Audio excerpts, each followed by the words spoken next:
My mom and brother falsely accused me of assault, and their online hate campaign forced me into hiding. Now my mom is begging the court for visitation rights to see him in juvie. I was 7, and my older brother Nathan was 9 when the incident happened. He had poured rocks into a teacher's gas tank every day for a week straight, not knowing it was wrong. It wasn't until someone caught him doing it that my mom got the phone call from the principal. At that moment, she had 2 options. 1, to tell them it really was Nathan, or 2, tell them it was all me. We look extremely alike. She told them it was me, because to my mom, she needed at least one angel child to brag about, and because I was naturally more mischievous than Nathan, she picked him to fill the role. I ended up getting suspended, and every teacher in the school would pick on me. It was then that Nathan realized he could get away with literally anything, and acted like it too. When I was 11, Nathan stole $20 from my mom's wallet. My mom didn't even ask if it was me, just sold my gaming console as punishment. But Nathan's antics only got worse from there. I was 14 when I got my first girlfriend. Nathan was 16, and also had a girlfriend. So one day, when my girlfriend saw the back of Nathan's head kissing another girl, she recorded it and sent it to almost every group chat in the school. His phone was flooded with hate texts, anonymous threats. But instead of owning up and taking a beating, he told everyone it was me. And because everyone in high school were drama fiends, everyone automatically believed him, including my mother. And since our family is very anti-cheating, practically all of my relatives stopped talking to me. I stopped trying to have a social life after that. I figured if I just kept my head down until I moved out for college, everything would be okay. But, as you can probably guess, my plan failed. Because when I was in 11th grade, a rumor about Nathan was going around the school. Apparently, he had R-worded a girl at some party, who woke up in bed beside him with no recollection of what had happened. I had no idea if it was true or not, but the more I listened to everyone's stories, the more things were adding up.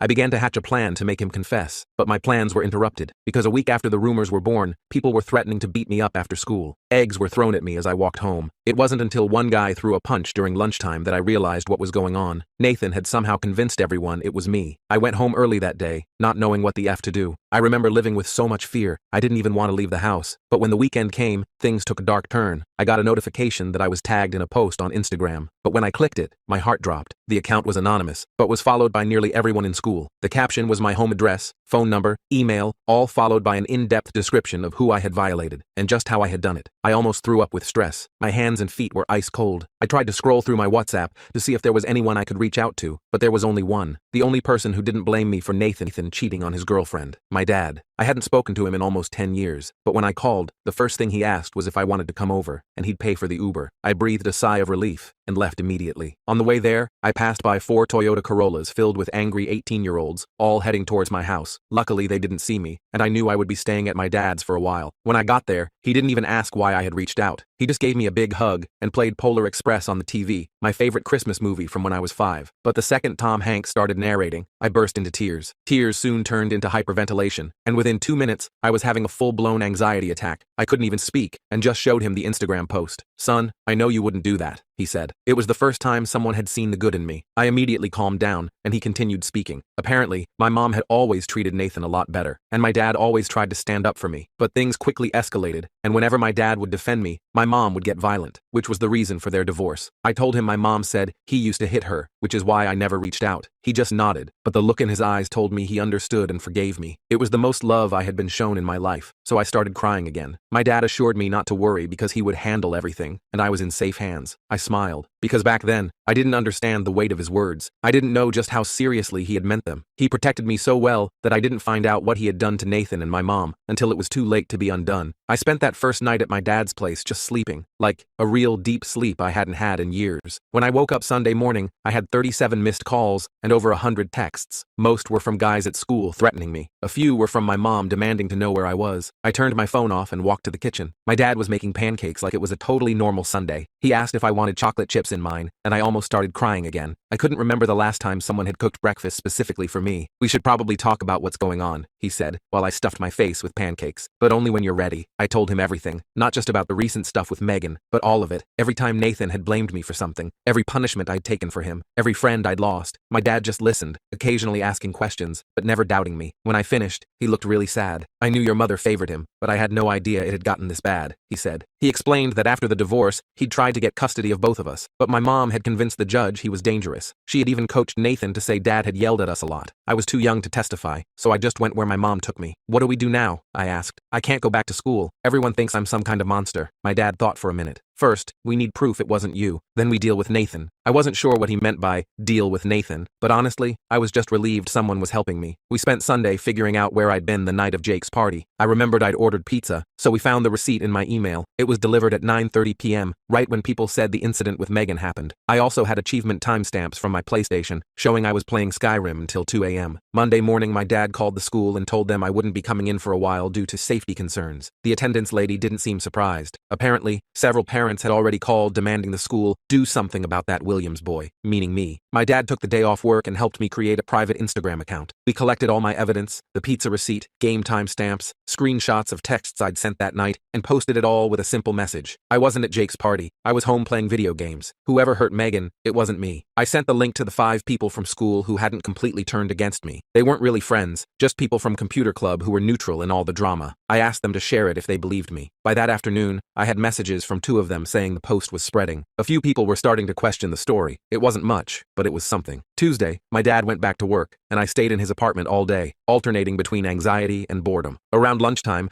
I got a text from Megan herself. My heart practically stopped when I saw her name. She said she'd seen my post and had been thinking about that night. She admitted she never actually saw the face of the person who took her to the bedroom. She just remembered someone with my build and hair color. She also said she wasn't 100% sure anything had happened. She just woke up confused and missing her shirt. I asked if she remembered anything else about the person, any detail that might prove it was Nathan, not me. She said the guy was wearing a class ring, which caught her attention because it had a blue stone. Nathan had a class ring with a blue stone for football. I didn't have a class ring at all. I couldn't afford one. I thanked her for reaching out and asked if she'd be willing to tell people she wasn't sure it was me. She said she'd think about it. It wasn't a perfect outcome, but at least she was questioning things. Wednesday morning, my mom showed up at my dad's apartment. I was alone since he'd gone to work. I heard her pounding on the door and looked through the peephole. She was fuming. "I know you're in there," she yelled through the door. "The school called me about your safety concerns. Open this door right now." I did not open that door. Instead, I texted my dad, who said he'd be home in 20 minutes and to just stay quiet. My mom kept knocking for a while, then started calling my phone. I turned the volume off but could see her getting more frustrated through the peephole. Finally, she left a note under the door saying I was breaking her heart by staying with my manipulative father and that she'd forgiven me for the Megan situation if I came home now. I took a picture of the note to show my dad later. By Friday, things had shifted a bit at school, according to my computer club acquaintances. Megan had apparently told some friends she wasn't sure what happened that night, which created doubt about my guilt. But Nathan had doubled down, telling everyone he'd seen me at the party, which was literally impossible. The weekend passed quietly. My dad and I watched movies, ordered takeout, and played cards. It was the most peaceful 2 days I'd had in years.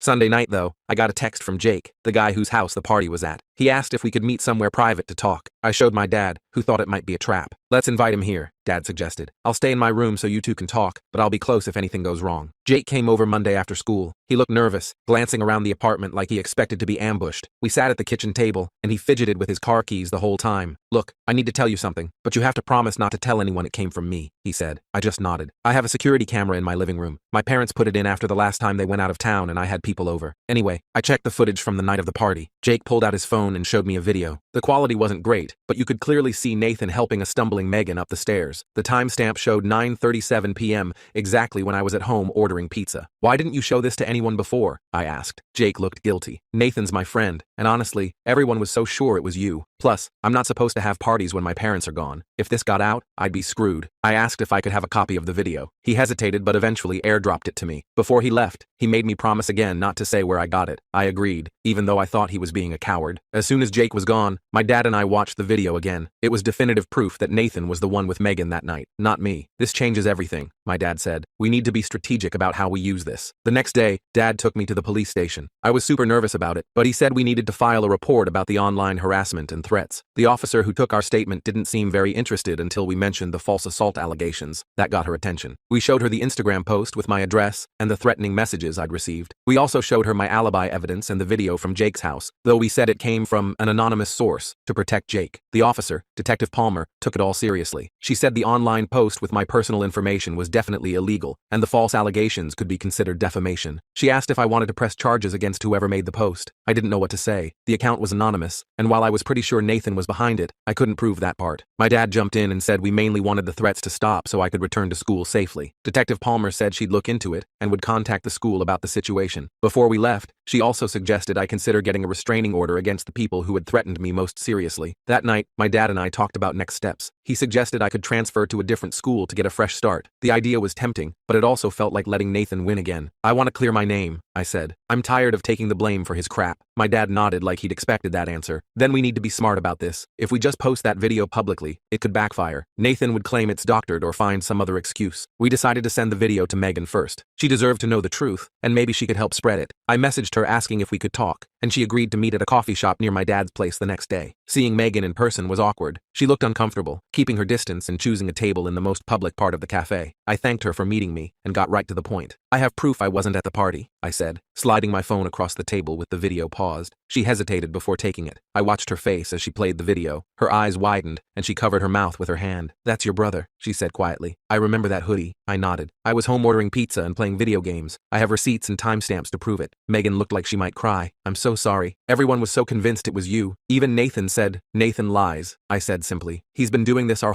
blaming me for his mistakes. I've just never had proof before. She asked for a copy of the video, which I sent to her phone. Before she left, she promised to tell people the truth. I wasn't sure if that would be enough, but it was a start. The next day, everything exploded. Megan had posted the video on her Instagram with a long caption explaining that she'd been wrong, that it was Nathan in the video, not me. She apologized publicly for believing the rumors without evidence. My phone blew up with messages, some people apologizing, others accusing me of manipulating Megan or doctoring the video. Nathan texted me too. You're dead when I find you. I showed my dad the threat, and he immediately called Detective Palmer. She said she'd handle it and recommended I stay away from school another day. That evening, my mom showed up at my dad's place again, this time with Nathan. They pounded on the door, yelling about the lies I was spreading. My dad called the building security, who made them leave, but not before Nathan shouted that he'd make me pay for ruining his reputation. The next morning, Detective Palmer called with news. The school had suspended Nathan pending an investigation, and they were reviewing the incident with Megan with potential disciplinary action. Additionally, they'd identified the person who created the anonymous Instagram account, not Nathan, surprisingly, but his friend Tyler, who admitted Nathan had put him up to it. The school wants to meet with you, your parents, and their counselor before you return, Detective Palmer explained. They're concerned about your safety and want to put some protections in place. My dad agreed to the meeting, but insisted my mom not be present. The detective hesitated but said she'd see what she could do. The meeting was scheduled for the following Monday. The weekend was stressful. Nathan kept creating new accounts to send me threatening messages, and my mom alternated between pleading for me to come home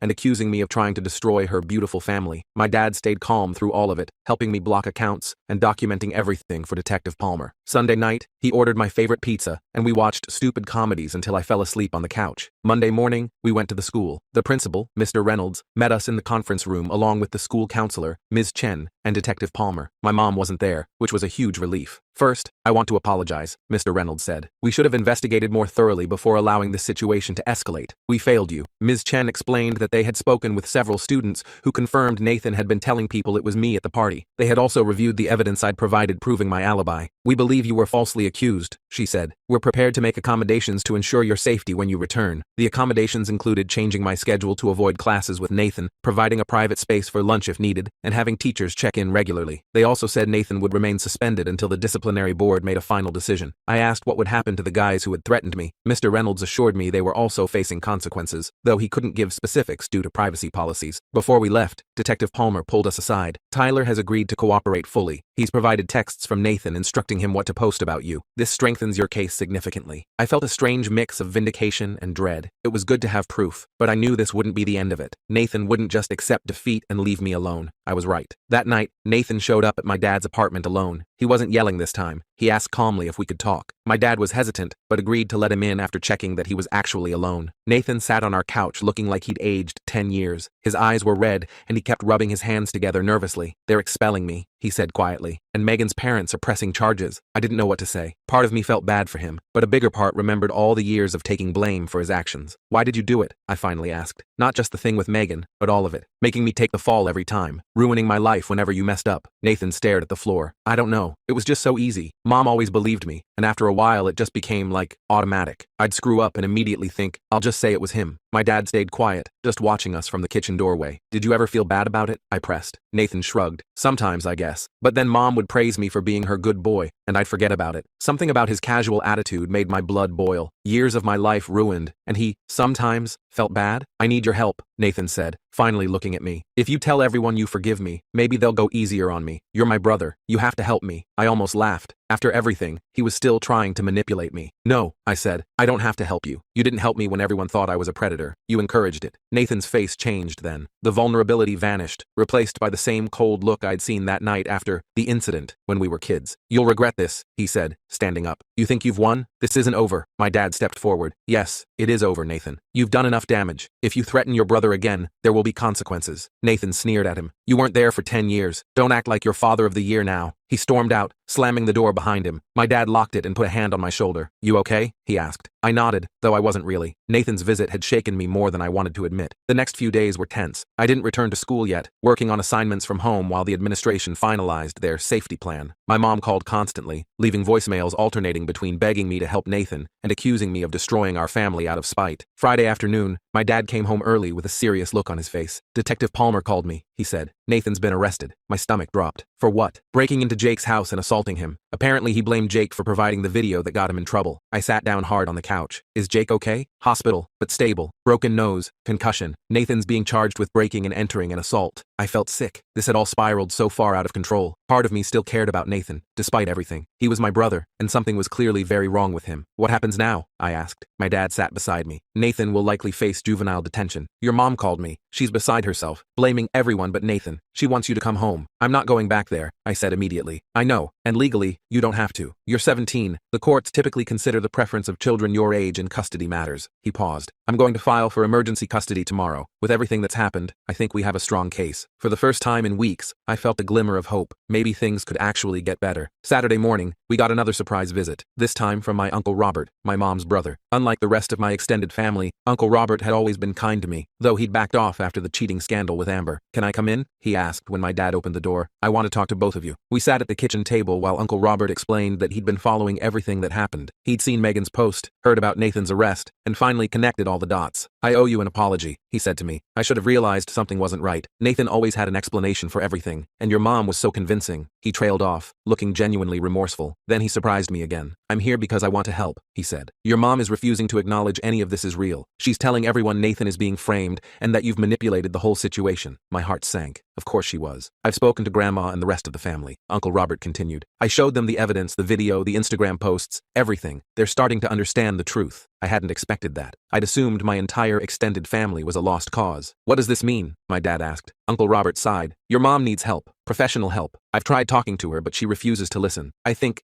she might have some mental health issues that have gone untreated for a long time. That made sense, though I'd never thought about it that way before. My mom's behavior had always seemed irrational, but I just accepted it as normal because it was all I knew. I want to testify at your custody hearing, Uncle Robert said. I want to tell the judge what I've observed over the years, if that's okay with both of you. My dad looked surprised but nodded. That would be incredibly helpful. Before Uncle Robert left, he gave me a hug and apologized again. He promised the family would make it up to me. I wasn't sure what that meant, but it felt good knowing not everyone had abandoned me. Sunday night, I got a text from Amber, my ex-girlfriend from freshman year. She said she'd seen Megan's post and realized she might have misjudged me too. She apologized for not giving me a chance to explain back then. I appreciated her message, but told her it was too little, too late. Maybe that was petty, but after everything I'd been through, I felt entitled to a little pettiness. Monday morning, my dad and I went to the courthouse for the emergency custody hearing. I was nervous, bouncing my leg the entire drive there. My mom would be there, and I hadn't seen her since she'd shown up at our door with Nathan. The courtroom was smaller than I expected. My mom was already there with her attorney. She tried to approach me when we walked in, but the bailiff stopped her. She looked terrible, hair unwashed, dark circles under her eyes. Despite everything, I felt a twinge of concern. The hearing was surprisingly quick. My dad's lawyer presented the evidence, the false accusations, the documented pattern of my mom favoring Nathan, the recent arrest, and the threatening messages I'd received. Uncle Robert testified, describing how my mom had always pushed the Nathan is perfect narrative and punished me for things things I hadn't done. The judge asked me directly if I wanted to live with my dad. I said yes, without hesitation. She then asked if I wanted any contact with my mom. That was harder to answer. Maybe eventually, I said, but not right now. I need some space. The judge nodded like she understood. She granted my dad temporary full custody, with the possibility of revisiting visitation with my mom after 3 months of family counseling. As we were leaving, my mom tried to talk to me again. The bailiff let her approach this time. "This isn't over," she said, echoing Nathan's words from earlier. "You've turned everyone against me. My own family, my own son." My dad started to intervene, but I held up my hand to stop him. "No, Mom, you did this yourself. You chose Nathan over me again and again. You let him hurt me. You helped him hurt me." I felt tears forming but pushed them back. "I hope you get help. I really do. But I can't be around you right now." I walked away before she could respond. In the parking lot, my dad put his arm around my shoulders. "I'm proud of you," he said simply. That afternoon, we met with Ms. Chen at school to finalize my return. With Nathan in juvenile detention and a restraining order in place, the immediate safety concerns were addressed. They'd also spoken to my teachers about the situation, so I wouldn't have to explain myself repeatedly. "We can't control what other students say," Ms. Chen warned, "but we've made it clear that harassment of any kind won't be tolerated." My first day back was Wednesday. It was weird and awkward, but not as bad as I feared. People stared and whispered, but no one approached me directly. A few people from computer club sat with me at lunch, acting like nothing had happened. I appreciated their silent support more than they knew. By Friday, things were starting to feel almost normal. Some teachers even went out of their way to be nice to me, which was a new experience. After school, Jake was waiting by my locker. His face was still bruised from Nathan's attack, with a bandage across his nose. "Hey," he said awkwardly. "I just wanted to say sorry for not coming forward sooner. I was scared of losing friends, which is pretty pathetic compared to what you went through." I told him it was okay. He'd eventually done the right thing, which was more than most people. "Also," he added, "there's going to be a party at my house next weekend. A proper one this time, my parents approved. You should come." I was surprised by the invitation. "I'll think about it," I said, though I wasn't sure I was ready for parties yet. That night, I told my dad about Jake's invitation. He seemed pleased. "It's good to have options," he said. "You don't have to go if you're not comfortable, but it's nice to be included." I nodded, feeling strangely emotional. It's weird. For so long, I was just trying to survive until I could escape to college. Now I'm thinking maybe high school doesn't have to be completely awful for the next year and a half. My dad smiled. "It doesn't, and whatever happens, we'll handle it together." I believed him. For the first time in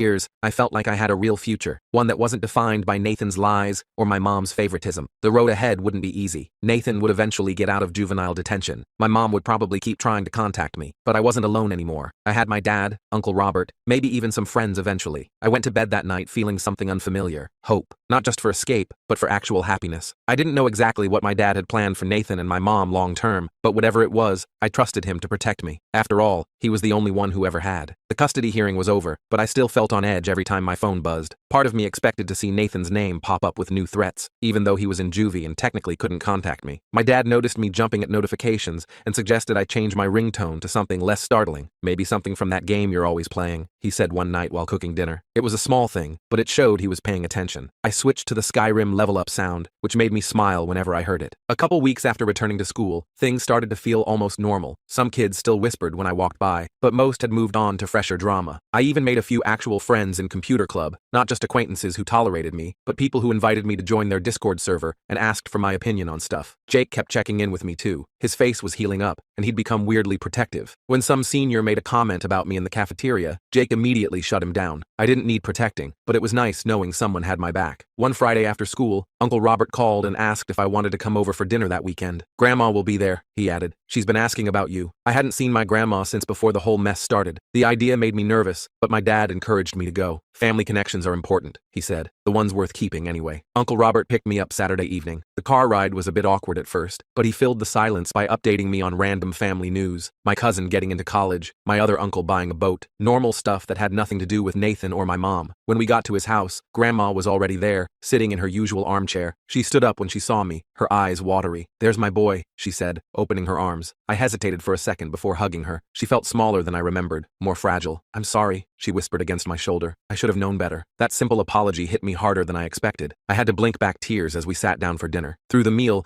no one mentioned Nathan or my mom directly, but Grandma did ask how things were going with my dad. "Really good," I told her. "He's teaching me to drive on weekends." She nodded approvingly. "Your grandfather taught me to drive, you know. Said I was a natural." After dinner, Uncle Robert pulled me aside. "Your mom's been calling everyone in the family," he said quietly. "She's trying to get people on her side for the permanent custody hearing." My stomach clenched. "Is it working?" He shook his head. "Not like she hopes. Most people have seen the evidence, and Nathan's arrest was the final straw for many of us." Before I left, Grandma pressed something into my hand, a small key on a chain. "This is for your grandfather's tackle box," she explained. He always meant for you to have his fishing gear when you were old enough. I think it's time." I knew what the gesture meant. In our family, Grandpa's fishing gear was practically sacred. It was her way of saying I was still part of the family, the real family, not whatever twisted version my mom had created. The next court date was set for 3 months out. My dad and I both started seeing therapists, him individually, and me with both individual and group sessions for teens dealing with family issues. I was resistant at first, but my therapist, Dr. Melissa, was surprisingly cool. She didn't make me talk about my feelings right away, just let me rant about video games until I felt comfortable. "Your brother's actions reflect his issues, not your worth," she told me during one session. "And your mother's inability to see the truth isn't your responsibility to fix." It sounded simple when she said it, but actually believing it was harder. 17 years of being the family scapegoat doesn't disappear overnight. Meanwhile, my dad was handling the legal stuff with his attorney. They were pushing for permanent full custody with supervised visitation for my mom,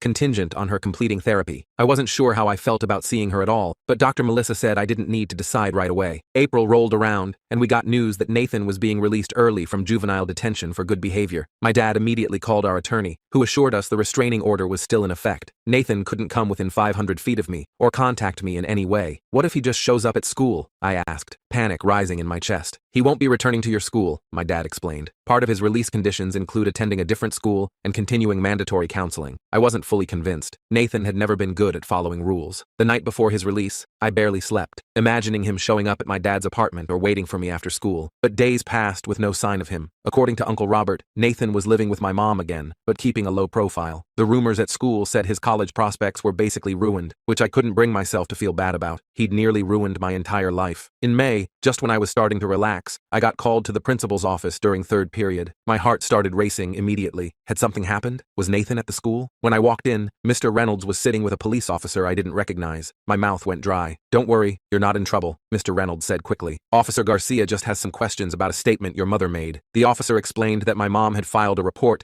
claiming my dad was abusive and that I was in danger living with him. My jaw literally dropped. After everything, she was still trying to lie about my dad. "She provided some photos of bruises she claims were caused by your father during visitations," Officer Garcia said, watching my face carefully. "That's impossible," I said immediately. "I haven't had any visitation with my mom since the temporary custody order. I haven't even seen her." I pulled out my phone and showed him my calendar, where I'd been logging therapy appointments and activities with my dad, a suggestion from Dr. Melissa to help establish a sense of stability. The officer nodded, taking notes. "Your mother also claims your father coached you to lie about your brother," he added. I didn't even try to hide my frustration. "Officer, my brother confessed to multiple people that he blamed me for things he did. It's all documented, and he literally got arrested for assaulting someone who provided evidence supporting me." After answering more questions, the officer seemed satisfied. Before leaving, he told me they had to investigate all claims, but my statement would be noted. Mr. Reynolds apologized for the disruption and wrote me a pass back to class. I called my dad immediately after school. He wasn't surprised. His attorney had already been contacted about the allegations. "It's a desperate move," he said calmly. "She knows the permanent custody hearing is coming up, and she's running out of options." I started having nightmares again after that. Dreams where I was back in my old house, with Nathan smirking at me from the doorway of my room. Dr. Melissa suggested I write down the dreams to take away their power, which sounded dumb, but actually helped a little. A week before the custody hearing, I got an unexpected email from Megan. We hadn't really talked since she'd posted the video clearing my name. The subject line was simple: "Thought you should know." Megan explained that Nathan had reached out to her, supposedly to apologize. But during their conversation, he'd tried to convince her that I had manipulated the video evidence and turned everyone against him out of jealousy. "I just wanted you to be aware," she wrote. I didn't believe him, obviously, but I thought you should know he's still trying to blame you. I forwarded the email to my dad and our attorney. They added it to the growing file of evidence showing the pattern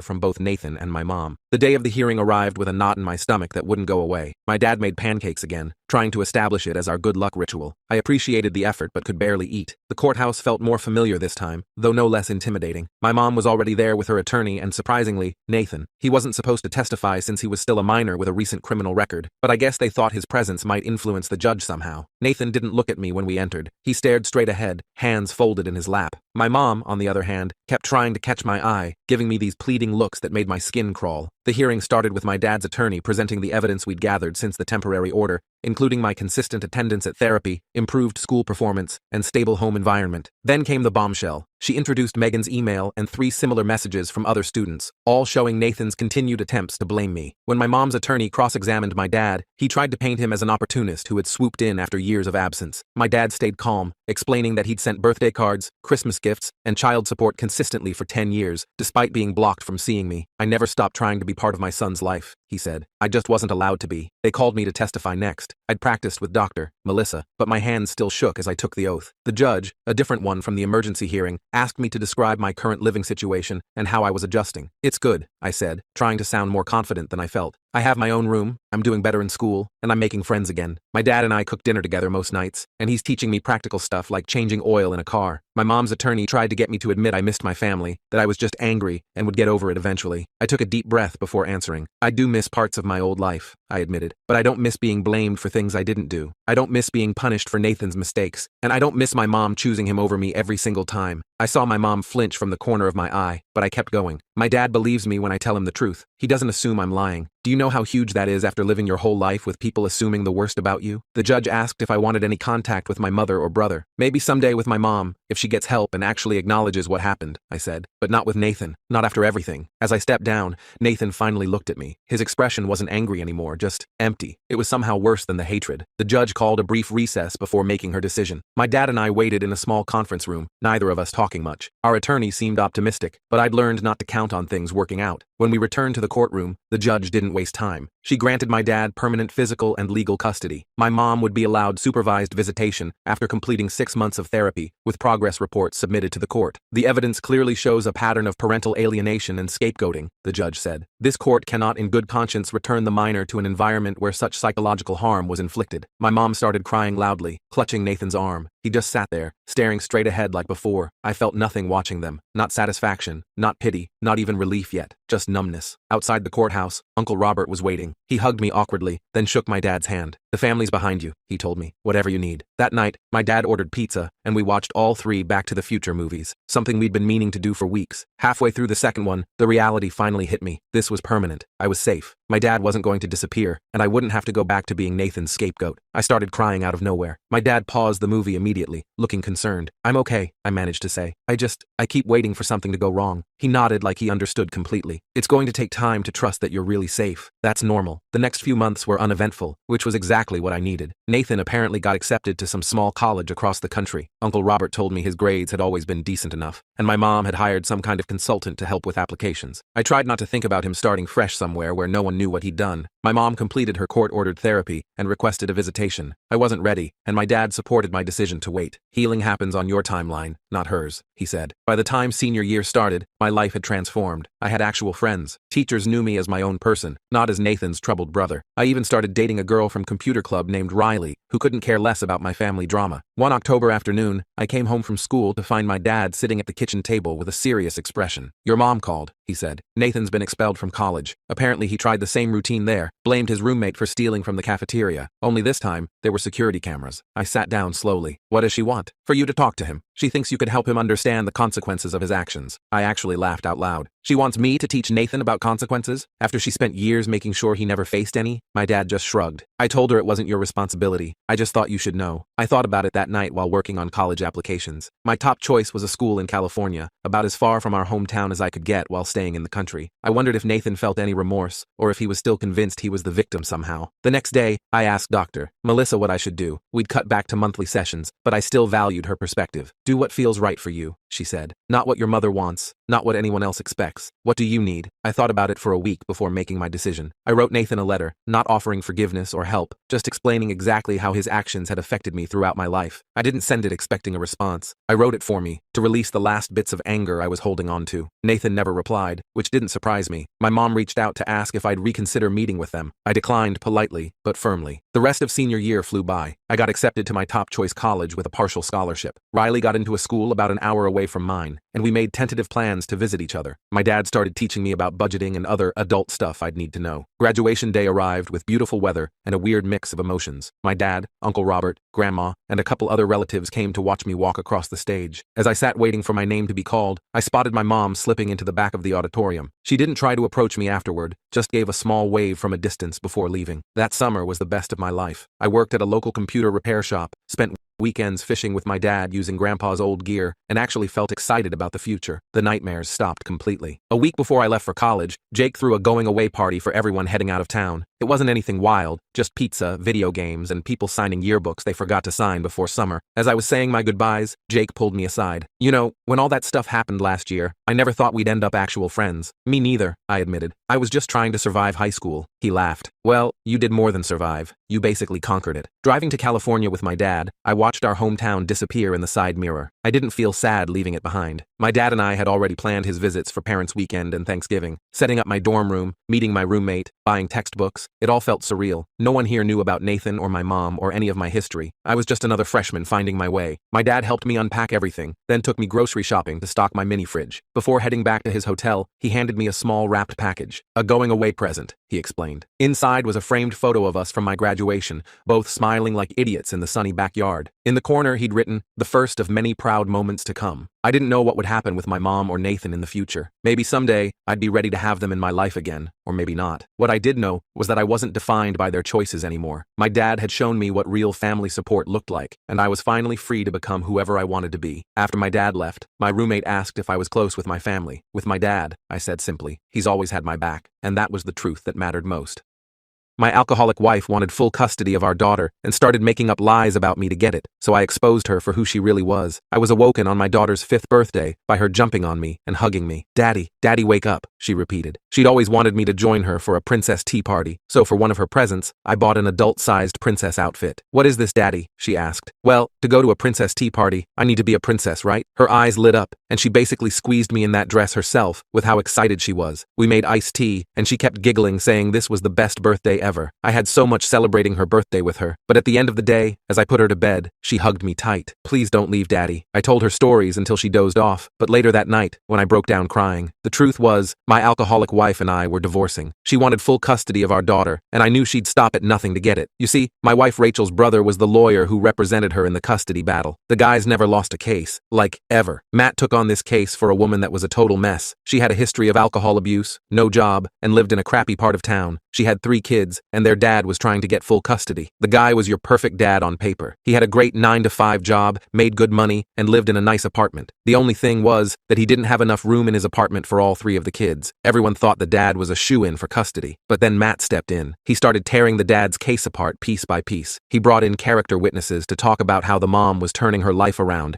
and how much she loved her kids. He made her look like a hero who was battling her demons for the sake of her children. But the craziest part? Matt somehow turned her addiction into a positive. He argued that her previous struggles made her more empathetic and determined to protect her kids from going down the same path. He convinced the court that the mom's tough life made her a stronger and more loving parent. Despite all odds, Matt won the case. The mom got custody of the kids. Knowing all this, I was terrified. If Matt could win a case like that, what chance did I have? But I knew I had to fight for my daughter Lily, no matter how good Matt was. During the court proceedings, Rachel lied through her teeth. She said I was drunk all the time and couldn't take care of Lily. Meanwhile, Rachel was the one with the drinking problem. She spun this whole story about me being this irresponsible, stumbling drunk. Then, she accused me of mistreating her throughout our marriage. She told the court that I was verbally abusive and that I made her life miserable. None of it was true, but she had this sob story all lined up, complete with fake tears and everything. She painted herself as the victim. Rachel even went so far as to say that I neglected Lily. She made it sound like I was some negligent, careless father who couldn't be bothered to take care of his own kid. The worst part was Matt backing her up. He twisted every piece of evidence and every bit of testimony to make me look bad. He brought in so-called witnesses who claimed they saw me drunk or heard me, but her testimony was needed. We were sitting in the courtroom, and Lily was called to the stand. After the judge asked her a few questions, it was time for her to speak. Lily said, "I love my daddy so much. He's the best daddy in the whole world. He makes me good food every day. He reads bedtime stories every night. I want to stay with daddy." When the judge asked about her mother, she said, "Mommy loves me too, but she doesn't like to play dolls with me. She sleeps a lot, and I can't wake her up. And sometimes she gets mad and yells, but daddy never yells." Lily's innocence and honesty were heartbreaking. She didn't understand all the legal stuff, but she knew what it felt like to be cared for and loved. Her testimony was simple, but incredibly powerful. As Lily left the stand and came back to sit with me, I hugged her tightly and told her how proud I was of her. Her words had cut through all the lies. This was something that Matt couldn't fake. It was a turning point in the case, and it gave me hope. The judge took everything into consideration, including Rachel's behavior in court and Lily's testimony. Meanwhile, Rachel's desperation led her to more extreme measures. She faked injuries and claimed I was the one who injured her, but her lies started to unravel when inconsistencies in her stories were exposed. My lawyer played the recordings I had made of my phone calls with Rachel. In these recordings, Rachel's true nature came out. You could hear her slurring her words, yelling irrationally, and making threats. The real kicker was when my lawyer showed the photos and videos of Rachel showing up drunk to supervised visits. There she was, in front of the whole court, stumbling and incoherent. She played the video in its entirety. I looked at Rachel while she watched herself cause a scene. She sunk down and tried to make herself appear smaller. Rachel's face went pale as the evidence was laid out. She tried to interrupt and explain away the recordings and the photos, but it was clear to everyone in the courtroom that her facade was cracking. The final blow came when my lawyer called one of Rachel's own friends to the stand. This friend reluctantly admitted that Rachel had a serious drinking problem and had often confided in her about how she felt bad at times for manipulating the court case. She even mentioned how Rachel had laughed about turning my own parents against me. The courtroom was silent as the weight of this testimony sank in. Rachel's lawyer, her brother Matt, looked visibly flustered for the first time. He tried to regain control, but the damage was done. The judge looked at Rachel with disapproval. Rachel started to lash out. She made desperate attempts to deny the evidence, but her stories were too inconsistent. She kept getting caught up in lies. She claimed the recordings were fake and that the photos were staged, but her points were weak and desperate. The judge took a moment and said that the evidence presented had shown a pattern of instability and dishonesty that could not be ignored. It was like music to my ears. Rachel's lies were unraveling right before her eyes, and there was nothing she could do to stop it. For the first time, I felt a bit of hope that Lily could stay with me. My lawyer also shared moments from my life with Lily, including photos of our camping trips, her school achievements, and our quiet evenings reading together. The judge began to see through Rachel's lies and manipulation. This final court session felt tense. Rachel's brother tried again to paint me as an unfit father, but the evidence against Rachel was too strong to ignore. The judge called for a recess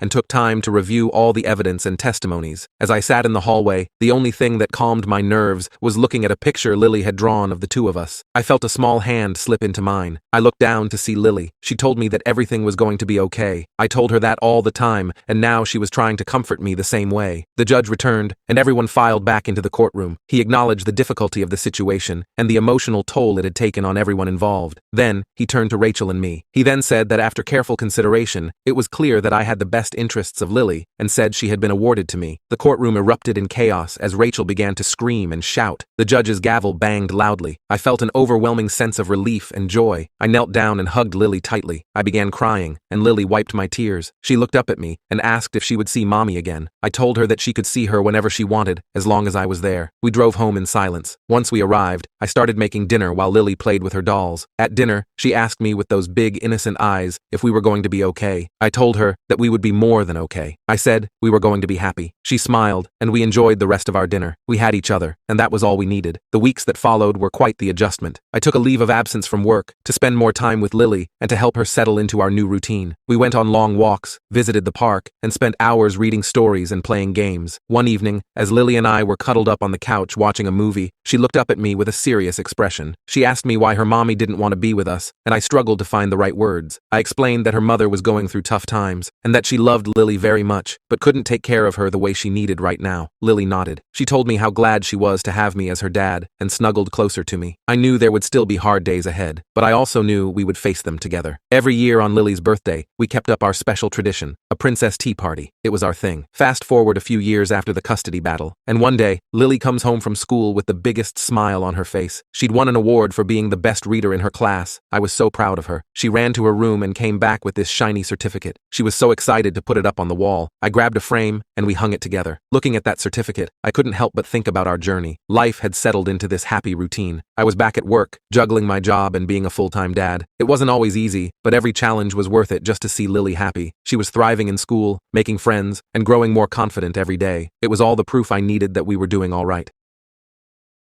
My neighbor's insane son took my dog's life. I pressed charges to get justice, but his mother started lying about me and fabricating evidence, and even tried setting my house on fire. My neighbor's 23-year-old son is a nightmare to live beside, and I quickly realized this when on my first day he pulled an armed robbery prank. He knocked on my door with a mask, and when I answered he pulled out a knife. He walked in and took out some rope, then tied my hands behind my back, and only then did he take his mask off and reveal this was a prank. In the following weeks, he uprooted the flowers in my garden because they were too pretty, keyed my car after I told him off for the uprooting, and even placed a ladder against my house, then climbed in through the window to snoop while I was in the bath. About a month in, I was walking my dog when he came outside with this violent look. I'm not sure why he was mad, but he aggressively grabbed my arm and went to yell at me, but my 5-month-old Jack Russell defended me by biting him in the leg. He went to kick my dog and wouldn't stop swinging his foot till he connected with my puppy's nose, making him squeal. I verbally tore him a new one, but instead of listening, he walked away, telling me to say goodbye to the little piece of crap. That night, I woke up to find my puppy not in my bed, but in my backyard. He was covered in his own red, he wasn't breathing, and there was a massive wound in his abdomen. That night, as I stood in my backyard, staring at Max's lifeless body, the tears I had been holding back broke free. I screamed into the night, a raw, gut-wrenching sound, full of pain and rage. This wasn't just a senseless act of cruelty, it was personal. Jeremy had killed Max because he could, because he knew it would hurt me, and his mother would probably excuse it like she had with everything else. The police arrived not long after I called them, my hands still shaking as I explained the situation. But, just as I feared, they seemed disinterested in doing anything. Without any hard proof, they said, their hands were tied. They filed a report, promised to look into it, but I could tell from their tone that they considered this a non-issue. I was devastated. Max wasn't just a pet, he was my companion, my family, and Jeremy had taken him from me, without consequence. In the following days, Jeremy's behavior worsened. I could barely step outside my house without seeing him standing on his porch, staring at me with that smug, menacing grin. He knew the police weren't going to do anything, and now he was emboldened. Every glance, every smirk, felt like a reminder that he could do whatever he wanted, and there was nothing I could do to stop him. I tried to keep to myself, hoping that if I ignored him, he might lose interest, but he didn't. One evening, I came home to find my garden destroyed again. The flowers I had painstakingly replanted after the last time were ripped from the ground, their stems broken and scattered across the lawn. My blood boiled, but what could I do? No one would listen. Not the police, not the neighbors, and certainly not his mother, Linda. A few days later, Linda showed up at my door. I hadn't seen her much since Max died, and part of me had hoped that she was embarrassed by her son's behavior. But as soon as I saw her standing there with that familiar forced smile, I knew better. I just wanted to stop by and clear the air, she said, her voice dripping with false concern. I know Jeremy can be a bit rough around the edges, but he's not a bad boy. He just gets carried away sometimes. Carried away? My dog was dead. My garden was ruined. My car had been keyed. But to her, it was just Jeremy being Jeremy. I'm sorry about what happened to Max, she continued, as if that half-hearted apology could erase what had been done. But you know how animals can get. You shouldn't leave them unsupervised. I stared at her, my mouth hanging open in disbelief. She was blaming me. Somehow, in her twisted mind, this was my fault. Your son unalived my dog, I said, my voice cold and steady. And if you don't do something about him, it's only going to get worse. Linda's smile faltered for a moment, but she quickly regained her composure. Jeremy didn't mean for things to go that far. He just has a temper, you know? But he's a good boy at heart. I think you two just got off on the wrong foot. Wrong foot? I wanted to scream. Instead, I simply slammed the door in her face. The next week was hell. Jeremy's presence loomed over me, even when I couldn't see him. I felt trapped in my own home, constantly on edge, waiting for the next prank or act of vandalism. Every time I heard a noise outside, my heart raced, fearing he was back to destroy something else. And then, he escalated. It was late one night when I heard footsteps on my porch. I froze, listening as they moved closer to the front door. My heart pounded in my chest as I crept toward the window, peeking through the blinds. Jeremy was standing there, staring at my front door. For a moment, I thought he was going to break in again, like he had the day he climbed through my window. But instead, he reached into his pocket and pulled out a small envelope, slipping it under the door. I didn't move until I heard him walk away, his footsteps fading into the night. Only then did I gather the courage to open the door and retrieve the envelope. Inside was a single sheet of paper,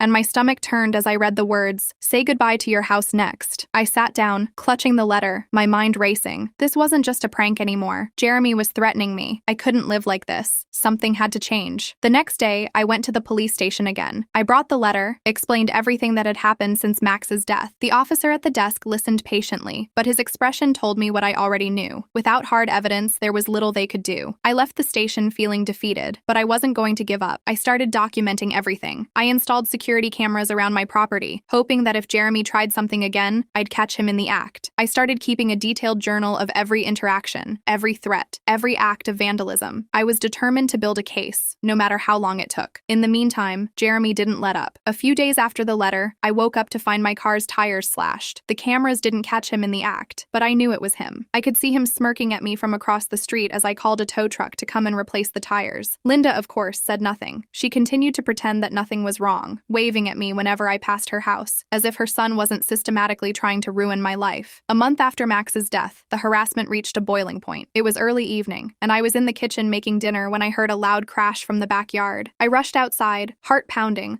only to find that someone had thrown a brick through my sliding glass door. The glass was shattered, shards scattered across the deck. Attached to the brick was another note. "Next time, it'll be you." I felt sick. This wasn't just vandalism anymore. This was a direct threat against my life. I called the police again, my hands trembling as I explained what had happened. This time, they took it seriously. An officer arrived within minutes, taking photos of the damage and the note. I showed them the security footage, which had captured someone in a hoodie running away from my yard, but it wasn't clear enough to make a positive identification. Still, the officer promised to keep a patrol car nearby for the next few nights, just in case. It wasn't much, but it was something. The next few days were quiet, too quiet. Jeremy seemed to have backed off, and for the first time in weeks, I felt a glimmer of hope. Maybe the police presence had scared him off. Maybe he'd finally gotten bored and moved on to someone else. But then, one evening, I was walking back from the store when I saw smoke rising from the side of my house. My heart stopped. I dropped the grocery bags and ran toward the house, praying that I was wrong. But as I rounded the corner, I saw the flames. My shed was on fire. I screamed, running for the garden hose. But by the time I managed to douse the flames, the shed was nothing but a smoldering heap of charred wood. Everything inside, tools, lawn equipment, old photos, was destroyed. I stood there, staring at the destruction, my hands shaking with rage. This was it. This was the final straw. Jeremy had crossed a line, and I wasn't going to let him get away with it. The next morning, I took all the evidence I had gathered, the letters, the security footage, the journal I had been keeping, and went back to the police station. I wasn't going to leave until they took action. I sat in the waiting area for what felt like hours before a detective finally agreed to meet with me. I laid everything out, explaining the escalation of Jeremy's behavior over the past few months. The detective listened carefully, taking notes as I spoke. When I showed him the footage of the person running from my yard after the brick was thrown, he paused. "We might be able to get something from this," he said, examining the footage more closely. "It's not the best quality, but it's enough to start an investigation." For the first time in months, I felt a flicker of hope. Maybe, just maybe, Jeremy would finally face consequences for his actions. Over the next few weeks, the police investigation moved forward. They interviewed Jeremy, but of course he denied everything. Linda, as expected, backed him up, insisting that her son was being unfairly targeted. But the evidence was starting to pile up. The security footage, combined with the letters and the pattern of harassment, was enough to make a case. Then, one evening, I got a call from the detective. They had arrested Jeremy, but it wasn't for the shed fire, or the threats, or even the vandalism. It was something far worse. Jeremy had been caught trying to break into another neighbor's house. The police had found him in the act, and when they searched his belongings, they found evidence linking him to a string of break-ins around the neighborhood. He hadn't just been targeting me, he had been terrorizing the entire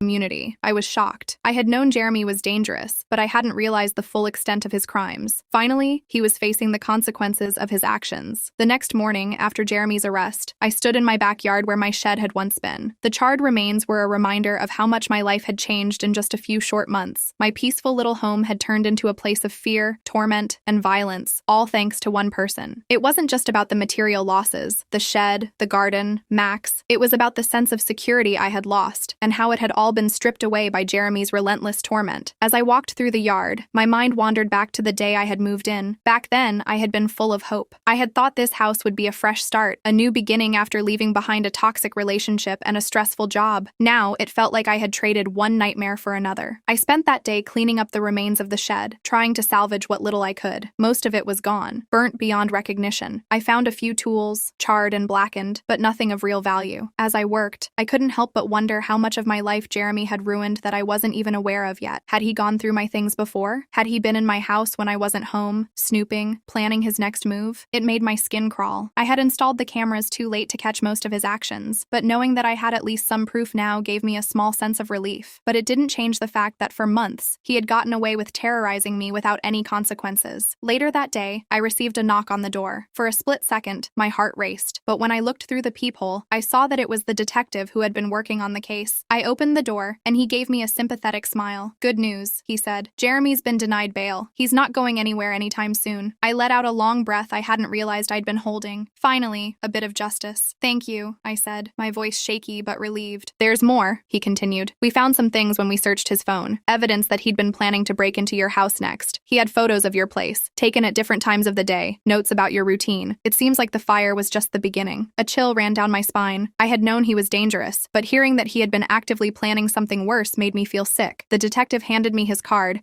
and told me to call if I needed anything else. I thanked him again and closed the door, leaning against it for support. Jeremy had been closer to destroying my life than I'd realized. In the days following Jeremy's arrest, I started to notice just how much the neighborhood had changed during his reign of terror. I hadn't been the only one dealing with his awful behavior. Some of the other neighbors began approaching me, telling me their own stories. Apparently, Jeremy had a history of bullying and intimidation even before I moved in. He had vandalized other properties, harassed other neighbors, and yet no one had ever done anything about it. People were too scared, or they simply didn't want to get involved. I started to feel angry, not just at Jeremy, but at the entire system that had allowed this to go on for so long. Why hadn't anyone spoken up sooner? Why had it taken something as extreme as setting my shed on fire to get him arrested? I wasn't the first person he had tormented, and I doubted I would be the last. As the weeks went by, I tried to get back to normal, but the damage was done. My once beautiful garden was still a wreck, and every time I stepped outside, I half expected to see Jeremy lurking in the shadows. I couldn't shake the feeling that he was still watching me, even from jail. I knew it was irrational, but after everything I had been through, it was hard to feel safe again. I tried to focus on work, but even that became difficult. Every time I heard a noise outside or saw a shadow out of the corner of my eye, my heart raced. I started double-checking the locks on my doors and windows, even in broad daylight. I knew Jeremy couldn't physically hurt me anymore, but the mental toll of living under constant threat had left its mark. One afternoon, as I sat in my living room, I noticed a car slowly driving by my house. It wasn't the first time I had seen it. In fact, I had noticed it several times over the past few days. It would slow down just enough to be suspicious before speeding up and driving away. At first, I tried to ignore it, thinking it was probably just someone lost or curious. But when it happened again, I started to worry. I jotted down the license plate number and called the police. They assured me they'd look into it, but I could tell they didn't take it too seriously. After all, Jeremy was in jail. It couldn't be him, right? That night, I couldn't sleep. Every creak of the house made me jump. Every distant car engine made me tense up. I kept thinking about the car that had been circling my block. What if it was someone connected to Jeremy? What if his family was trying to intimidate me now? I knew Linda was still living next door, and although she hadn't bothered me much since the arrest, I didn't trust her. She had always defended Jeremy, no matter how horrible his behavior was. She had excused every single thing he had done to me. Why wouldn't she try to get revenge now? A few days later, the car showed up again. This time, it parked at the end of the street. I couldn't see who was inside, but my gut told me something wasn't right. I called the detective and explained the situation. He agreed to send a patrol car to drive through the neighborhood more frequently. It wasn't much, but it was better than nothing. As the court date for Jeremy's trial approached, I started receiving anonymous letters. They were always typed, with no return address, but the content was clear. Whoever was sending them was trying to scare me. The first one was simple: drop the charges, or else. I brought the letters to the police, but they couldn't trace them back to anyone. I suspected Linda was behind them. She had been quiet ever since Jeremy's arrest, but I could see her watching me from her porch whenever I left the house. It wouldn't surprise me if she was trying to intimidate me into backing down. She had always coddled Jeremy, treating him like he could do no wrong. I imagined her sitting at her kitchen table, typing out threats with that same smug smile she always wore when she defended her son. Despite the letters, I refused to back down. I had been through too much to give up now. I wanted Jeremy to face justice, not just for what he had done to me, but for everything he had put the entire neighborhood through. The day of the trial arrived, and I felt a mix of fear and relief. Jeremy was facing multiple charges, not just for the harassment and destruction he had caused to my property, but for the other break-ins and crimes the police had linked him to. As I sat in the courtroom, I felt the weight of everything I had endured. The anxiety, the fear, the helplessness. It had all led to this moment. Jeremy sat across the room, his expression blank. For someone who had caused so much pain, he looked oddly detached. I couldn't help but feel disgusted. Even now, he didn't seem to care about what he had done. When the prosecution presented the evidence,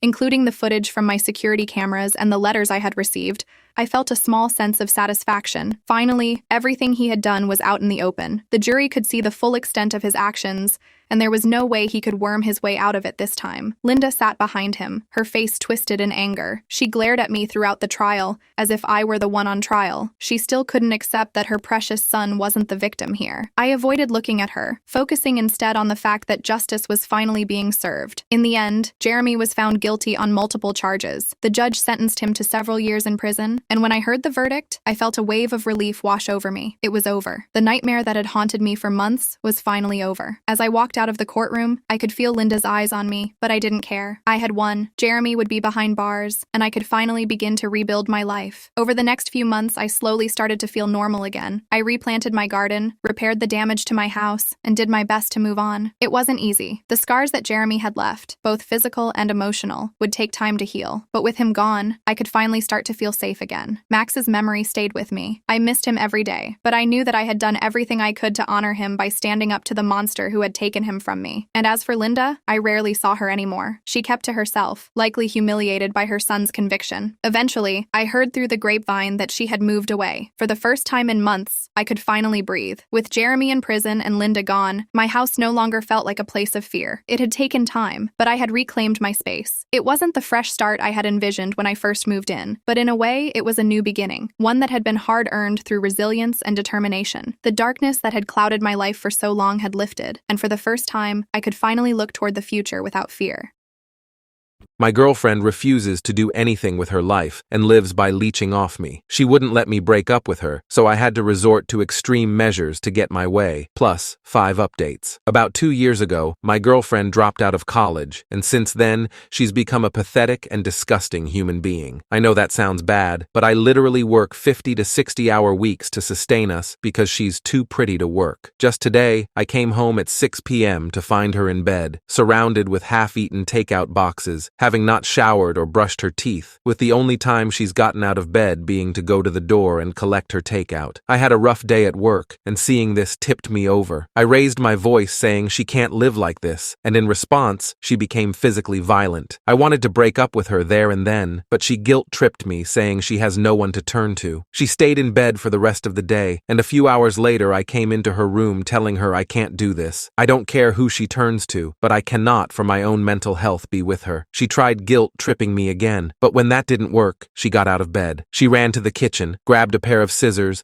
and threatened to unalive herself. I didn't risk calling her bluff, and agreed to stay with her. She's currently sleeping, and I've decided I'm going to break up with her tomorrow. If she does that again and goes through with it, not my fault. I don't care. Update 1. Last night when we were both getting ready for bed, I didn't take my clothes off, and instead just stood there telling her we needed to talk. At first, she was just smiling and jumping up and down on the bed with her knees, thinking I wasn't as serious as I was, but eventually, she was able to read the mood. I told her something wasn't feeling right anymore, that I've tried to make this work and be patient with her for the past few years, but I didn't know how much more time I was willing to spend waiting for her to get a job, go back to school, or just get a hobby if anything. I told her that it annoyed and grated me that she just didn't seem to care about herself, and that I hated she had no goals or aspirations. This was probably the first time in a long time she was as attentive as she's ever been during this conversation. I was incredibly taken aback. She agreed to whatever I was saying, even also giving suggestions on where she can apply, what courses were starting to interest her, and even said I could look over her as she submitted applications online to make sure she wasn't lying. I was in disbelief. In her head, it seemed like I was still willing to make this work, and a part of me believed this would finally be the moment that she would change. So it made the next part even harder for me and for her. At first, I told her I didn't love her the same way, which slowly but eventually led to me saying I didn't feel anything at all about this relationship and was jaded. I was tired and wanted a fresh start with someone who was more goal-oriented and wanted something more out of life. When she realized what I was getting at, she started to cry and asked why I didn't mention this sooner, and I said I've always asked her to cook, to go out with me to try something out, or to just go back to school, even when I offered to pay for her classes. Anything. She said she understands that part, but was upset why I didn't say it was leading to me losing interest in her, because from her perspective it seemed as if I still loved her all the same. She started apologizing, saying she wasn't in the right mental state and saying nothing was motivating her, and she genuinely had no interest in any hobbies. The only thing she liked was spending time with me, which is all she looked forward to in the day when I came home. None of this was really affecting my emotions besides making me feel uncomfortable, so I tried to continue by saying I think her lifestyle would be better with another person, but she immediately cut me off and became more panicked. She started to apologize again for what she's done and said she would be a better girlfriend, that she would go with me tomorrow to wherever I wanted to go, and would look for courses in August that she could start doing. But she did not want to lose me since she had nothing else in life, and absolutely hated that I stopped loving her. There were so much tears and snot that I said we would have this conversation again when she calmed down, and we eventually did in an hour or so. She pleaded to give her 2 months to make a change and give her another chance, and promised that she would change. Again, she listed off all the places she would apply to and said she would be a better partner. I never wanted to make her homeless, so this seemed like a good settlement, even though I still had my doubts. I then reaffirmed that I wanted to see other people, but she seemed much more adamant on this issue than the aspirations issue that she would be able to fix this. She said, just give her a month to try and make the relationship work, and asked me again and again on what she could do to make her love her again, and that she didn't want me to hate her. She said that this was the worst part of it all, in the only person that she had just being done. It seemed as if she was about to break down again, so I said, okay, we'll see how this relationship is in a month. In my mind, if I'm allowing her 2 months to get back on her feet, then by a month she would already be ready to move on. I also didn't want her to suffer a complete mental breakdown while I was still living her, so giving her a month to let her fix the relationship would give her enough time to accept things. I slept on the couch last night and will probably continue doing so for a while. She came out at about 3 a.m., wanting to talk some more, but I said I was exhausted and we would do it tomorrow. She then slept on the floor beside me for the rest of the night, apologizing again. When I told her to stop, she silently said okay and sobbed for a bit under her blanket. But that's everything that's happened so far. This was one of the hardest things I've ever had to do, but I regret nothing and feel much better letting everything out. I don't know how this situation will be in 2 months, but I was firm that it was the deadline. Update 2. Last night she said she saw something on TikTok where couples put a phone on a table with a timer and wanted to do something similar for each person to air what made them upset. I said that was dumb. If we were going to talk about our problems, it would be better if there was no time limit. She eventually agreed and said I could go first, asking me first when was the time that I completely lost my love in her. As I said before, it was never one action, but a grating feeling that got worse and worse until it got to this point, and I told her that. So she then asked, when was the time I felt the most angry? I said it would take some time to think for me, and she said that was fine. After a few minutes, something came to mind. I couldn't formulate the right words at first, but it eventually just started to come out. I told her the worst time was when I was first starting at my hospital. To keep it short, the tempo was brutal. It was constant work with little to no downtime, as I was constantly learning new things that school had never taught me, while being expected to be able to handle it as a professional. It was without a doubt the most stressed I've ever been, and I feel like other RNs can relate here. That year hardened the way I think now. That hard work does pay off, if you have the drive and the passion. I told her I think that was when I started losing feelings the fastest, seeing her at home doing absolutely nothing, coming home to no food made, to her not working a job, to her not learning anything, completely stuck to the internet with nothing to show for it. I said it made me even more upset when I had given suggestions for jobs with pretty easy schedules, or to find a new interest in school that would pan out better than last time, only to be rejected at my every attempt. I told her flat out that it disgusted me. She asked me why I didn't make this a bigger issue at the time, that I should have communicated this to her, but I said there's some things that shouldn't have to be said. I shouldn't have to remind her to wash her ass, eat, do something other than mindlessly scrolling on her phone for hours at a day, every day. I also told her that after coming home from the hospital during more stressful days, the last thing I wanted was to spend my time begging my girlfriend to do something productive, so I held my tongue and settled as she was still nice and caring. I had no other reasons to end it, and so the resentment grew worse from then on. It was around here that I became more mean to my regret now, but I will still input it as I have everything else. I told her that when she dropped nursing, I was upset, since I felt that she was more than capable of doing what I had done. But after spending more time in the relationship and spending more time getting to know her, I knew that with the type of person she was, there was no way she could have ever finished, which is why I suggested easier and more laid-back jobs, less demanding majors for school. Shit, even if she just cooked or found an interesting hobby at that point, I would have appreciated it. Still, she chose to do nothing for years. It's just the type of person she was, and why I felt done for her romantically over time. She asked me if I hated her, and I said I didn't know. I told her she she was very loving and kind, but I hated how she handled her life to this point, that I felt no ill will towards her after airing everything out, but I also felt nothing else. I just felt done and ready to move on. Throughout this conversation, we kept eye contact, and there were times it seems like she would break. But like she said, she remained as calm as she could while I said what I had to say. I told her I was done and she could say her piece now, but she asked if we could continue the conversation later and locked herself in our room for the rest of the day. The next day, we sat down again and finished the conversation. She told me that she thinks she's depressed, saying that she didn't feel sad before that night, just had no motivation of doing anything. I had a couple of messages telling me to ask her to get tested for ADHD, but when I started bringing it up, she was very adamant that is not something she felt comfortable with. I knew she didn't like needles or going to the hospital in general, but her flat-out refusing to get tested for disorders when I told her it was not at all like a regular hospital visit surprised me. She asked me if she was able to change in her behaviors. Would I give her another chance? I said I didn't know, as I felt nothing right now and didn't know if her doing it would bring any feeling back, especially since it took my breaking point to do so. She asked if there was any compromise, and I told her again, if in a month I felt like there was enough reason to stay together I would, but that there was no guarantee that my feelings would return, but I would match any effort she also put out. She was frustrated by my answer, but I said that's how it would be. She gave me a piece of paper to look at that she was working on last night that had a list of hobbies and interests she wanted to look into, the two major ones being photography and cooking again. She told me that she was looking into these while also showing me her phone, giving proof that she was putting in applications on Indeed and Glassdoor for some entry-level positions that she might get hired in. I told her if she was able to show enough passion or interest in these hobbies that she showed, I would not care about her working, just anything to improve herself. But if she didn't do anything at all, then it would be best to look for a new job to help her if she moves out. I've also been asked in private messages if I have any personal friends to talk to. There's 2 female co-workers I confide some information in, given how many hours we work together at our hospital, and who I completely trust, as in my opinion, they are extremely grounded. They both said I would eventually get love-bombed, and this would all go back to how it once was, and that I needed to stand firm with moving on.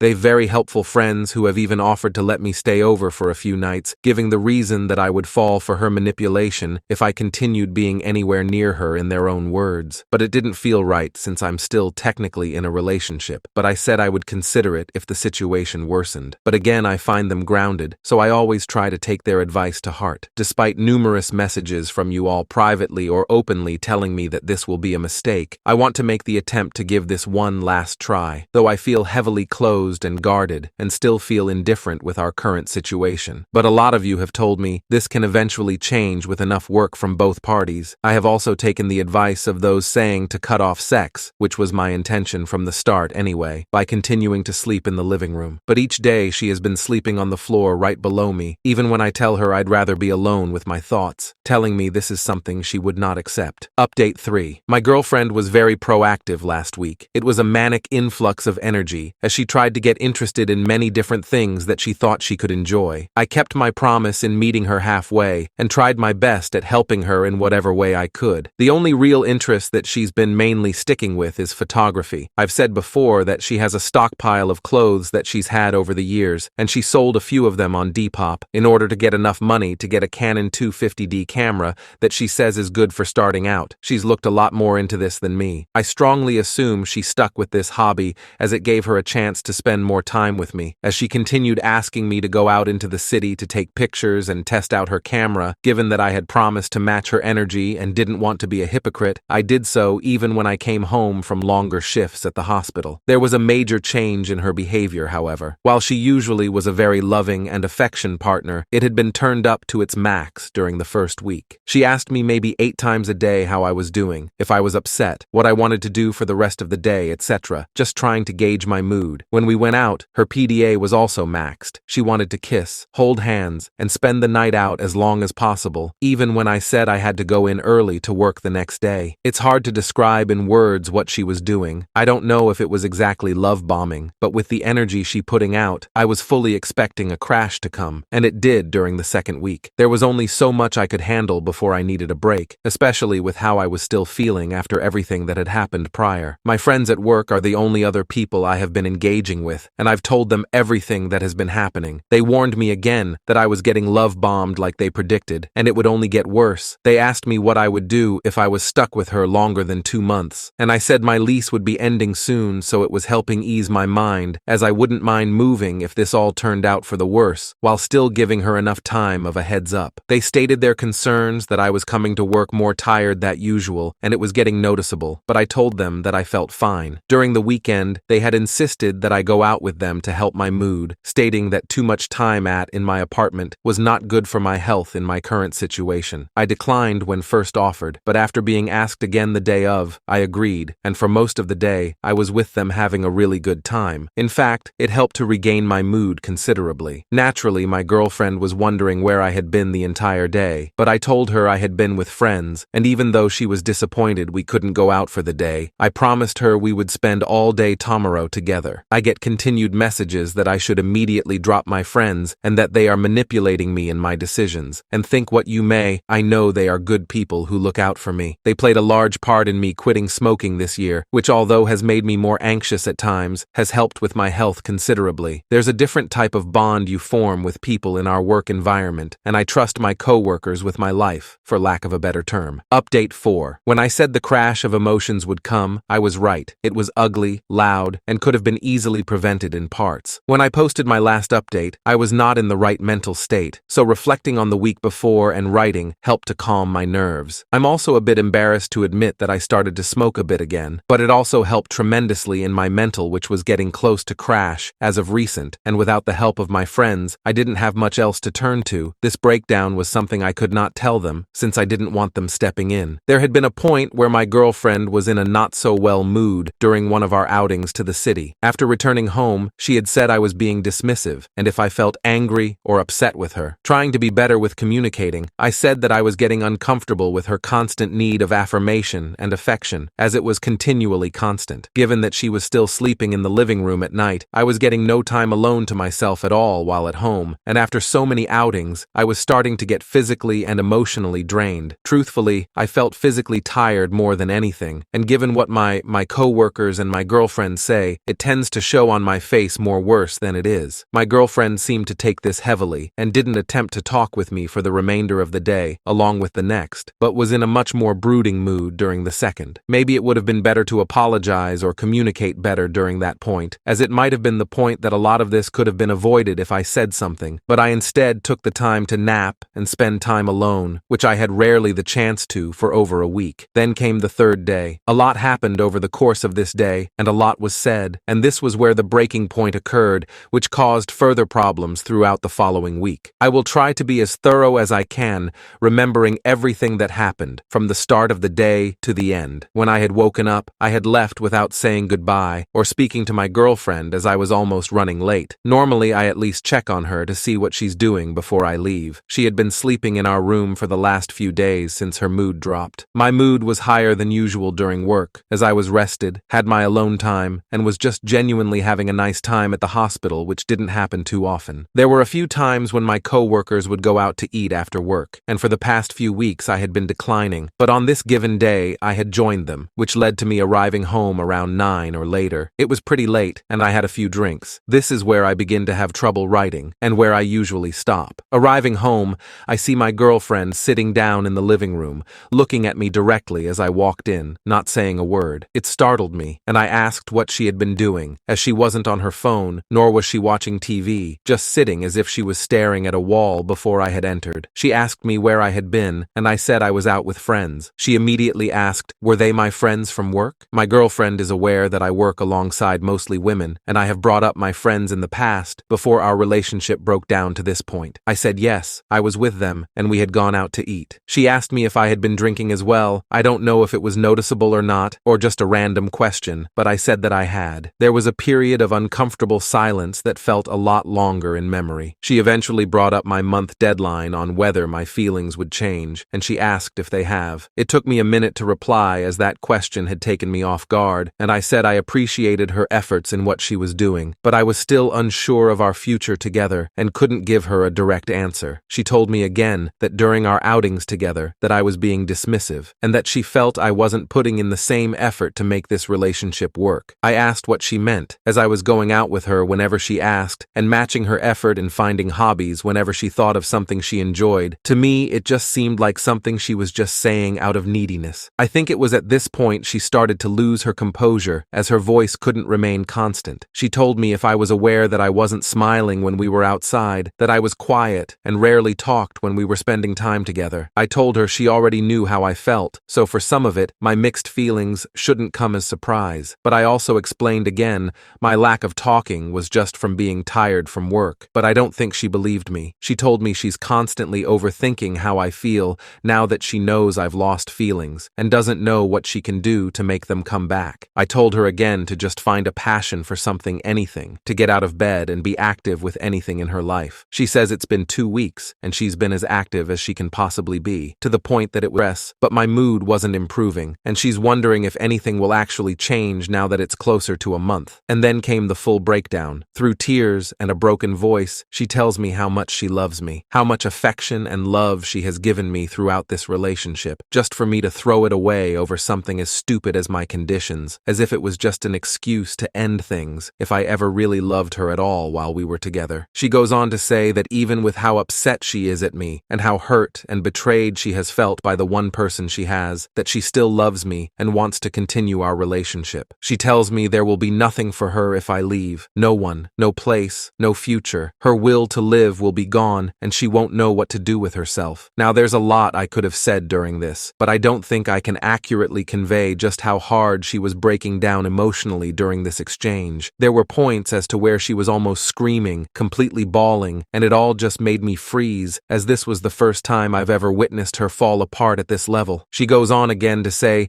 there's no reason to live if this is the end. It won't matter what job she gets. Another month will not be enough, and she knows I still won't want to be with her, and that she will have nothing. After everything was said, she locked herself again in our room and stayed there for a few more days. Whenever I tried to knock to initiate conversation, she screamed for me to go away, and I did. A few days later, she had finally calmed down enough to where we could speak to each other, and she changed her attitude 180 degrees. She still was upset, but extremely apologetic in what she did and said, telling me that a lot of it was just in the moment, and she didn't meant it. The days that I was finally able to spend alone, without her or my friends, gave me the mental to finally do what I should have a month ago. I told her as gently and as calmly as I could that it was over, that there was no chance that we could be together at this point, and I no longer wanted to be in a relationship. I told her I would let her stay for an additional 2 months until she could find a job and help her get on her feet. I also said that if she was unable to do anything by that time, then I would be gone.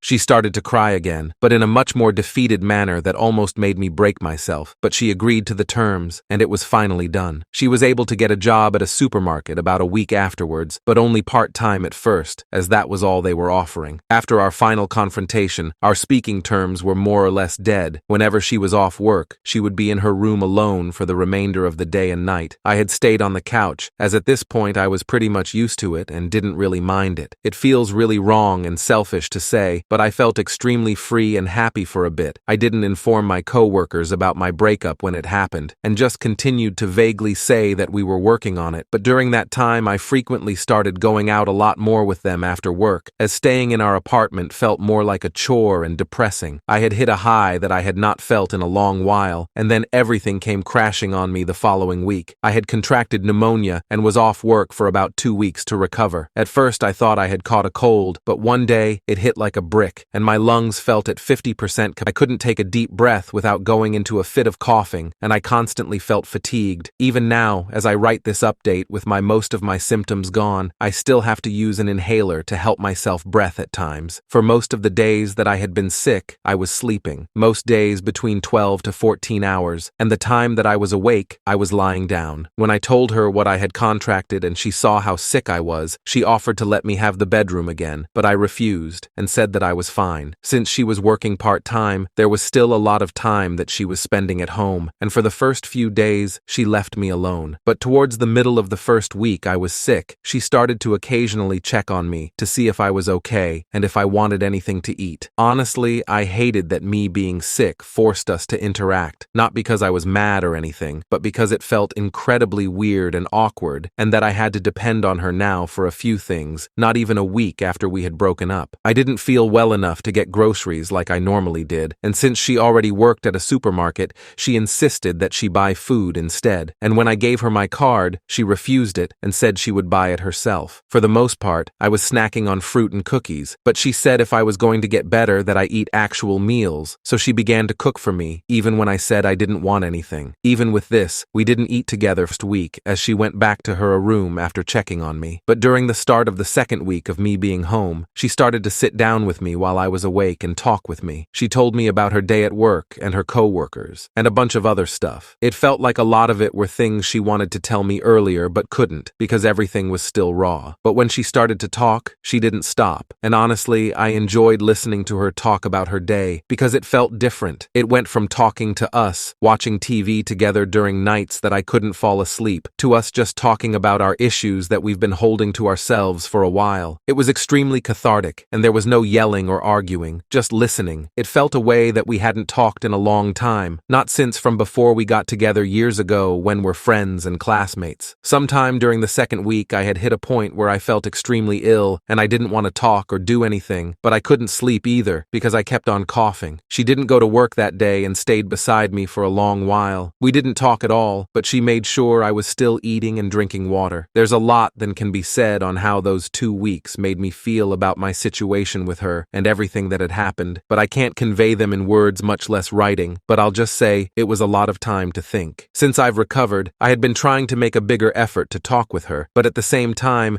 not trying to make it feel forced, as it may have felt a month ago. Just random conversations about random things, about how her photos were going, how work was doing, if she liked her a boss, just whatever. She spent less time in her room and more time in the living room with me when I had gotten home, just talking about her day and work, customers and co-workers, and in turn, I told her about my day. Gradually, within these weeks, it feels as if the transition of being in relationship to being friends is a lot more apparent, and it feels better and more organic this way, as it's become easier to communicate. Even still, though, there's a barrier between us, something that formed from our final argument, and it's hard to describe exactly what it is, but it's there. The deadline that I had formed for me moving out is at the end of September, as that's when my lease ends. Update 5. The end of September approached quickly, and my lease was set to expire. I had made my decision not to renew it. I needed a fresh start away from her and the memories of our relationship. I had been contemplating this for weeks, and while I was grateful for the moments of connection we shared during my recovery, I knew I couldn't stay. On the last Saturday of the month, I told her it was time for me to leave. I explained my reasons, trying to keep my tone calm and steady. I said that I needed to focus on myself and my future, and that living together was no longer a viable option for me. I saw her expression settled in. She started to cry, and the argument erupted almost immediately. She accused me of abandoning her and not caring about everything we had been through. She yelled that I was throwing away our love for no reason, and she couldn't understand why I would leave when we had been getting along better. I tried to respond calmly, but her accusations were hurtful. I told her that I was not abandoning her, but rather trying to take care of myself. As the argument escalated,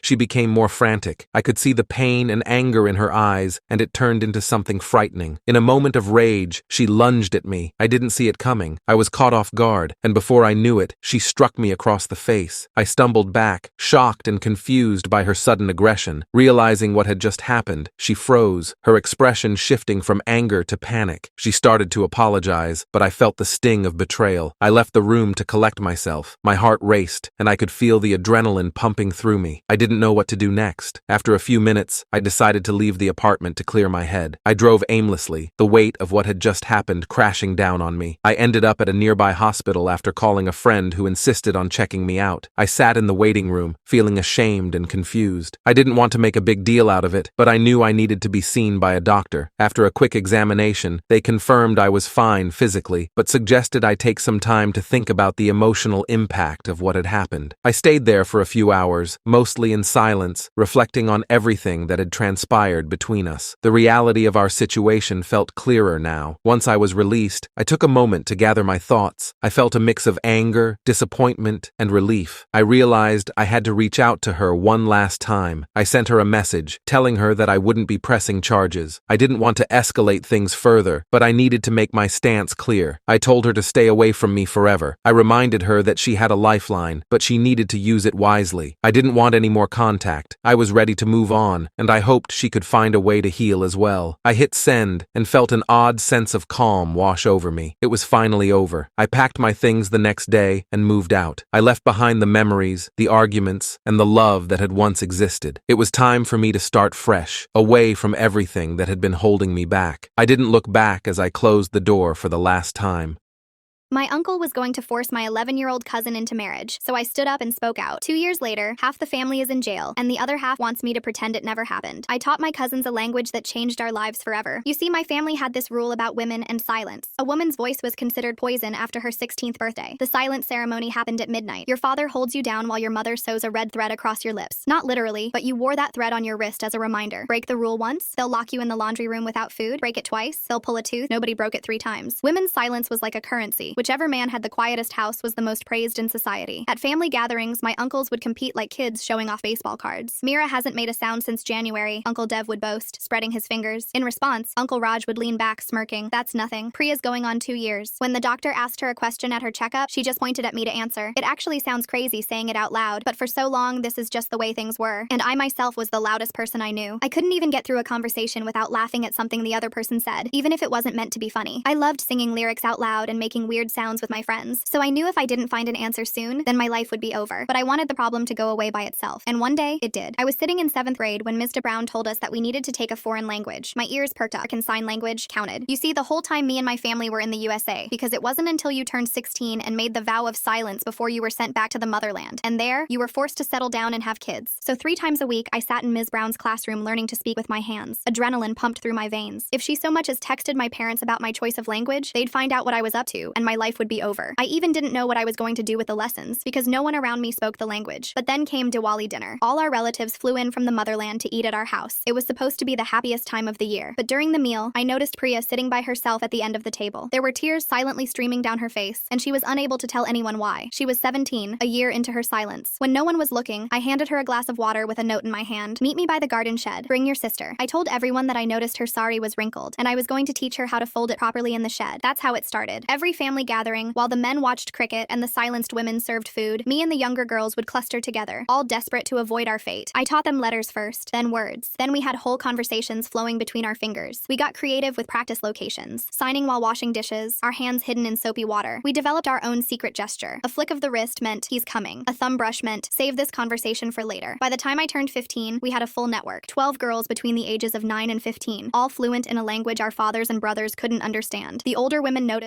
but said nothing. Others started learning by watching us. Everything crashed down at my cousin Angeli's wedding. She was 15, marrying a 65-year-old man who'd specifically chosen her for her early, well-trained silence. We were halfway through the ceremony when I noticed her 11-year-old sister glaring right at me. When I looked down at her hands, she signed, he hits her. She showed me the bruises. I watched Angeli standing there in her red wedding sari, unable to object to her own marriage. Something in me snapped. As he started the final vow, I stood up and spoke. But this time it wasn't in sign language. It was out loud. She doesn't want this marriage. He's been hurting her. My mother's face turned ghost white. There were gasps all around me. The room exploded. 200 guests staring as I broke the cardinal rule. My father grabbed my arm, hissing about shame and consequences, but he froze in his tracks because 6 other girls stood up, some speaking for the first time in years. We know about the beatings, one exclaimed. This is effing illegal, another one shouted. That's when I heard sirens outside. Through the window, I saw 2 police cars and a CPS van. Someone had called them about a marriage in progress. I never found out who. The police came in and started asking questions. They separated Angeli from everyone else, leading her to a quiet corner. The groom tried to slip out the back door, but an officer stopped him. My father kept squeezing my arm harder, leaving marks that would bruise later. The other men were yelling at their daughters who had spoken up, their faces red with rage. The CPS workers took Angeli into another room. I could see through the doorway as they examined her arms. She was crying and nodding, finally able to tell her truth. One of the workers was taking photos of the bruises. The police started writing down names and asking for IDs, their presence making the air feel electric with tension. My Uncle Dev pushed through the crowd and grabbed his daughter by the hair. She screamed and a police officer immediately intervened, pulling them apart. That made everything worse. Now they were watching all of us more closely. The men couldn't discipline their daughters with the authorities there, and their frustration was palpable. The lead officer announced they were shutting down the wedding. He said something about investigating reports of abuse and underage marriage. The groom, seeing the police were now occupied with the growing chaos of families arguing and officers trying to maintain order, slipped away during the commotion motion. Nobody tried to stop him this time. My father dragged me toward the car, his grip never loosening. He wasn't saying anything, but I could feel his anger radiating off him in waves. My mother followed behind us, clutching her prayer beads so tightly her knuckles were white. She hadn't looked at me once since I spoke up. The other families were leaving too, pulling their daughters along, the parking lot a chaos of slamming doors and revving engines. In the car, my father's knuckles were white on the steering wheel. He said I had destroyed our family's reputation, that we could never show our faces again. He said the other men would never respect him again. My mother just kept praying under her breath, the Sanskrit words barely audible. I stared out the window and tried not to cry, watching the city lights blur past. At home, he marched me straight to my room. He took my phone and laptop, shoving them into his pockets. He said I would stay there until he figured out what to do with me. The door locked from the outside with a click that sounded final. I heard him storm downstairs and start making calls, his voice carrying through the floorboards. Through the air vent, I could hear him talking to my uncles. He was warning them about the police asking questions. He told them to keep their daughters away from school for a few days until things calmed down. He mentioned something about an emergency family meeting at grandfather's house. I tried to sleep but kept thinking about Anjali. I wondered where they took her, if she was safe now. I hoped she was safe. I thought about the other girls who spoke up. Their fathers were probably doing the same thing mine was, locking them away like dangerous secrets. Around midnight, I heard a soft knock. My Aunt Mira slipped inside with a plate of food, rice and dal, still warm. She was one of the silenced women, but she touched my face gently. She pointed to the food and then to her heart. I understood she was proud of me, even if she could never say it. She pulled out her phone and showed me messages. My cousins were texting each other in a group chat I didn't know existed. They were thanking me for speaking up, but they were also scared. Some of them were already locked in their rooms too. Their fathers were furious, threatening to send them back early. My aunt left as quietly as she came. I ate the food and tried to think clearly. I knew this was just the beginning. The men would regroup and come up with a plan. They always did when their authority was challenged. They would find a way to reassert control. The next morning, my father unlocked my door at dawn. He told me to get dressed in my best sari, the blue one with gold embroidery. We were going to my grandfather's house. All the men would be there for counsel. I knew this was bad. Grandfather was the one who started the silence tradition in our family 3 generations ago. The drive took 2 hours through winding country roads. My father didn't speak the whole way. My mother came too, but she sat in the back, still clutching those prayer beads. I watched the city turn into countryside, the buildings giving way to fields and forests. My grandfather lived in a big house away from everyone, isolated and imposing. When we arrived, I counted 20 cars in the driveway. All my uncles were there. Some cousins I hadn't seen in years had driven through the night to attend. Only the men, though. They were gathered in the main room, sitting in a circle on cushions. My grandfather sat in his chair like a king holding court. They made me stand in the middle of the circle. My grandfather asked me to explain myself. I told him about Anjali's bruises, keeping my voice steady. I said the marriage was wrong, that she was just a child. He laughed and said I was too young to understand our ways, that I had been corrupted by American ideas. The interrogation went on for hours. They asked who taught me to be so disrespectful. They wanted names of every girl who knew sign language. I kept saying I only spoke about Anjali, nothing else. My uncle Raj stood up and said I was lying, that I had poisoned all their daughters' minds. His face was red with anger, veins bulging at his temples as he paced back and forth like a caged animal. The room felt suffocating. My grandfather sat at the head of the long wooden table, his fingers steepled in front of him. The other men, my father, my uncles, various male cousins old enough to have a voice in family matters, formed a semicircle around me. The overhead light cast harsh shadows on their faces, making them look like strangers instead of family. Then they started bringing in my cousins one by one. First was Priya's younger sister, Kavya, only 12 years old. She was shaking like a leaf, her small frame drowning in an oversized salwar kameez. Her usually bright eyes were wide with terror. My grandfather asked her if she knew sign language. She looked at me and then at the floor, her lips trembling. Her father slapped the back of her head and told her to answer. The sound echoed in the room. She nodded yes, tears streaming down her face, and I wanted to wrap her in my arms and tell her it would be okay, but I couldn't move from my chair. They brought in 8 more girls. Some admitted to learning ASL right away, their voices barely above whispers. Others tried to deny it until their fathers threatened them with consequences I didn't want to imagine. Maya, who was 14, held out the longest, insisting she knew nothing until her father grabbed her wrist so hard she cried out. The youngest was Asha, only 9. She didn't even understand why she was in trouble. She just kept crying for her mother who wasn't allowed in the room, her small voice calling mama over and over until her father told her to be quiet. My grandfather declared this was an infection that needed to be cut out. His voice carried the weight of absolute authority, the kind that had ruled our family for decades. He said all the girls who learned sign language would undergo the silent ceremony immediately. It didn't matter that some were years away from 16. He said desperate times called for desperate measures. The other men nodded in agreement, some enthusiastically, others with what looked like reluctance they didn't dare voice. They separated us into different rooms. I was taken to the basement, a cold concrete space with one small window near the ceiling that let in just enough light to remind me the outside world still existed. The walls were unpainted cinder blocks that seemed to absorb any warmth. There was a thin mattress on the floor that smelled of mildew, and a bucket in the corner that I didn't want to think about. My grandfather said I would stay there until I learned proper respect. The door was thick wood with a heavy lock that clicked with finality when he left. The first night was the worst. The concrete floor radiated cold through the thin mattress. I could hear the house settling above me, creaking and groaning like it was digesting what had happened. Every sound made me jump. Footsteps, muffled voices, doors opening and closing. I wrapped myself in the single rough blanket they'd left and tried not to think about spiders or mice or how long they planned to keep me here. For 3 days, they kept me down there. Twice a day, someone would bring rice and water. The rice was always cold, sometimes with a few pieces of dal mixed in, served on a steel plate that clanged against the concrete when they set it down. No one spoke to me. I could hear footsteps above, muffled voices that might have been arguing or might have been normal conversation. It was impossible to tell through the floorboards. Sometimes I heard crying that might have been my younger cousins. The sound made my chest tight with guilt and anger. I did push-ups and jumping jacks to stay warm and sane. I counted them obsessively, 20 push-ups jumping jacks, then start over. I recited poetry I'd memorized for school, sang songs under my breath, practiced ASL signs against the wall where no one could see. I marked the passage of time by the small rectangle of sunlight that moved across the floor from the window. When it disappeared each evening, the darkness felt absolute. On the fourth morning, I heard a car pull up. The engine sound was different from the family cars I recognized. Then voices I didn't recognize. A woman asking for me by name, her tone professional and insistent. My grandfather's voice, smooth as honey, saying I had the flu and was resting. The woman insisted on seeing me. She said she was my counselor from school. Ms. Brown had come looking for me. My heart leaped with hope and fear simultaneously. I heard arguing. My grandfather's voice rose slightly, losing some of its controlled smoothness. Mr. Brown's remained steady, using words like mandatory reporter and welfare check. Then footsteps coming down to the basement, quick and angry. My grandfather unlocked the door and hissed at me to make myself presentable. The sudden light from the stairway made me squint. He threw a clean sorry at me and told me to change quickly. He said if I tried anything, my cousins would pay the price. His eyes were cold as winter stones. I changed with shaking hands, trying to smooth my tangled hair with my fingers. The clean clothes felt strange after days in the same outfit. My grandfather waited outside the door, tapping his foot impatiently. When I emerged, he grabbed my arm hard enough to leave marks and marched me up the stairs. They brought me upstairs. Ms. Brown was standing in the living room with her arms crossed, her usually warm face set in hard lines. She looked me up and down, taking in my messy hair and pale skin, the dark circles under my eyes. She asked if I was okay. I nodded and said I'd been sick but was feeling better, the lie tasting bitter on my tongue. My grandfather stood right behind me, his hand heavy on my shoulder, fingers digging in just enough to remind me of his presence. Ms. Brown asked why I hadn't been answering my phone. My grandfather smoothly said I'd been resting without electronics, doctor's orders for a bad migraine. She didn't look convinced. Her eyes narrowed slightly as she studied us both. She asked to speak to me privately. My grandfather said that wasn't appropriate in our culture, that unmarried girls didn't meet alone with outsiders. She stared at him for a long moment, and I could see her processing this information, filing it away. Then she looked directly at me. She asked if I remembered what we learned last week in ASL class. My heart pounded so loud I was sure everyone could hear it. I knew this was my chance. While my grandfather couldn't see, I signed help as clearly as I could, my fingers moving in the familiar pattern we'd practiced. Her expression didn't change, but I saw her notice, saw the slight widening of her eyes before she controlled her face. She said she hoped I'd be back in class soon and left. The moment her car disappeared down the driveway, my grandfather backhanded me. The force of it snapped my head to the side, and I tasted blood where my teeth cut my cheek. He'd seen my reflection in the window. He called me a stupid girl and said I'd just made things worse for everyone. He threw me back in the basement, shoving me so hard I stumbled on the stairs. I heard him making more phone calls, his voice urgent and angry. That night I couldn't sleep. My face throbbed where he'd hit me, and I kept replaying Ms. Brown's visit. Had she understood? Would she come back? Or had I just made things worse like my grandfather said? I pressed my back against the cold wall and tried not to cry. The next day, Ms. Brown came back. This time she brought a social worker named Janet, a middle-aged woman with kind eyes and a no-nonsense manner. They said they were doing a welfare check, that it was standard procedure when a student missed multiple days. My grandfather had no choice but to let them in, though his smile was strained. He quickly called some of the aunts to make the house look normal. Within minutes, they started cooking and cleaning like it was a regular day, filling the air with the smell of spices and the sound of normalcy. They cleaned me up again, my aunt roughly brushing my hair and pinching my cheeks to bring color to them. They dressed me in a bright blue salwar kameez and coached me on what to say. My aunt whispered that if I didn't cooperate, they'd already picked out husbands for all of us. She showed me photos on her phone, men in their 30s and 40s, some already married, all from traditional families back home. They'd ship us back within the week. I sat in the living room trying to look normal while my insides churned with fear and rage. The social worker asked me questions about school and home. I gave the rehearsed answers while my grandfather watched from his chair, his presence like a weight in the room. But I'd hidden my ASL notebook in my lap under a cushion. When I shifted positions to answer a question about my favorite subjects, I let it fall. The pages scattered across the floor, revealing months of sign language practice, notes about teaching my cousins, drawings of hands forming words. Janet bent to pick it up and saw pages covered in sign language practice. She slowly gathered each page, taking her time, studying them. She handed it back to me with a small nod that my grandfather couldn't see. She took photos of the house, saying it was standard procedure, her camera clicking steadily. She photographed the locks on doors, the bars on windows that my grandfather claimed were for security. She mentioned they'd be back for follow-up visits. My grandfather's jaw clenched, but he smiled and said they were always welcome, that they had nothing to hide. After they left, everything moved fast. My grandfather called an emergency family meeting. He said the ceremony would happen that night, that they couldn't wait any longer. He called all the families to come immediately. He said the outside world was trying to destroy our traditions, and we had to act quickly. The men started preparing the main room, moving furniture, laying out ceremonial items with practiced efficiency. They brought us girls up from our various hiding spots. We looked rough, unwashed hair, wrinkled clothes, hollow eyes that had seen too much. Some girls had bruises they tried to hide. They made us bathe and dress in white saris. White for purity, they said. White like ghosts. White like surrender. The fabric felt heavy against my skin. They lined us up by age in the preparation room. I was the oldest, so I would go first. I looked at the others. Kavya still trembling, Maya defiant but scared, little Asha confused and wanting her mother. The room filled with relatives as the sun set, casting long shadows through through the windows. The men sat in the inner circle on cushions, their faces solemn with the weight of tradition. The silenced women stood against the walls like sentinels, their red threads visible on their wrists, their eyes downcast. On a low table sat silver plates with red thread and scissors. The ceremonial items gleamed in the lamplight, tools of a tradition that had stolen voices for generations. My stomach turned looking at them. My grandfather started chanting in Sanskrit, his voice deep and rhythmic. The other men joined in, their voices creating a hypnotic rhythm that seemed to make the air vibrate. They lit incense that made the air thick and hard to breathe, sandalwood and something else that made my head swim. The smoke curled up toward the ceiling like grasping fingers. My father approached with the red thread. His hands were shaking slightly, but his face was stone. He wouldn't meet my eyes. I looked at my cousins. Some were crying silently, tears rolling down their cheeks. Others stared straight ahead, already practicing their silence. The youngest one was sucking her thumb, a habit she'd broken years ago. I thought about Anjali, wherever she was now. I thought about all the women lining the walls, decades of silence pressed between them like flowers in a book. I thought about Mrs. Brown and Janet, somewhere out there in a world where women's voices mattered. I made my decision. When my father reached for me, I signed now to the other girls. We'd practiced this in whispers and gestures when the adults weren't looking. We scattered in every direction. The men weren't expecting it. We'd planned escape routes, memorized which windows opened, which doors led where. Some girls ran for the doors, others headed for windows. The room erupted in chaos. White saris flashed like birds taking flight. I sprinted toward the kitchen where I knew there was a back door. My Uncle Dev caught my cousin near the stairs, his hand closing on her dupatta. She twisted away, leaving the scarf in his hands. Two girls made it outside before being grabbed in the yard. I could hear shouting and crying everywhere. My sari tangled around my legs, slowing me down. I hiked it up, not caring about propriety anymore. I burst into the kitchen. The women were there, preparing food like they always did during ceremonies. Pots bubbled on the stove, and the familiar smell of dal and rice filled the air. They looked up in shock. I begged them to help us, tumbling out of my mouth. Most looked away, trained by years of fear, their hands continuing their work automatically. But my Aunt Mira stepped forward. She'd always been different, quieter in her rebellion. She blocked the doorway as my father appeared, breathing hard from the chase. He ordered her to move. She shook her head, a simple gesture that seemed to shake the foundations of our world. Another aunt joined her, then another. Slowly, the silenced women formed a wall between us and the men. For the first time in decades, they were choosing a side. My father tried to push through, but they locked arms, their red threads like a chain binding them together. That's when my grandmother appeared. She never came to ceremonies anymore, staying in her room with her memories and her photographs of a life before silence. But she stood there now, 90 years old and fierce. Her white hair was loose around her shoulders instead of in its usual bun. She still wore her red thread from when she was silenced at 16. The fabric had faded over the decades, but never broken. She reached up and pulled it off her wrist with arthritis-gnarled fingers. She spoke for the first time in 40 years. Her voice was raspy but clear, like a door opening on rusty hinges. She told her sons to stop. She said she'd watched this tradition destroy too many lives, had seen too many bright girls dimmed. She said she'd stayed silent when they silenced her daughters, but she wouldn't watch it happen to her granddaughters. Her words filled the room like water breaking through a dam. The room went completely still. Even the pots on the stove seemed to quiet their bubbling. My grandfather stared at his mother like she was a stranger. She walked through the crowd of men who parted before her like she was parting the sea. Her steps were slow but steady. She took the scissors from the ceremonial plate and cut each red thread into pieces. The sound of cutting seemed impossibly loud. Then she turned to the women lining the walls. She told them they could speak. She said their silence had given the men too much power for too long. She said she'd spent 40 years regretting her silence, 40 years of words rotting in her throat. One by one, the women began removing their threads. Some cried as they did it, decades of suppressed emotion pouring out. Others laughed, the sound rusty and beautiful. My mother pulled hers off and said my name for the first time in years. The sound of it made me cry. The men didn't know what to do. They were outnumbered now, and more importantly, the moral authority they'd claimed was crumbling. Some uncles tried to grab their wives, but the women stood together. My aunt told her husband she would leave and take their daughters if he tried to continue. She'd already packed bags, she said, had been planning for years. Other women made similar threats. The revolution we'd started with sign language had become something bigger. My grandfather ordered everyone to stop. His voice had lost its power, sounding almost plaintive. He said traditions existed for a reason, that they'd kept our culture strong, but his own mother laughed at him, a sound like bells ringing. She asked what reason justified stealing women's voices. She asked if he'd ever wondered what his wife would have said all those years if she could speak. She asked if he knew his daughter's favorite colors, their dreams, their fears. His silence was answer enough. The ceremony fell apart like a house of cards. Families started arguing, years of resentment spilling out. Some men tried to maintain control, but their wives were done listening. My father looked lost as my mother told him exactly what she thought of his weakness. She said he'd hidden behind tradition instead of thinking for himself. She said she'd loved him once, but didn't know if she still did. She'd need to relearn who she was with a voice. Over the next weeks, everything changed. The family that had seemed so solid, so eternal, revealed its cracks. Some families split apart completely. Die-hard traditionalists cut ties with those who abandoned the silence rules. My cousins were shuffled between relatives as parents figured out where they stood. The network of girls stayed strong, texting constantly, sharing resources and support. We created a secret Facebook group where we could talk freely. Ms. Brown helped several girls report abuse to the authorities. She connected us with counselors and lawyers who understood cultural contexts but wouldn't accept culture as an excuse for abuse.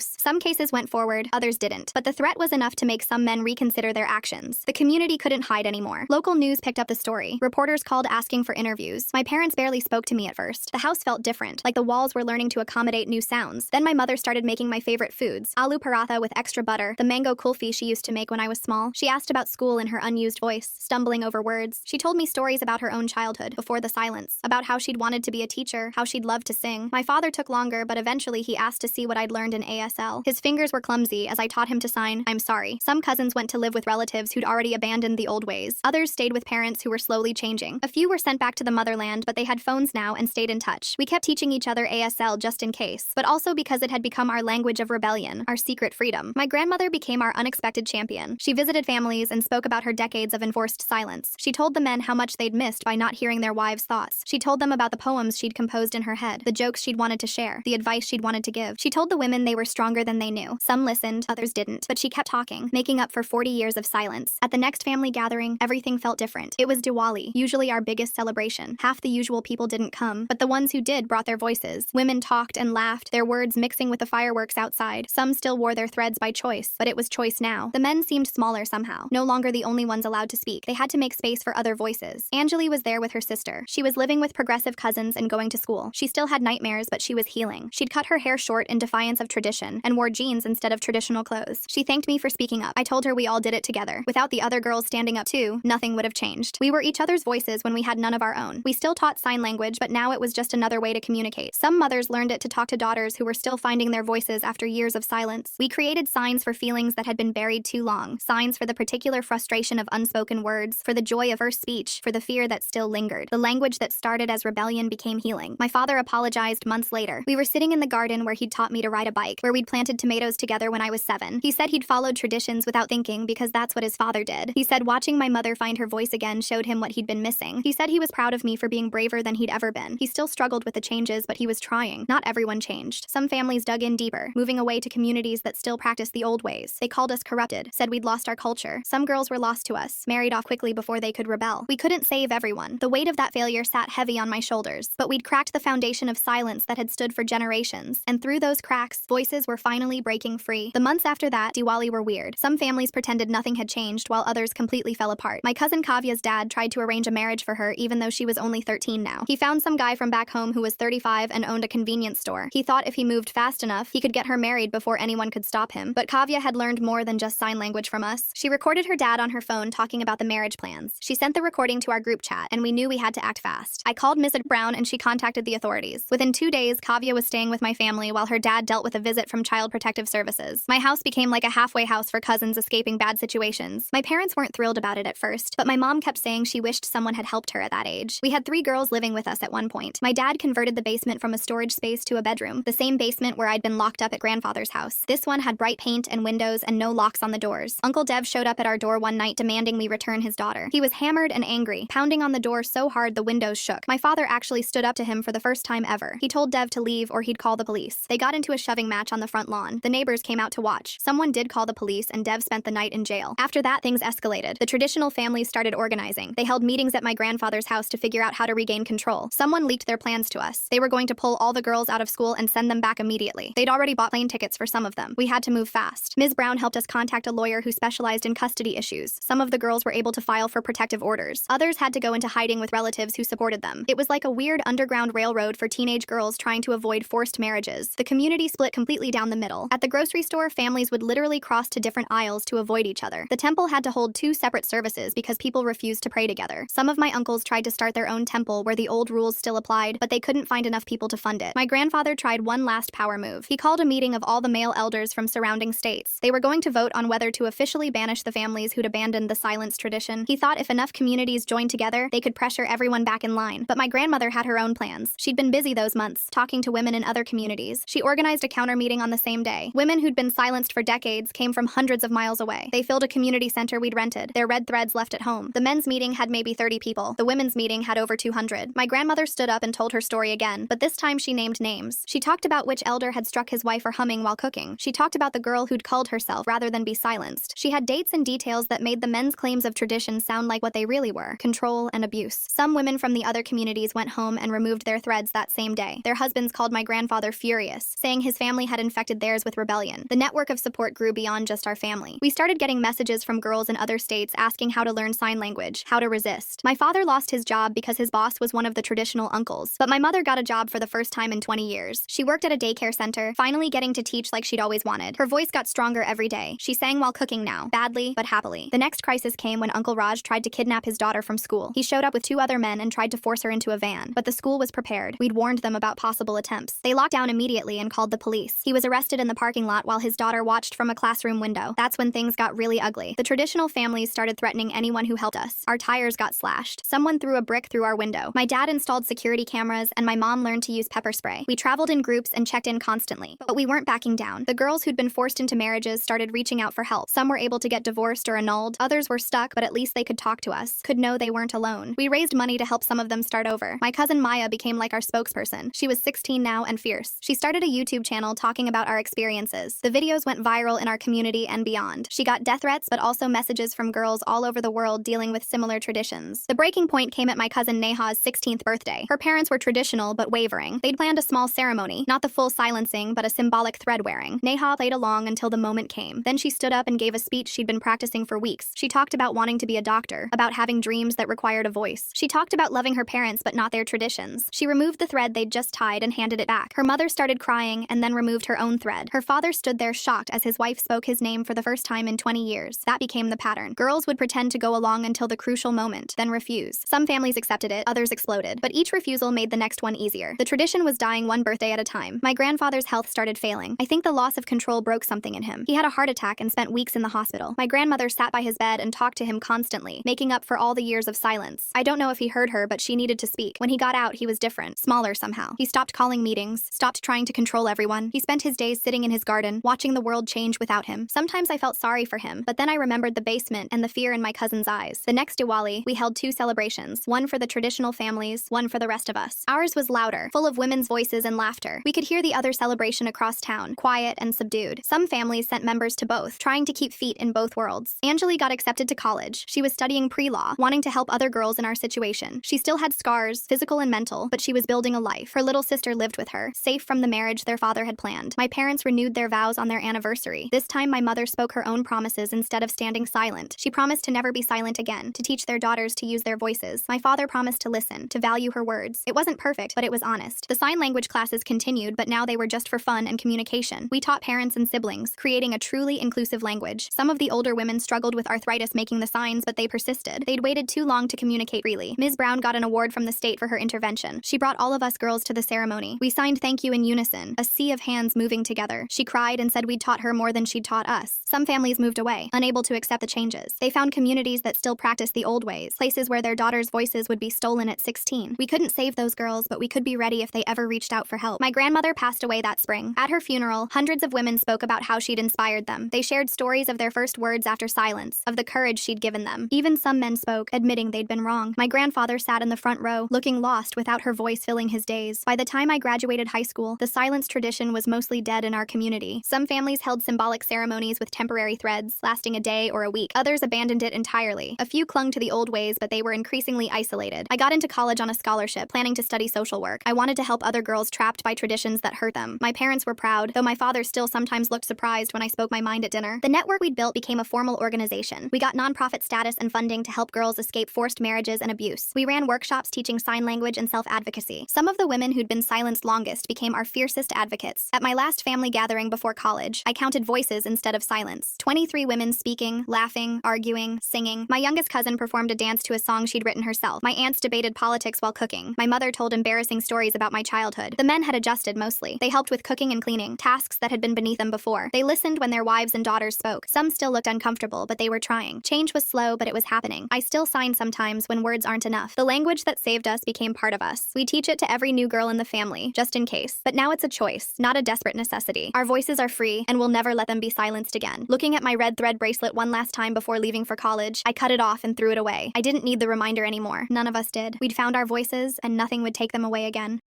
I gave my unemployed stepbrother a high-paying job and free money. In return, he harassed me for months and tried to get me fired, not knowing that was his last chance to be nice. Growing up, my stepbrother was the golden child, and I liked it that way. When my parents tore up my report card because I got a mix of A's and B's and threw a party for my stepbrother, Tyler, who got all C's, I was happy for him. And even when I got wailed on for being too quiet and ungrateful at the dinner table, while Tyler got double the amount of dessert for bringing his plate to the sink, I was happy for him, because I knew that in the long run, this would only benefit me. I also knew that it would eventually cause a rift between us. Of course, I was right about both those things. I graduated high school with all honors because of how hard my inferiority complex made me study, whilst Tyler flunked out junior year. I moved out the second I hit 18 and used my own money to pay for the apartment, whilst Tyler was literally in legal debt by 17. My parents actually stopped talking to me as soon as I moved out, and I reciprocated, never coming home for holidays. The only thing I did was send $200 in cash to Tyler every 2 months, just so he wouldn't be fully reliant on our parents. Other than that, we didn't talk. All I knew about him was that he had somehow gotten a job as a supervisor at a local McDonald's. Honestly, I liked it that way. I wanted none of my family to know how I was doing. I waited all the way until I graduated college and bought a nice car, condo, and had a steady job to see them again. I thought this would finally be the thing that showed them, but instead, I got a Thanksgiving that will forever be imprinted in my mind. I showed up in an old outfit from Old Navy and a fat check and job opportunity for Tyler. My stepdad was the one who opened the door. I almost gasped when I saw how much older he looked. Meanwhile, my mom's face was pumped with Botox. To my surprise, they actually welcomed me in, but I never let my guard down. And it wasn't until we all, stepbrother, stepdad, and mom, sat down in the living room that their mask of kindness fell apart. We started off with updating each other, and I found out Tyler had gotten fired from McDonald's after just a year and has been unemployed ever since. I saw him saying this as my chance to tell him about the job. Well, I started. I work at a bank and we're currently looking for— "Oh, look at me! I get paid for using a calculator and wearing a suit," he interrupted. I stared at him blankly, while my parents were laughing their butts off. It had been almost 8 years since I last saw him. Surely he wasn't still a man-child, right? I brushed it off as some dumb joke and tried to continue, but every time I did, he'd start making funny faces or call me a desk monkey under his breath. I just sighed and, for the first time, I saw Tyler for what he was, a deadbeat loser. So I gave up on the job offer and instead just handed him the $15,000 check from my pocket. But instead of thanking me, or even just nodding in my direction, he went too far. "Bet your dead daddy's real proud you turned out to be a money parasite, huh?" My face dropped. I was instantly filled with so much anger that my neck and face started burning up. I stood up to walk towards him, with my fists clenched by my side. And in response, he stood up too, except instead of facing me, it was to run away and lock himself in the bathroom. My parents practically glued themselves to the couch, not wanting to be involved. I simply walked over to Tyler and slowly began to unlock the door from the outside, taunting him. "Hey Tyler, did you know I was going to offer you a job that had a starting pay of $60,000 today?" Silence. "But hey, if you'd rather beat your hot dog all day while watching girls who will never want you, all from the childhood bedroom that you never moved out of, then more power to you." Silence. I didn't even bother opening the door after that. I just left. A small part of me was angry that I let him keep the check, but I was mostly still happy that I was able to help him out. But turns out Tyler didn't exactly want the check. He didn't want the job either. Instead, he wanted to ruin my life. I didn't realize it yet, but my comments had stung Tyler. So much so, he decided to use them to ruin everything I had ever worked for. About a week later, I started getting weird calls at work. Someone would ask for me by name, then hang up when I answered. Then my email inbox got flooded with subscription confirmations. Somehow someone had signed me up for every porn site newsletter possible. My work email, not my personal one. I changed my passwords and moved on,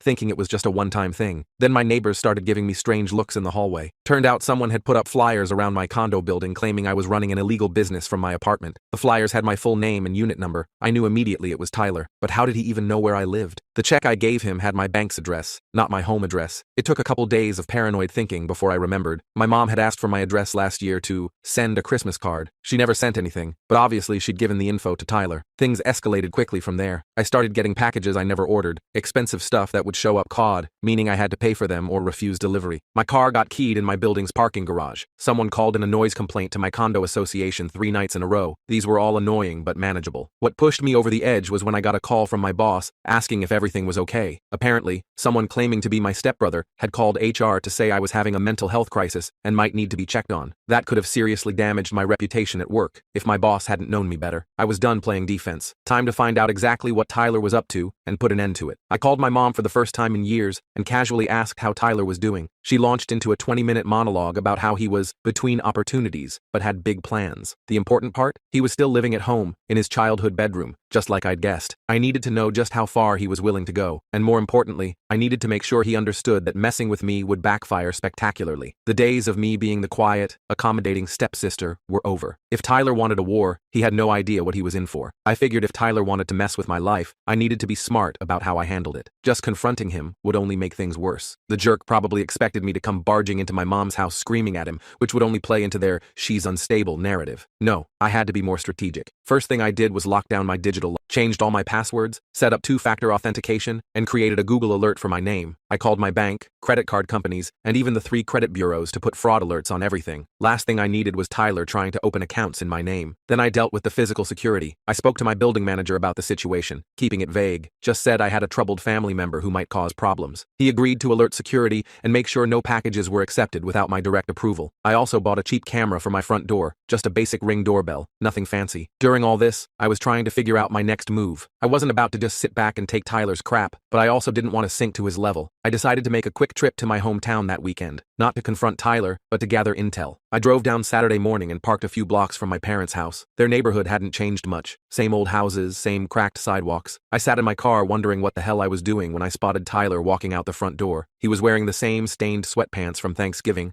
but had added a grimy hoodie, real fashion icon. I slumped down in my seat as he walked past, not even glancing my way. He headed toward the convenience store at the corner. I decided to follow him, not too close, just enough to see what he was up to. He bought cigarettes and a case of cheap beer, then headed back toward the house. But he didn't go inside. Instead, he walked around to the side yard where there was this old shed. My parents never used that shed for anything except storing the lawnmower. But Tyler unlocked it and went inside, staying for about 20 minutes before coming out again and heading back to the house. Interesting. I waited until both my mom's and Tom's cars were gone the next day before I made my move. Sunday morning, they always went to the diner for breakfast, a tradition since I was a kid. I figured Tyler would either be asleep or glued to his video games. The shed was what I wanted to check out. The lock was cheap and easy to pick. Thank you, YouTube tutorials. Inside was, well, not what I expected. Tyler had set up a little office of sorts. There was a desk with an old laptop, a printer, and stacks of paper. On the wall were pictures of me, photos from my social media before I locked everything down, printouts of my work profile, even a map with my condo circled in red. It was like something out of a bad thriller movie. What really caught my attention was a notebook labeled Operation Payback,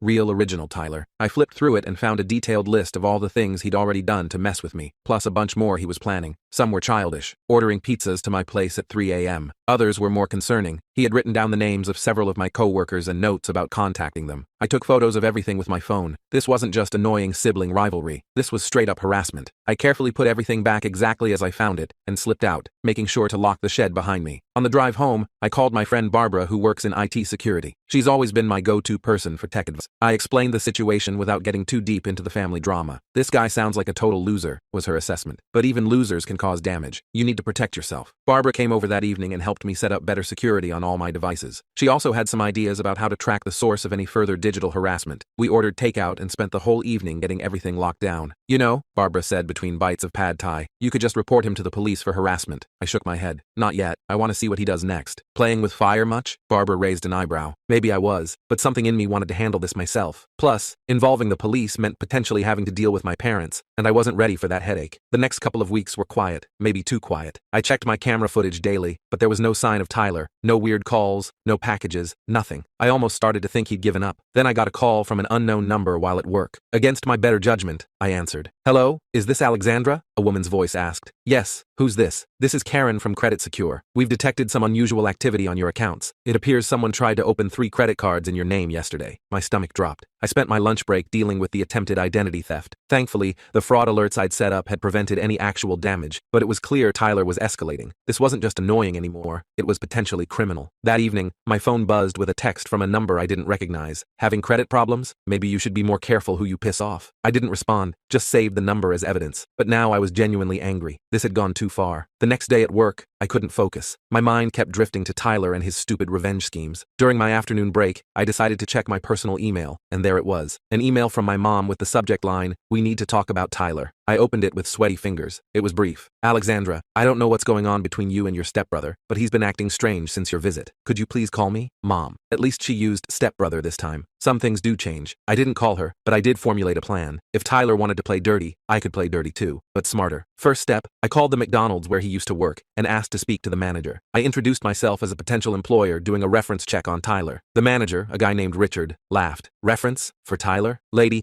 the only reference I'd give that guy is to stay far away. He was the worst employee I've ever had. Showed up late, left early, stole from the register, harassed female co-workers. We didn't fire him. He got arrested in the parking lot for selling weed. We just never put him back on the schedule after that. Interesting. Very different from the manager was jealous story my mom had told. I thanked Richard and hung up, then moved to step 2. I called Tyler's phone from a burner number I'd set up. Yo, he answered. I disguised my voice slightly. Hey, is this Tyler? I heard you might be able to hook me up. I was taking a chance here, but Richard's comment about selling weed made me suspect Tyler might still be dealing. Who's this? He sounded suspicious but interested. Name's Quinn. Jason from the auto shop gave me your number. Said you could help me out with some party supplies. There was a pause. Yeah, I can help you out. What are you looking for? We arranged to meet at the convenience store near my parents' house that weekend. I hung up feeling a mix of triumph and nervousness. I had no intention of actually buying drugs from my loser stepbrother. I just wanted confirmation of what he was up to. The rest of the week passed without incident. I took Friday off work and drove down to my hometown, checking into a cheap motel under a fake name. Paranoid? Maybe, but better safe than sorry. Saturday morning, I parked across from the convenience store and waited. Right on time, Tyler showed up, looking around nervously. I had a baseball cap pulled low and sunglasses on, sitting in my car with the window cracked so I could hear. I watched as he paced around for about 10 minutes before pulling out his phone. A minute later, my burner phone rang. I didn't answer. He tried 2 more times, then texted, "Where you at?" I didn't respond. He waited another 15 minutes, getting visibly agitated, before finally giving up and walking back toward my parents' house. But he didn't go inside. He headed for the shed again. I gave him some time, then grabbed my phone and followed. This time, I didn't go inside the shed. I just stood near the window, phone recording, as Tyler ranted to himself. Stupid no-show, wasting my time, could have been a setup, need to focus on the plan anyway. I heard him shuffling papers around. Then, Alex won't know what hit her. By the time I'm done, she'll wish she never came back. That's when I heard a sound that made my blood run cold. The unmistakable click of a gun being handled. I nearly dropped my phone, but managed to keep recording. Should have seen her face when I mentioned Dad. Tyler laughed to himself. Always was a sensitive little bitch. I'd heard enough. I quietly backed away and returned to my car, heart pounding. The recording wasn't crystal clear, but it was enough to make me seriously concerned. Was Tyler actually dangerous, or just talking big to himself? I decided not to take chances. When I got back to the motel, I copied the recording to my laptop, and then called Barbara. I think my stepbrother might actually be dangerous, I told her, trying to keep my voice steady. Define dangerous, Barbara replied. Like I think he might have a gun and be planning something serious. Barbara was silent for a moment. Alex, you need to go to the police. I know, but no buts. This isn't about family drama anymore. If you're genuinely concerned for your safety, you need to report it. She was right, of course, but I still hesitated. Going to the police meant this whole mess would become official. My parents would get involved. It would be messy. Then my phone pinged with a notification from my condo's security app. Someone was trying to get into my unit. The camera showed a delivery person with a large package. I hadn't ordered anything. I immediately called my building's security desk. This is Alexandra in Unit 412. I'm out of town and not expecting any deliveries. Please don't accept any packages for me. Too late, ma'am, the security guard said. The delivery person said it was perishable and needed a miniature. Your stepbrother signed for it. My stepbrother? I don't have a stepbrother in town. There was an awkward pause. Tall guy, kind of heavy set, beard, said he was house sitting for you while you're away. He had a key and everything. I felt like I might throw up. That's not my stepbrother. That's someone impersonating a relative. He doesn't have permission to be in my unit. Please call the police immediately. I hung up and called Barbara, who lived about 15 minutes from my building. Barbara, Tyler is at my condo. He somehow got a key. Building security is calling the police, but can you go over there? On my way, she said without hesitation. While I started the 3-hour drive back home,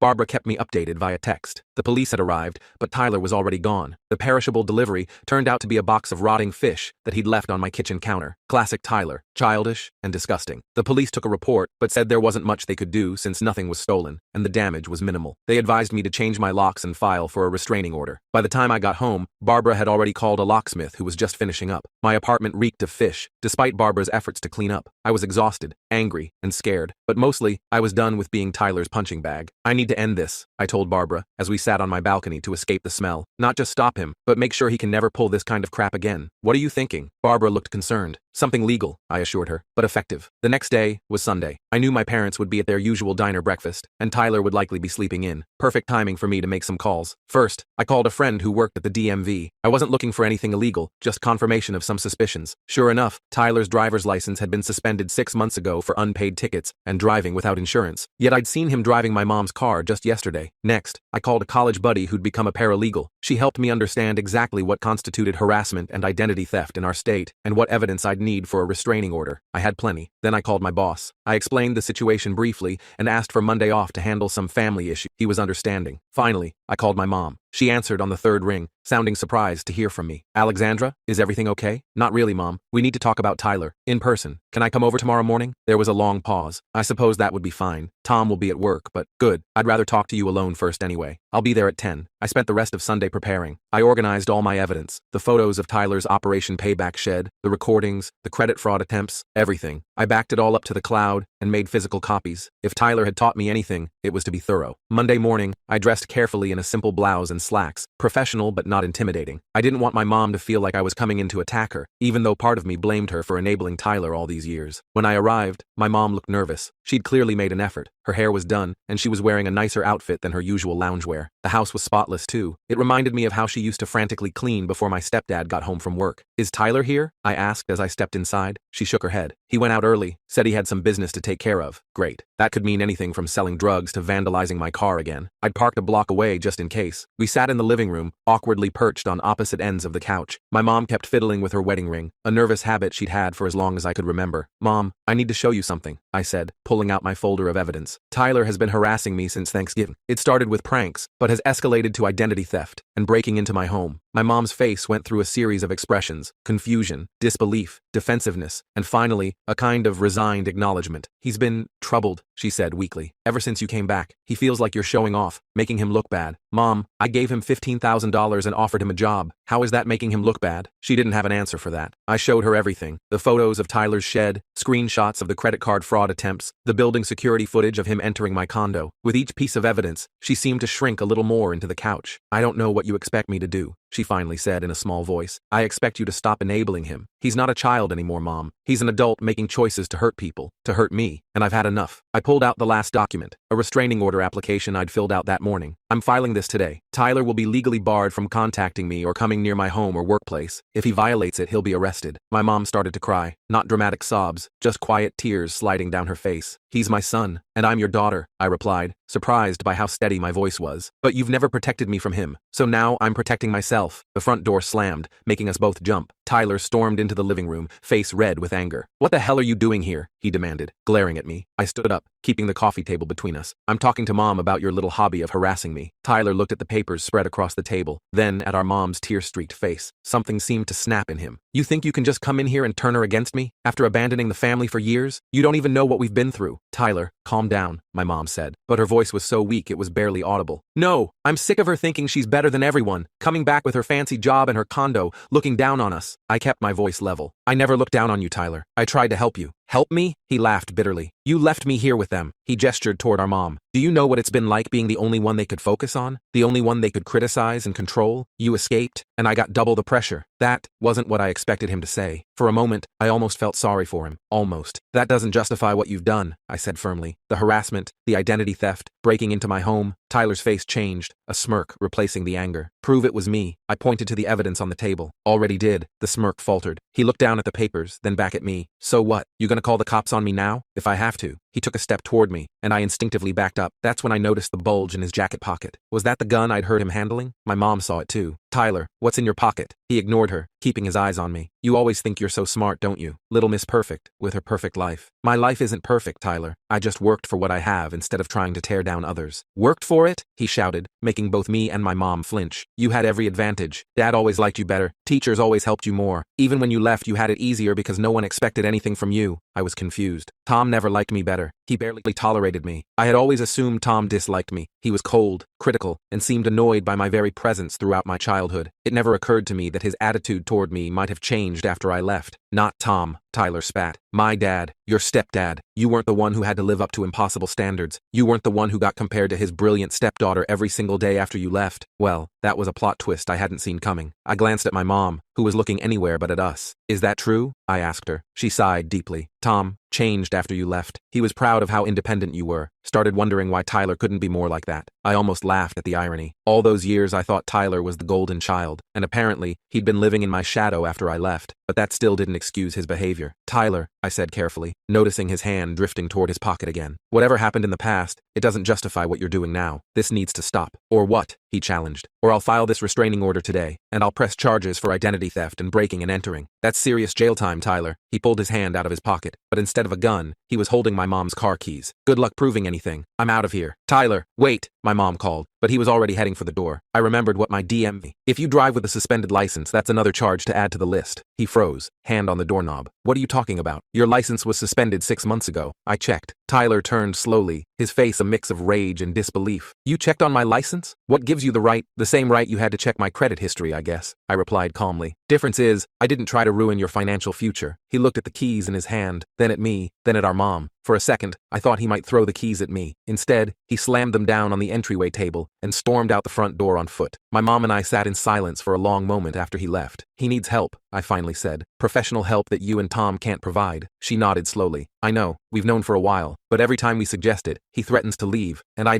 can't lose another child. Her words hit me unexpectedly hard. Had she considered me lost? I pushed the thought aside for now. You're not helping him by letting him continue like this. He's destroying his life and trying to destroy mine. What are you going to do? She asked quietly. I gathered up my evidence and put it back in the folder. That depends on Tyler. If he stops the harassment completely, I won't file the restraining order or press charges. But if there's even one more incident, I'm going to the police with everything I have. I stood up to leave, but my mom caught my hand. Alexandra, I'm sorry. For everything. For not protecting you when you were younger. For letting things get this bad with Tyler. It was the first real apology I'd ever heard from her. I didn't know how to respond, so I just nodded and gently pulled my hand away. I'll let myself out, I said. As I walked to my car, I felt lighter somehow. Not because I'd won against Tyler, but because for once, I'd stood up for myself without backing down. The ball was in his court now. Little did I know, Tyler was about to serve it back with a vengeance. 2 days later, I was at work when my personal phone rang with a number I didn't recognize. I almost ignored it but decided to answer. Hello? Is this Alexandra? A woman's voice asked. Yes. Who's this? This is Patricia from Westside Hospital. We have your stepbrother Tyler here in the emergency room. You're listed as his emergency contact. My heart skipped a beat. Is he okay? What happened? He's stable, but he's been in an accident. He's asking for you. I told my boss I had a family emergency and drove to the hospital, my mind racing. Was this legitimate or another one of Tyler's schemes? Only one way to find out. When I arrived at the ER, I was directed to a curtained bed where Tyler lay looking pale and drawn. His right arm was in a cast, and he had a nasty gash on his forehead. You came, he said when he saw me, sounding genuinely surprised. What happened? I asked, staying near the foot of the bed. Tried to cross the highway on foot. Wasn't paying attention. He looked away. Clipped by a truck. Why were you crossing the highway? He shrugged his good shoulder. Going to a friend's place. The nurse came in then, checking Tyler's vitals. The doctor wants to keep him overnight for observation because of the concussion. Do you have his insurance information? Tyler looked panicked. I told you, I don't have insurance. The nurse looked at me expectantly. I felt conflicted. Even after everything Tyler had done, seeing him injured and vulnerable stirred something in me. A sense of responsibility that I couldn't quite shake. This was still the boy I'd grown up with. The kid who'd been shaped by the same dysfunctional home I'd escaped from. I could have walked away. I kind of wanted to, but instead, I pulled out my wallet. I'll handle the paperwork, I told her. Can you give us a minute? When she left, Tyler wouldn't meet my eyes. You don't have to pay for this. I know. I can't pay you back. I know that too. We sat in uncomfortable silence for a moment. Why'd you come? He finally asked. After everything I did, I considered the question. Because despite everything, you're still family, and I wanted to make sure you were actually hurt, and not just luring me into another trap. He almost smiled at that. Fair enough. I leaned forward, making sure he was looking at me. This is it though, Tyler. My last act of goodwill. If you ever try to mess with my life again, I won't hesitate to use everything I have against you. Understand? He nodded slowly. Yeah, I get it. Good. Now I'm going to pay your hospital bill and give you one more chance to turn things around. What you do with it is up to you. As I stood to leave, he called out, Alex? I turned. What? I'm sorry. For the dad comment at Thanksgiving, that was too far. It wasn't a full apology, but it was something. I nodded acknowledgement and went to find the billing department. I couldn't know then if Tyler was truly remorseful or just saying what he thought I wanted to hear. All I knew was that I was done being a victim. Whether Tyler changed or not, I would be okay. I had built a life for myself, and no one, not Tyler, Not my mom, not Tom, could take that away from me. I paid Tyler's hospital bill, left my contact information for the doctors, and walked out into the sunshine, feeling for the first time like I was completely free of my family's dysfunction. Whether this was the end of Tyler's revenge or just a temporary truce, I was ready for whatever came next. Leaving the hospital that day, I had no idea if I'd just made the biggest mistake of my life or finally broken through to Tyler. Part of me was waiting for the other shoe to drop, like maybe the whole accident was an elaborate scam to get me to pay his hospital bills. But according to the doctors, his injuries were definitely real. The concussion was mild, but the broken arm would take weeks to heal properly. I tried to put Tyler out of my mind and focus on work for the next few days. I'd done what I could, paid his medical bills, given him yet another chance, and made it crystal clear there wouldn't be any more opportunities after this one. Ball was in his court now. About a week after the hospital visit, I got a notification. It was a text from my mom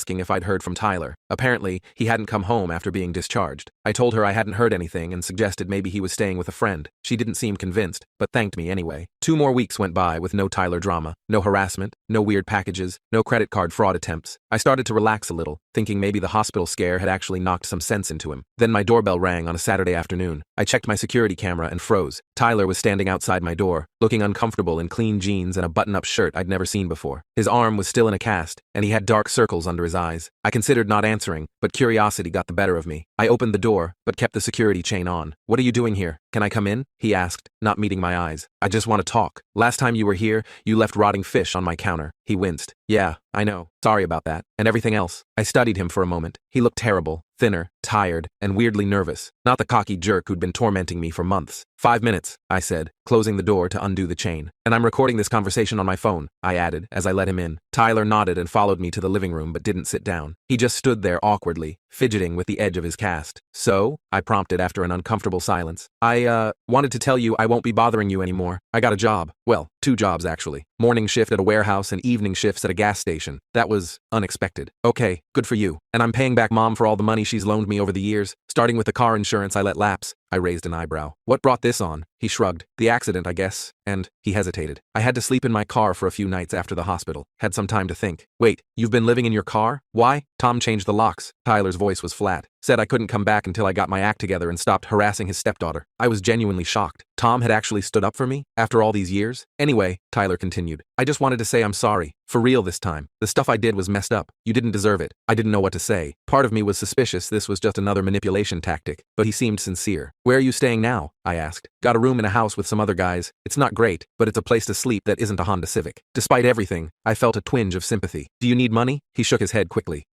"That's not why I came. He reached into his pocket with his good hand and pulled out an envelope. "I wanted to give you this." I took it cautiously and looked inside. It was cash. Not a lot, maybe a few $100s. "What's this for?" "It's the start of paying you back. For the hospital bill and the check you gave me at Thanksgiving." I blew through that money like an idiot. I stared at him, trying to figure out if this was for real. "Tyler, I know you don't need it, but I need to pay it back." He looked at me directly for the first time. "I'm trying to fix things, not just with you, but with everything." I set the envelope on the coffee table. "Keep it. Use it to get on your feet. But if you really want to pay me back, just stay on whatever path you're on right now. That would mean more than the money." Tyler looked like he might argue, but then just nodded. "Okay." As he turned to leave, I found myself asking, "Do you want to grab coffee sometime? Not today, but maybe next week?" The surprise on his face was almost comical.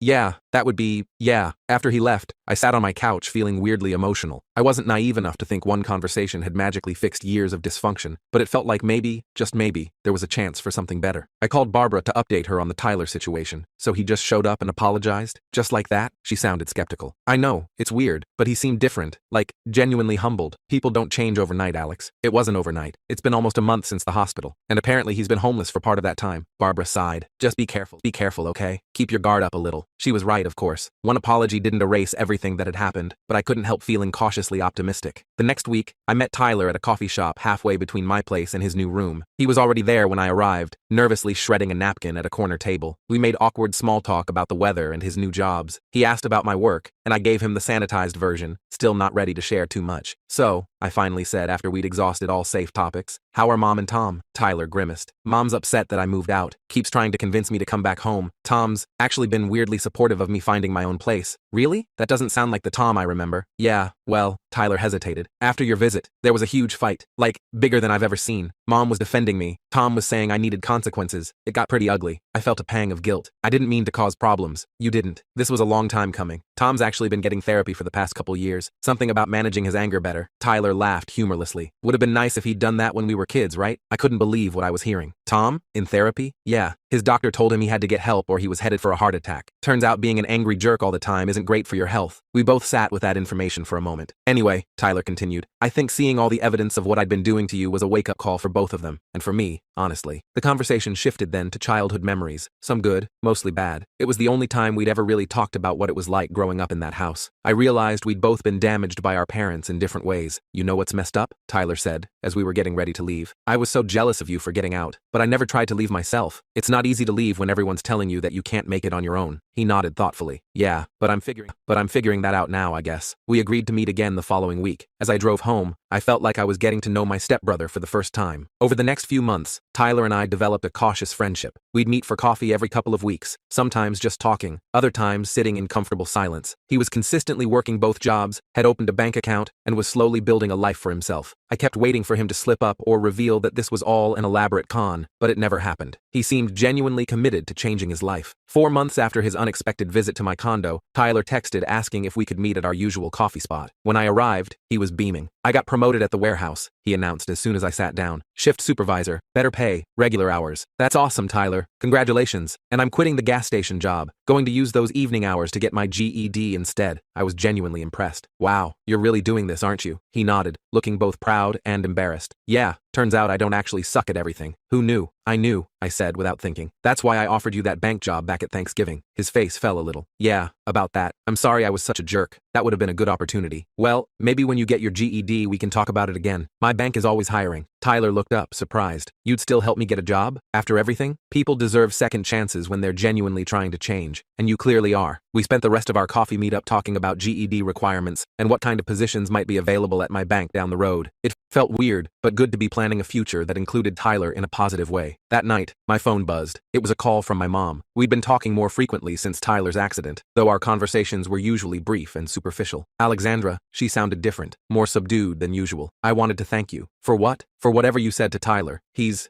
doing so well now. Tom and I are really proud of him. I felt a strange mix of emotions. I didn't do anything, Mom. Tyler made these changes himself, but you gave him a chance when you had every reason not to. And I know I didn't always do right by you when you were growing up. I gripped the phone tighter, unprepared for this conversation. Mom, you don't have to. Yes, I do. I've been talking to someone too. A therapist. She laughed nervously. Seems like everyone in this family is in therapy now except you. Who says I'm not? I replied, though I wasn't. Fair enough. Anyway, I just wanted to say I'm sorry for a lot of things, and I'm grateful that you're giving me, another chance too. I didn't know what to say, so I just said, thanks, Mom. After we hung up, I sat on my balcony looking at the stars, thinking about how much had changed in less than a year. From the disaster of Thanksgiving to whatever this new family dynamic was evolving into. 6 months later, Tyler passed his GED with flying colors. I took him out to dinner to celebrate, and he shocked me by bringing my mom and Tom along. Even more shocking was how pleasant the evening turned out to be. Tom was quieter, less domineering than I remembered. My mom seemed more present, actually listening when people spoke instead of just waiting for her turn to talk. At the end of the night, Tyler pulled me aside. I have something for you, he said, handing me an envelope. Inside was a check for $15,000, the exact amount I'd given him at Thanksgiving. Tyler, you don't have to do this. Yes, I do. I've been saving up. The promotion helped, and I've been living super cheap. He grinned. Plus, I got that entry-level position at your bank's downtown branch. Thanks for putting in a good word. You earned that job on your own merits, I told him honestly. Your interview scores were excellent. Still, I wouldn't be here without your help. He gestured to the check. And that's just the beginning. I'm going to pay back every cent you spent on my hospital bills too. I tried to argue, but Tyler was adamant. This isn't just about money. It's about responsibility. It's about being the kind of person who honors his debts. Looking at his determined face, I realized he needed this more than I needed the money. So I accepted the check with a simple, thank you. Later that week, I was having lunch with Barbara when she asked how things were going with my family. Surprisingly good, I told her. It's like I've got this whole new family I never expected to have. And you're sure Tyler's changed for real? Not just putting on an act? I considered the question seriously. I think so. It's been almost a year with no red flags. He's working hard, saving money, even talking about community college classes next year. Barbara nodded. Well, people can change when they hit rock bottom. bottom. Sounds like that accident was his wake-up call. That, and getting locked out by Tom, I added. Sometimes the best thing for someone is having to face consequences. So what happens now? Barbara asked. I don't know. We just keep building, I guess. One coffee meetup at a time. That evening, I got a text from Tyler. Downtown branch manager wants me to train for the personal banking team. This is all because of you. I texted back, no, it's because of you.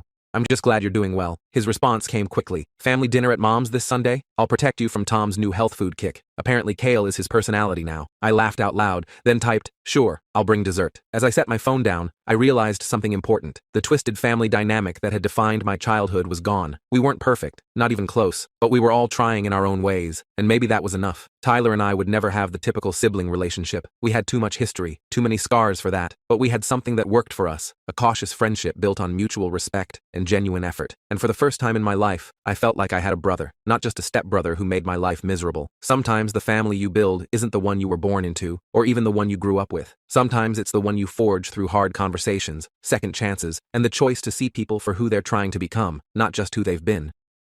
My girlfriend's best friend framed me for cheating because she was in love with me, so I exposed her and ruined her reputation. My girlfriend tried to cut her off, but she did not take it well. In my last semester of college, I was given an assignment worth 40% of my grade, and I somehow got a 0. I emailed my professor asking how this was possible, but he said it was my own fault for submitting a blank document. I immediately checked what I had submitted and saw that all the work was somehow gone. I broke down and went to my girlfriend seeking comfort. I told her about it, but when I did, she gave me this sly smirk. I asked her what was so funny, and she told me she deleted my assignment. I started crying. This assignment determined if I'd graduate. She knew I promised my grandma before her death that I'd be the first in my family to get a college degree, and now I had broken that promise. I asked her why she would delete my work, and she responded that it was for cheating. I asked what she was on about, and she showed me screenshots her best friend sent her of my Tinder profile. My jaw dropped. I told her that was my extremely old profile, and to prove it, I downloaded the app in front of her and tried to log in. Of course, the login failed. My girlfriend yelled, why would her friend send the screenshots? And I responded that maybe because she issue, and went to bed angry at each other. So, a few days later, my girlfriend and her best friend, Chelsea, were on campus, and they happened to walk by the cafe where I was sitting with my classmate, working on a project. They passed by us, and I waved and smiled at them, then went back to working. Chelsea had to make a thing out of it. She apparently started whispering to Jenny about how cute the girl was, and I chose her to work on the project because I wanted to get with her. She then talked to her about how close we were sitting and how much I was laughing with the girl. That night, when my girlfriend got back to the dorm, she was already on edge. She asked me about the girl I was with at the cafe and said that I was keeping secrets. I tried to explain. I said the girl was just a classmate and we were finishing up an assignment, but she wasn't hearing it. Chelsea had gotten in her head again. The conversation spiraled from there. I pointed out that it was Chelsea who kept feeding her these lies, but my girlfriend jumped to her defense immediately, saying there was no way Chelsea would lie. It was like everything I said only made things worse. I had always felt like I was competing with Chelsea for her attention. I brought up this one time when we had a date planned to this really nice restaurant that Jenny said she wanted to go to, and she ended up canceling on me at the last minute because Chelsea had just broken up with her boyfriend and needed her. I had waited weeks to get a reservation, but all of that went out the window when Chelsea called. I understood at the time, but looking back, it was a pattern. Every time we had something planned, if Chelsea needed something, I was the one who got pushed aside. I told her that I knew that Chelsea always came first. She tried to justify it, saying Chelsea was going through a hard time, but I couldn't help pointing out how it never seemed to matter what was going on with us. I wasn't her priority when Chelsea was around. She got defensive. She insisted Chelsea would never do something as petty as lie to her just to sabotage our relationship. If anything, she was just trying to protect her. To her, if anyone was lying, it had to be me. By the time she grabbed her keys and stormed out, I was just standing there, feeling like there was no winning. It was like no matter how much I tried to explain myself, her trust in me was already gone. Later that week, Chelsea invited my girlfriend to a party. She pitched it as a way to have some fun and clear her head after all the tension between us. It seemed like just a chance to relax. I didn't think twice about it. If anything, I was relieved she'd have a break from all the drama. They got to the party, and everything seemed fine. fine. From what I heard later, they were just hanging out, grabbing drinks, and chatting with people. Meanwhile, I was across the room with some friends. It wasn't a big deal. I was just catching up with people, laughing like I normally do. I wasn't even thinking about anything serious. It was just a normal Friday night. But then, from across the room, Chelsea must have spotted me. She made her move, leaning in close to my girlfriend, probably whispering something, pointing me out. I don't know what she said exactly, but whatever it was, it flipped a switch in my girlfriend. Her face changed from across the room. She went from smiling and relaxed to cold, her expression tightening like she'd just seen something unforgivable. I saw her heading straight for me, eyes locked on me like I was the enemy. She got right up in my face, her voice sharp. "So, this is what you're doing now? Flirting with other girls while I'm over there, and you act like everything's fine?" I was completely caught off guard. I asked her what she was talking about, and she told me not to lie to her. She said she saw me laughing with them, all close, like she didn't even matter, and now I'm sitting there, pretending I'm innocent, while I was clearly moving on to someone else. It was like a punch to the gut. I couldn't believe what I was hearing. I told her I wasn't flirting with anyone. We were literally just talking, but she didn't care. Her eyes were already full of doubt, her mind racing with whatever Chelsea had been feeding her. She claimed I had been lying this whole time, and that she could see what was going on. I tried again, more desperate now. She cut me off, and I could see tears in her eyes. She said I didn't care about her then, and that I never did. And just like that, she turned on her heel and stormed out of the party. My chest felt tight like I couldn't breathe, and all I could think was, how did it get this bad so fast? That's when it really hit me. It was all Chelsea. She'd been pulling the strings all along. The next morning, I could tell right away something was different. When she walked in, her face was blank, but the tension was there. She didn't speak right away. She stood there. I could feel it coming before she even said a word. Without a word, she tossed her phone onto the table in front of us. The screen already lit up. I picked it up, confused, and then it was a screenshot of what looked like a chat between me and some random girl. The messages were flirtatious. The words didn't feel like mine, but there they were, in front of us. Then I looked at the person who sent these screenshots, and you could guess who was behind them. I looked up at her, trying to find the words to explain, but she beat me to it. "You've been lying to me," she said. "First the party, then the cafe, and now this? Chelsea was right about you all along." I felt like the floor had just dropped out from under me. I tried to explain that none of this was real, and that I hadn't sent those messages, but she wasn't listening. She had already built her own version of the story in her head. "How can I believe anything you say anymore?" she asked me. "Every time I try to trust you, something else comes up. This is just the final straw." I tried to stay calm, but inside, I was spiraling. I pleaded with her and told her that Chelsea had been trying to get between us from the beginning. She doesn't want us to work, and now she's pushing Jenny further away with this fake screenshot. She crossed her arms and looked away. "Chelsea's my best friend. She wouldn't make this up." "Why would she?" she asked me. And there it was again. Chelsea. No matter what I said, no matter how much I tried to explain, it always came back to her. I could feel the frustration building in me. She's been trying to control this relationship from the start. She's jealous. She's scared of losing you, and she's using this to turn her against me. She sighed like she'd heard it all before. She swore I was just making excuses. I couldn't breathe. I again tried telling her it wasn't true, but she wasn't budging. "I need a break," she whispered, like it hurt to even say it. "I can't keep going like this with all these doubts. I need space to figure things out." My heart sank. The pain of watching someone I love slip further and further away,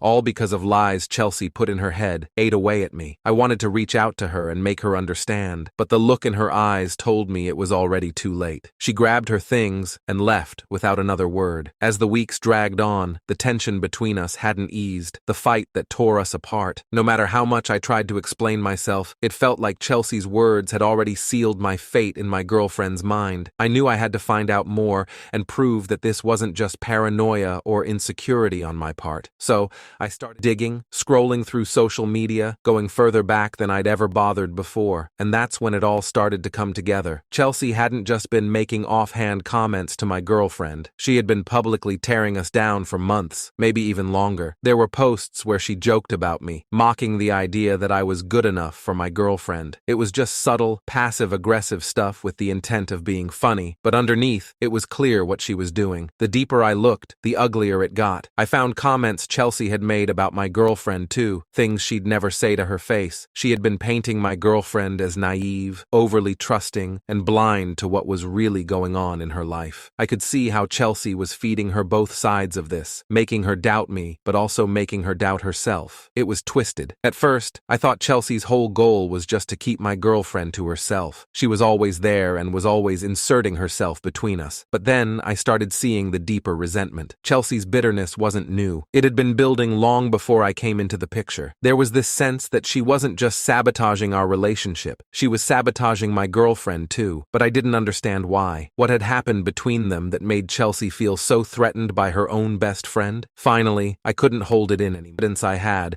and confronted my girlfriend. I showed her the posts, the snide comments, and the fake screenshots Chelsea had sent. I watched as she read through them, her face slowly changing from confusion to disbelief. For a moment, I thought she'd finally see it, that she'd realize how much Chelsea had been manipulating her. But instead of acknowledging it, she froze. "This isn't what it looks like," she said quietly, shaking her head. She believed I was just trying to turn her against Chelsea. I tried to stay calm, but her blindness was pissing me off. She's been doing that to us all along, but she couldn't see it. She's been lying and twisting things, making her question everything. She's jealous. She didn't want to hear it. Why would she be jealous? She's my best friend. She's been there for me through everything. You're the one trying to make this something it's not. I could tell she wasn't ready to accept it, but I pressed on. She once said that Chelsea had a grudge against her, something from when they were younger. I asked her what had happened between the two of them. She looked away and hesitated. For a moment, I thought she wouldn't answer, but then she finally spoke. In high school, the boys liked Jenny, not Chelsea, and she hated it. It wasn't like my girlfriend asked for the attention, but Chelsea felt like I stayed quiet, letting her talk, knowing there was more. There was one guy, she continued. Chelsea had liked him for years. He was her biggest crush, and she was obsessed with him. But during our senior year, he confessed his feelings for me instead. Chelsea never forgave me for it. I didn't even want him like that, but it crushed her when she found out. She stopped. I could see her putting the pieces together. Chelsea had been carrying that bitterness for years, and now she was letting it ruin everything. She never got over it. My girlfriend shook her head and realized that it hurt her more than she thought, but still believed Chelsea wouldn't do something like this. Not after all these years. I could see the struggle. Part of her knew the truth, but another part clung to the version of Chelsea she had always believed in. Even as she started to understand, she still couldn't let go. I felt helpless. No matter how much proof I had or how clear it was to me, she wasn't ready to accept it. Chelsea had a hold on her, and I wasn't sure anything could break through that, not even me. I needed to confront Chelsea directly. I caught her one afternoon alone and brought up the conversation she had supposedly had with my girlfriend, the one where she claimed to have seen me with another girl. It was a lie, plain and simple, and I wanted her to admit it. At first, Chelsea tried to brush me off, acting like I was making a big deal out of nothing. But when I pushed harder, asking her specific details about this supposed sighting, she cracked. Her story started to unravel. She couldn't keep track of her own lies, and I knew I had her. I took everything I'd learned and brought it to my girlfriend. This time, when I laid it all out in front of her, she couldn't ignore it. She finally saw how Chelsea had twisted things, played on her insecurities, and slowly drove us apart. Her eyes filled with disbelief and pain, and I could tell it was all crashing down on her at once, but the damage was done. Even though she cut ties with Chelsea that night, the betrayal still lingered. It wasn't just Chelsea she felt betrayed by. It was herself, too. She doubted her own judgment, the way she had trusted someone for so long, and worst of all, she doubted us. We sat down to talk, and it was the hardest conversation we'd ever had. The weight of everything, her lost trust, the manipulation, the weeks of accusations. She admitted she had been wrong to doubt me, but it didn't change the fact that those doubts had been there. She had believed Chelsea over me for too long, and that trust between us had been shattered. As much as we wanted to, there was no way to go back to how things were. The relationship was too scarred. After a long, painful discussion, we both knew what had to happen. We weren't the same anymore, and no amount of apologies or understanding could fix that. Eventually, we agreed to break up. It wasn't dramatic. There was no yelling, no anger left between us, just a quiet sadness. As she walked out the door for the last time,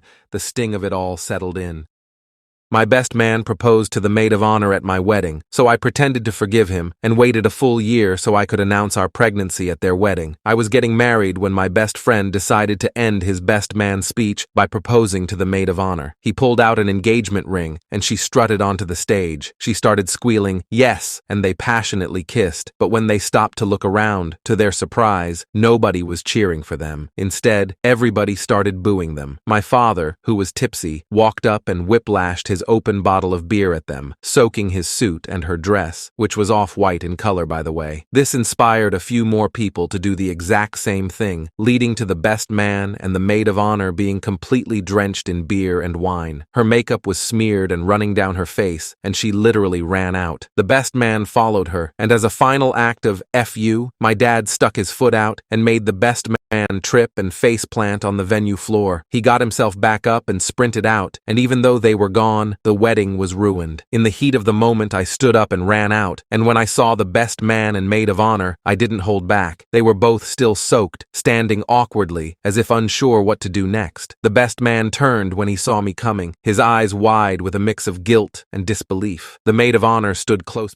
behind him, her once pristine dress a mess of spilled drinks and smeared makeup. Before I could speak, he raised his hands. "Man, this isn't fair," he blurted out, his voice shaky but defensive. "We didn't deserve that. I mean, we were just trying to do something special." I stopped in front of them, stunned by his words. He wasn't apologizing. He was making himself the victim. "You didn't deserve that? You hijacked my wedding, and now you're upset because people were mad about it?" He shook his head, frustration clear on his face. No, you don't get it. It wasn't supposed to go like this. We didn't mean to ruin anything. I thought people would be happy for us. I thought you'd be happy for me." I stared at him, barely able to process what I was hearing. Happy for you? This was supposed to be about me and my wife, not you. "But why can't it be both?" he shot back, his voice rising. "Why can't we share the moment? You're my best friend, man. I figured you of all people would understand. This isn't just some random day for me either. I've been waiting for the right time to propose, and this felt perfect. She's the love of my life, just like your wife is to you." He sounded desperate now, like he truly couldn't understand why everything had gone wrong. Behind him, the maid of honor sniffled, wiping at her streaked face. She didn't say anything, but her eyes were locked on the ground, as if hoping to vanish. I took a deep breath, trying to hold back the surge of anger. "You thought this was the right time? At my wedding? You couldn't wait one day? Not even until after the reception?" The best man groaned, running a hand through his wet hair. "You're blowing this out of proportion. It was one little moment, and now everyone hates us. We got drenched in beer and wine like we're the villains. I thought we were family. I didn't expect this from you." I clenched my fists, the disbelief again. "You don't get to act like the victim here. You made this all about you, and now you're surprised people are upset?" He sighed, his shoulders slumping. I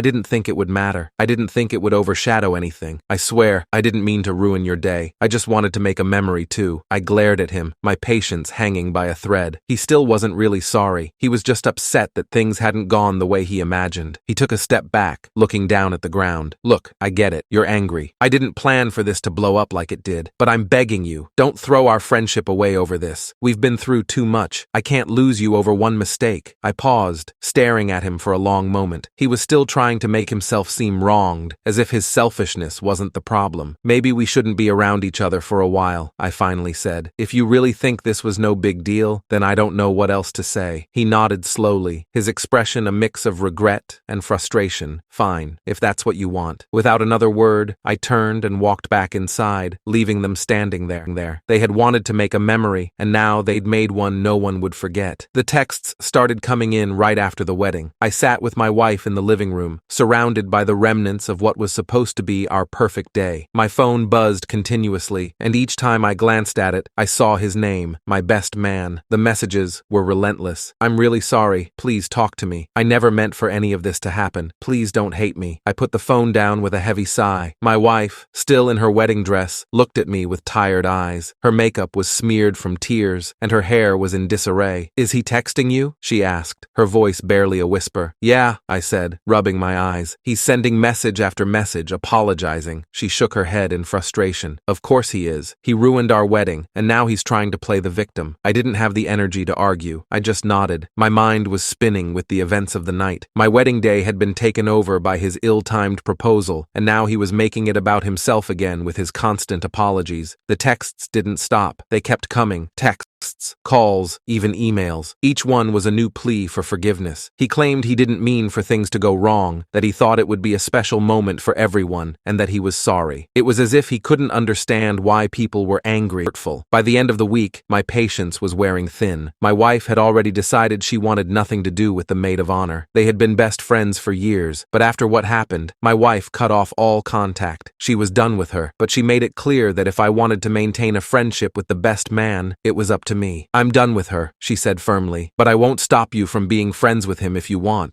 I felt conflicted. I missed my best friend, but the way he had ruined our wedding made it hard to forgive him. Despite my mixed feelings, I agreed to meet him for coffee. Maybe talking in person would help clear things up or give me some closure. The day of the meeting, I arrived early and waited at a small cafe. When he walked in, he looked like a mess. His clothes were wrinkled and his hair was a disheveled mess. He was drenched from the rain, his face red and tired. He sat down across from me, his eyes avoiding mine, and stared at his cup of coffee. He started talking as soon as he sat down. He went on and on about how he didn't mean for the wedding to be ruined. He said he thought it would be a great moment for everyone and that he was genuinely sorry. He mentioned that he was overwhelmed by his feelings and that he had always wanted to propose to the maid of honor at a special event, and it just felt right at that moment. As he spoke, I could feel a mix of anger and pity. He was still trying to justify his actions and make it seem like he was the one who had been wronged. I listened, nodding occasionally, but inside, I was thinking about how he had completely overshadowed the most important day of my life. I didn't expect this to blow up like it did, he said, his voice breaking. I thought people would be happy for us. I didn't want to take away from your day. Please, don't let this ruin our friendship. I tried to stay calm, but it was hard. It felt like he was still not taking full responsibility for what happened. I told him that I would think about it, but deep down, I knew our friendship had changed. I pretended to accept his apology, but I was already planning my next move. For a good amount of time, we did not speak much, nor did we hang out. We met up a few times over the course of a year, but even then, we barely had stuff to talk about. Not a single meeting went by that we didn't get into an argument about the wedding either, and with each passing meeting I realized we weren't really friends anymore. About a year into that, life took an unexpected turn for my wife and me. We found out we were expecting our first child. We had always wanted a family, and this news was the silver lining after everything that had happened. We decided to keep the pregnancy a secret until the right time. One day, I got an invitation in the mail. It was from the former best man and the maid of honor. They were getting married. I was surprised they even sent an invitation after everything. My wife and I discussed it at length. I don't want to go, she said, but if you feel like you need to, I'll support you and go too. I thought about it. Part of me wanted to ignore the invitation, but another part saw it as an opportunity. It could be a chance to get back at them in a way that felt justifiable.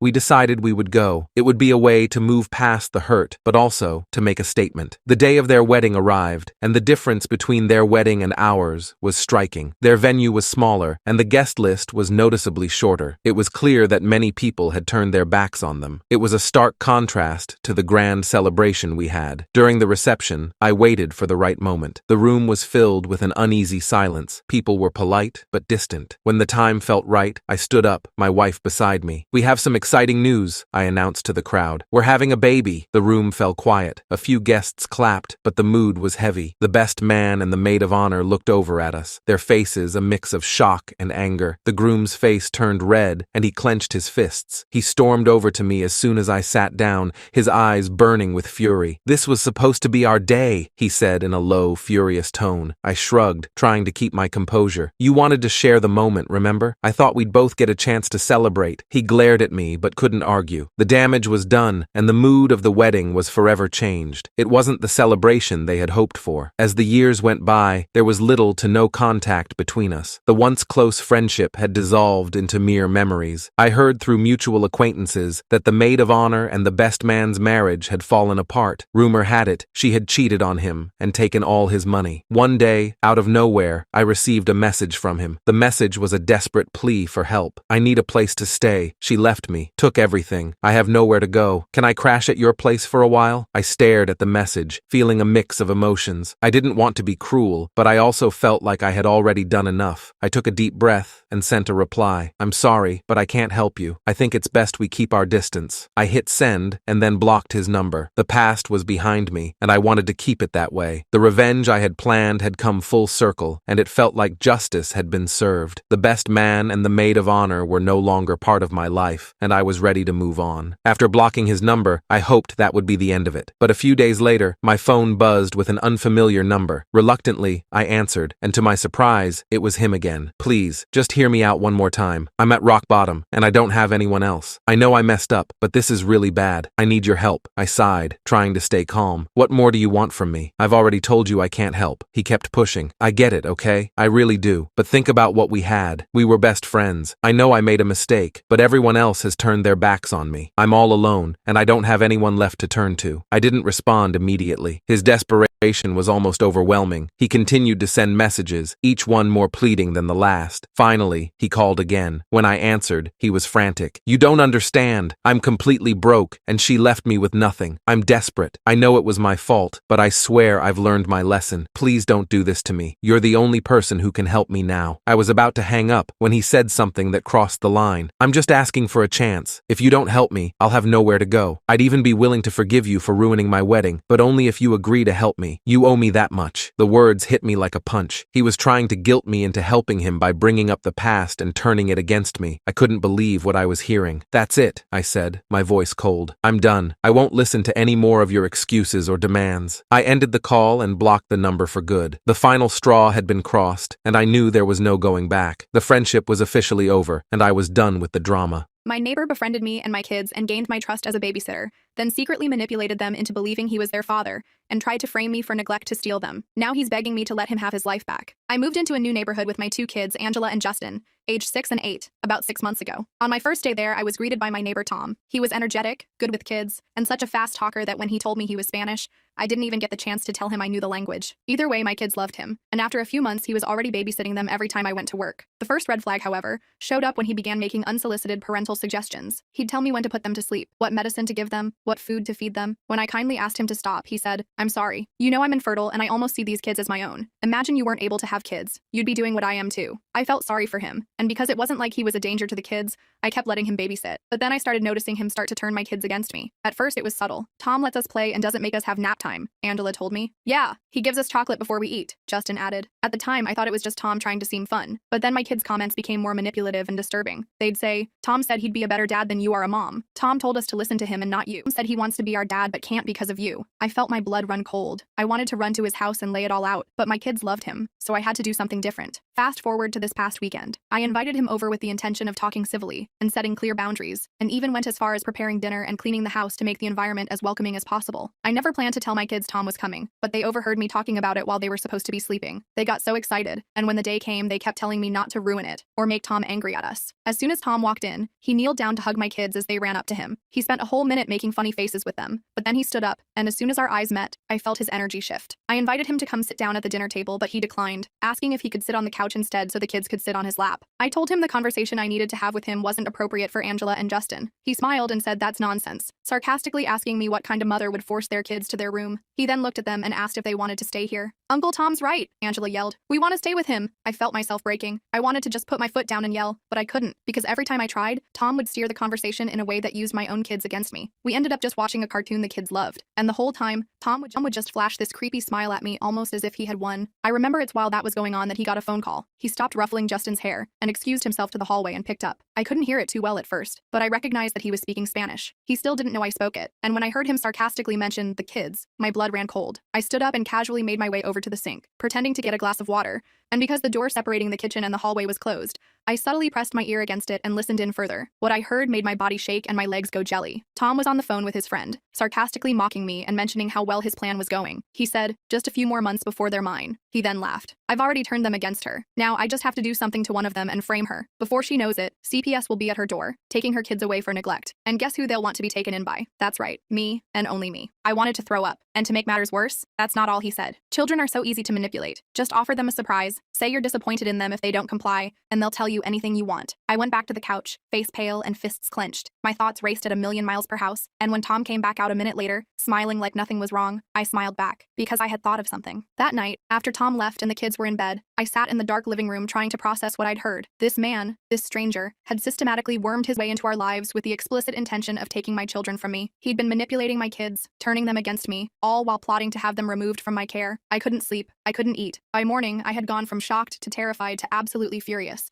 I called in sick to work and dropped the kids at school myself, making sure Tom wasn't lurking around. Then I called my sister Maya, the only person I completely trusted. "He's been doing what?" Maya practically screamed through the phone when I explained the situation. "Planning to frame me for neglect and get CPS to take my kids," I repeated, the words still not feeling real. "That psychotic she caught herself. "Sorry. Okay, we need a plan. You need evidence." Maya was right. It would be my word against his, and he'd spent months building his case while I'd been oblivious. By the time I picked the kids up from school, I had ordered nanny cams for every room in the house and voice-activated recorders. Amazon Prime same-day delivery was literally going to help me save my children. While the kids did homework, I researched narcissistic manipulation and gaslighting techniques. Everything I read described Tom's behavior perfectly. He'd isolated us, undermined my authority, created dependency, and was now moving toward the final stage of his plan. I felt sick realizing how expertly he'd executed each step. That evening, Justin asked if Tom was coming over. When I said no, both kids looked disappointed. Angela actually said, "But Fridays are Tom days." Apparently, he'd established routines with my children I wasn't even aware of. I tried casually bringing up Tom. "You guys really like spending time with him, huh?" They both nodded enthusiastically. "What kind of things do you talk about when I'm not around?" Immediately looked uncomfortable. "Just stuff." "What kind of stuff?" I pressed gently. Angela shrugged. "Secret stuff. Tom says some things are just between us and him." My parenting alarms were blaring, but I kept my expression neutral. "You know you can always tell me anything, right? Even if someone says it's a secret?" Justin glanced at Angela, then said, "Tom says you wouldn't understand, and that you might get mad." I changed the subject, but my mind was racing. What else had he told them? What secret stuff had been happening in my own home? The nanny cams arrived while the kids were watching TV. I quickly hid them throughout the house, one disguised as a phone charger in the living room, another as a clock in the kitchen, a third hidden in a bookshelf. I installed the app on my phone to monitor the feeds. I texted Tom that night, "Kids are asking for you. Work emergency tomorrow afternoon. Any chance you could watch them for a couple hours?" His response came immediately. "Tied up until evening. Could do 7 to 9 p.m. though." Perfect. That gave me time to set up all the recording devices and prepare. Tomorrow, Tom would get the surprise of his lifetime. I wasn't going to confront him directly. That would be too dangerous given how manipulative he was. No, I needed to trick him into revealing his true intentions on camera. As I checked on the sleeping kids that night, I felt a surge of protective rage looking at their innocent faces. This man had methodically tried to steal what mattered most to me in the world. I gently brushed Justin's hair from his forehead and whispered, "Nobody is taking you from me. Not ever." The next morning, I kept things normal, making pancakes and asking about what they wanted to do over the weekend. That's when I casually mentioned, "I was thinking maybe next week drive up to Grandma's for a visit." The reaction was immediate and intense. Both kids started protesting at once. "We can't go next weekend," Angela wailed. Justin looked genuinely panicked. "Tom said he has a special surprise for us on Saturday." I froze with the spatula midair. "What kind of surprise?" They both shook their heads. "Another secret." "Well, we don't have to decide right now," I said lightly, but inside I was reeling. He was already planning something specific for next weekend. My timeline needed to accelerate. While the kids were at school, I went through their rooms. I hated invading their privacy, but I needed to know what I was dealing with. Under Justin's mattress, I found a cheap prepaid phone. There was only one number programmed into it, Tom's. The text history showed messages instructing Justin to call if mommy acts weird, or call if she tries to take you anywhere far away. I found an identical phone hidden in Angela's favorite stuffed animal. I took photos of everything but left the phones where I found them. I didn't want to tip Tom off that I was onto him. I called the school next and spoke with both kids' teachers. Justin's teacher mentioned that he'd become more withdrawn lately. Angela said she'd been talking about Uncle Tom constantly. Then came the bombshell. Apparently Tom had picked them up from school twice in the past month, claiming to be my authorized childcare provider. I immediately updated their pickup authorization list,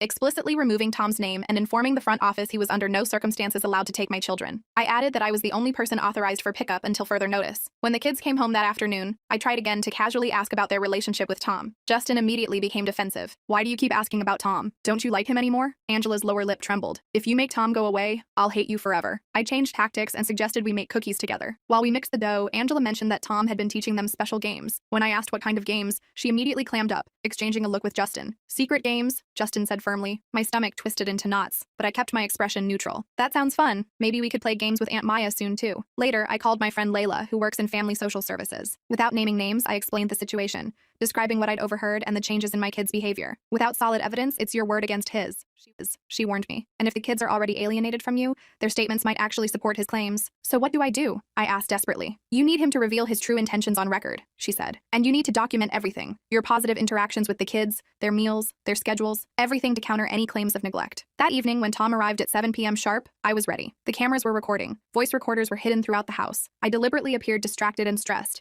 mentioning work problems and sighing heavily. Tom immediately stepped into the supportive friend role, but I caught the calculated look in his eyes as he surveyed the kids' appearance, the state of the living room. "The kids look a bit neglected," he said with carefully crafted concern. "Have they had dinner?" "They had snacks," I mumbled. "I was going to order pizza." He clicked his tongue disapprovingly, loud enough for the kids to hear. "They need proper nutrition, not junk food." I didn't rise to the bait. Instead, I mentioned casually, "By the way, I'm thinking of moving us closer to my parents. My mom offered to help with childcare while I work longer hours." Tom's face darkened momentarily before he recovered. "Moving? That would be so disruptive for the children. They're just getting settled here." "It would make things easier financially," I pressed. Let's discuss this privately, he suggested, steering me toward the kitchen. Once there, away from the kids, his mask slipped. What the hell are you doing? He hissed. You're ruining everything. Got him, I thought, knowing the kitchen recorder was capturing every word. I kept my face fearful and confused. I don't understand why you're upset, I said. It's just an idea my mom suggested. Because these kids need stability, he said, quickly composing himself. And I'm here to help. Your parents live what, 2 hours away? The kids would have to change schools, all their friends, lose me. The proprietary way he said, lose me, sent chills down my spine. But I had him talking now, and I needed more. I didn't realize you were so invested in our lives, I said carefully. His eyes narrowed slightly. Of course I am. Those kids mean everything to me. Not your kids, those kids, like they already belong to him. I decided to push him a little further. It's just that Angela and Justin are my children, and I need to make the best decisions for them. Tom's face twitched slightly. Of course they're your children. Technically. That single word, technically, made my blood run cold. I kept my expression neutral despite wanting to slap him. I should get going, I said, pretending to check the time. I have an early meeting tomorrow. As Tom left, he hugged the kids extra long. Justin actually cried when he said goodbye, like he was leaving forever. I overheard Tom whisper to Angela, "Remember what we talked about?" She nodded solemnly. After they went to bed, I reviewed the kitchen recording. Tom's "you're ruining everything" comment was damning, but not explicitly incriminating enough. I needed more concrete evidence of his plan. The next morning, I casually mentioned finding their secret phones while cleaning their rooms. Instead of confessing,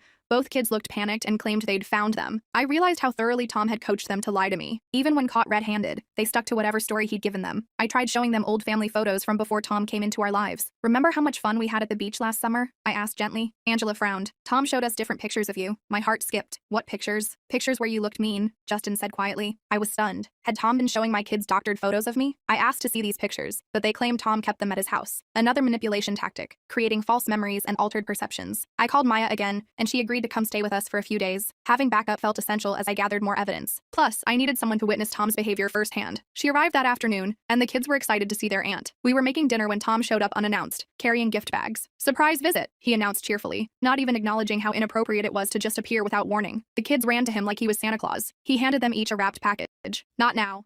We're about to have dinner." "Oh, let them open them," Tom said with a dismissive wave. "It's just something small." The kids immediately tore into the packages, completely ignoring my instruction. Maya watched the whole interaction with wide eyes, finally seeing what I'd been describing. After the kids went to bed, Maya was visibly shaken. "Holy crap, you weren't exaggerating. The way he undermined you right in front of me was so blatant." "Should we confront him together?" she suggested. I shook my head. "If we confront him directly, he'll just become more secretive. We need to catch him revealing his true plan." We developed a different approach. Maya would pretend to be concerned about my parenting and sympathetic to Tom. She'd try to gain his trust and get him to open up about his intentions. The next day, Maya accidentally bumped into Tom at the local coffee shop. She struck up a conversation, mentioning she was in town visiting me and the kids. "How are they doing?" Tom asked, immediately focusing on the children rather than me. "Honestly, I'm a bit worried," Maya improvised. "My sister seems so overwhelmed lately." Tom was initially suspicious of her sudden interest, but warmed up when she continued expressing concerns about my parenting. She suggested the three of us get drinks that weekend to discuss the situation. When she told me about this later, I agreed too quickly to the drink plan. When Tom texted to confirm, his message had an edge of suspicion. I had to backtrack, responding that I wasn't sure it was a good idea, but would try to make it work. Playing hard to get seemed to reassure him. That Saturday, we met at a local bar. I purposely arrived 15 minutes late,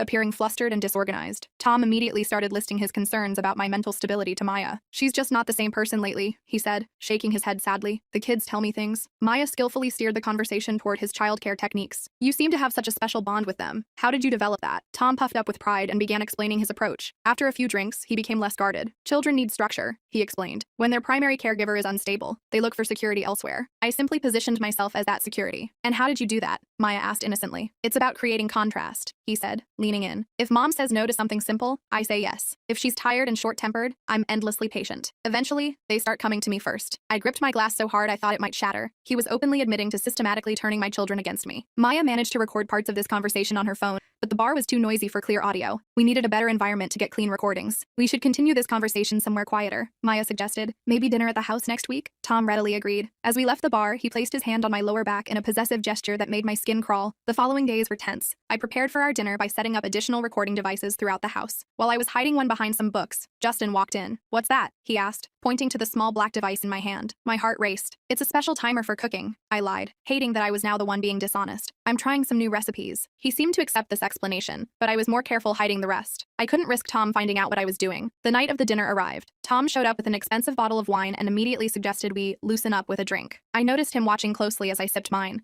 so I secretly poured most of it into a nearby plant when he wasn't looking. Something about his insistence made me suspicious. Was he trying to impair my judgment? Maya skillfully brought up the topic of my parenting struggles again. Tom started elaborating on his concerns, becoming more candid as the evening progressed. The children confide in me, he said. They tell me things they're afraid to tell their mother. Suddenly, Angela burst into tears. I don't want to go away from Tom, she wailed. I froze. What do you mean, sweetie? No one's going away. Angela looked at Tom, then back at me. But if you keep being mean to Tom, he can't take us to his special place. My blood ran cold. What special place? Tom quickly intervened. I mentioned taking them to the Children's Museum sometime. That's all. But Angela's outburst confirmed my fears. Tom had been having private conversations with my children about taking them away from me. I comforted Angela while struggling to maintain my composure. Tom used this moment to twist the narrative again. See how you're making her feel guilty for expressing her emotions? He said quietly. That's emotional manipulation. Maya, who had been recording this exchange while pretending to check messages on her phone, caught this perfect example of psychological projection. Tom was accusing me of exactly what he was doing. After reviewing Maya's footage later that night, we found Tom had revealed enough of his concerning behavior to raise red flags, but nothing explicitly illegal. We needed more. I decided to call his bluff. The next morning, I texted Tom, after last night, I'm considering therapy for the kids. They seem to have a confusing attachment to you that might need professional guidance. His response was immediate. I'd be happy to help find a good therapist. I know several who specialize in children. Thanks, but I've already selected one and scheduled appointments for next week, I replied. This clearly rattled him. He called within minutes, insisting that involving outsiders was unnecessary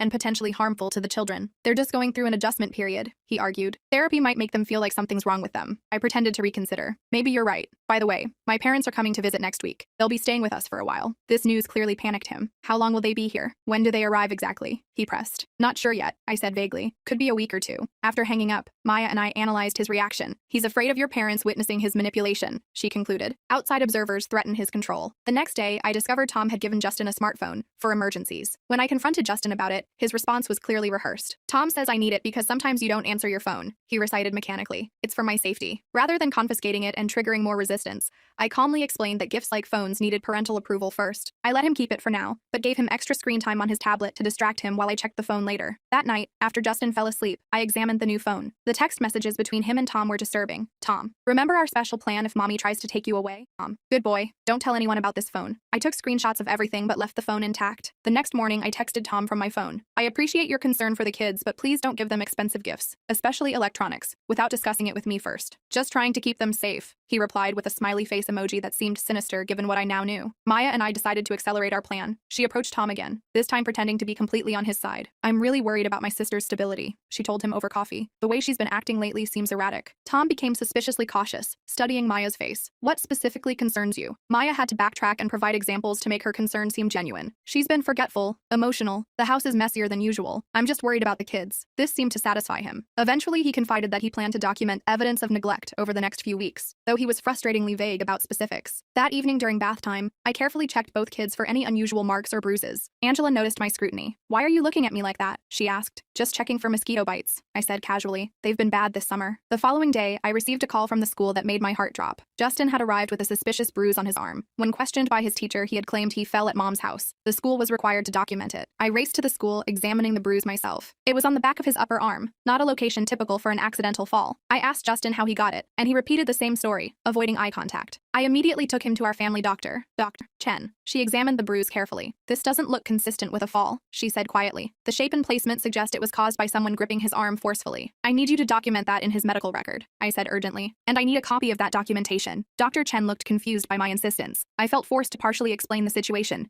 which made me sound paranoid. Nevertheless, she thoroughly documented her findings and gave me a copy of the report. That evening, Tom texted asking if he could take the kids to the park. I politely declined, saying we had family plans. 20 minutes later, he showed up at our door anyway. Surprise, he announced when I opened the door. The kids ran to him excitedly. We're actually having a family night, I said firmly. Ooh, can Tom join? Angela asked. Not tonight, sweetie, I replied. Tom crouched down to Angela's level and whispered something in her ear. Her face crumpled and she burst into tears. You're the worst mom ever, she screamed, running to her room. Justin stood there uncertainly, torn between following his sister and staying. You see how upset they get when you keep them from having fun? Tom said quietly. I'm just trying to give them some normalcy. They're my children, and we have plans, I said, blocking the doorway. Please respect our family time. Tom eventually left, but not before giving me a look that chilled me to the bone. After he was gone, I tried talking to both kids about what had happened, but they were completely unresponsive, staring at the floor and refusing to engage. That night, I called Maya in tears. The kids are like strangers. They won't even talk to me in my own home. That's exactly what he wants, she reminded me. He's deliberately creating this division. Remember, this isn't about the kids being mad at you. It's about Tom's manipulation. The next day,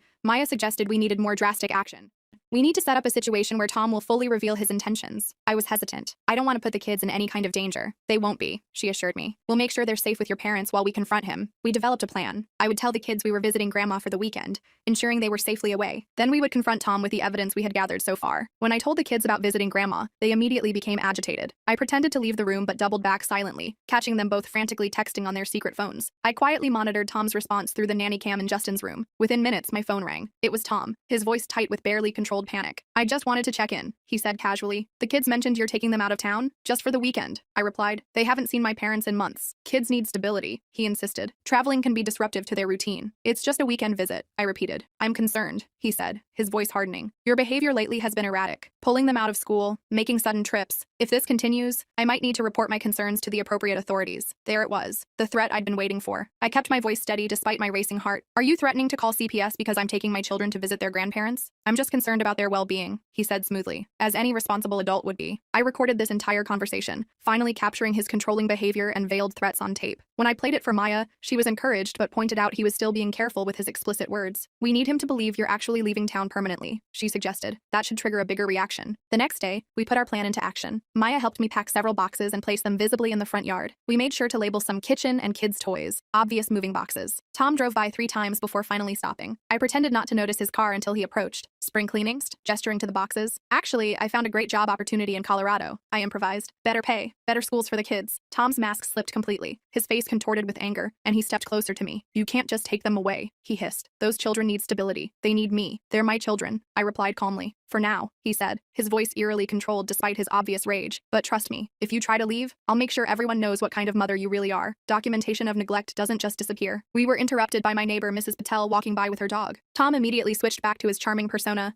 commenting on the beautiful weather. But as he left, he gave me a chilling parting shot. We'll talk later. That night, after putting the kids to bed, I was in the kitchen when I noticed a shadow outside the window. I carefully peeked through the blinds and saw Tom standing in our backyard, trying to look into the windows. My hands shaking, I turned on the back porch light and opened the door. What are you doing? I demanded. He seemed startled but quickly recovered. I was just checking on the kids' welfare. You seemed upset earlier. It's 10:30 at night. Get off my property or I'm calling the police, I warned. He held up his hands in mock surrender and backed away, but his eyes were cold. Just being a concerned neighbor. That encounter convinced me we needed to accelerate our timeline. The next morning, I drove the kids to my parents' house 2 hours away. About halfway there, I noticed a blue sedan following us at a distance. I took several random turns and the car continued to follow. It was Tom. I called Maya in a panic. He's following us to my parents' house. Stay calm, take an unexpected route, go to a police station if you need to. I made a sudden turn into a shopping center and drove around to the back. When I emerged on the other side, the blue sedan was gone. I took a convoluted route the rest of the way, constantly checking my rearview mirror. After safely dropping the kids with my parents and explaining enough of the situation to put them on high alert, Maya and I returned home to implement the final phase of our plan. But when we arrived, I immediately knew something was wrong. The front door was slightly ajar. We cautiously entered to find the house had been searched. Drawers were open, papers scattered. Someone had been looking for something. Tom, I whispered, feeling violated and terrified.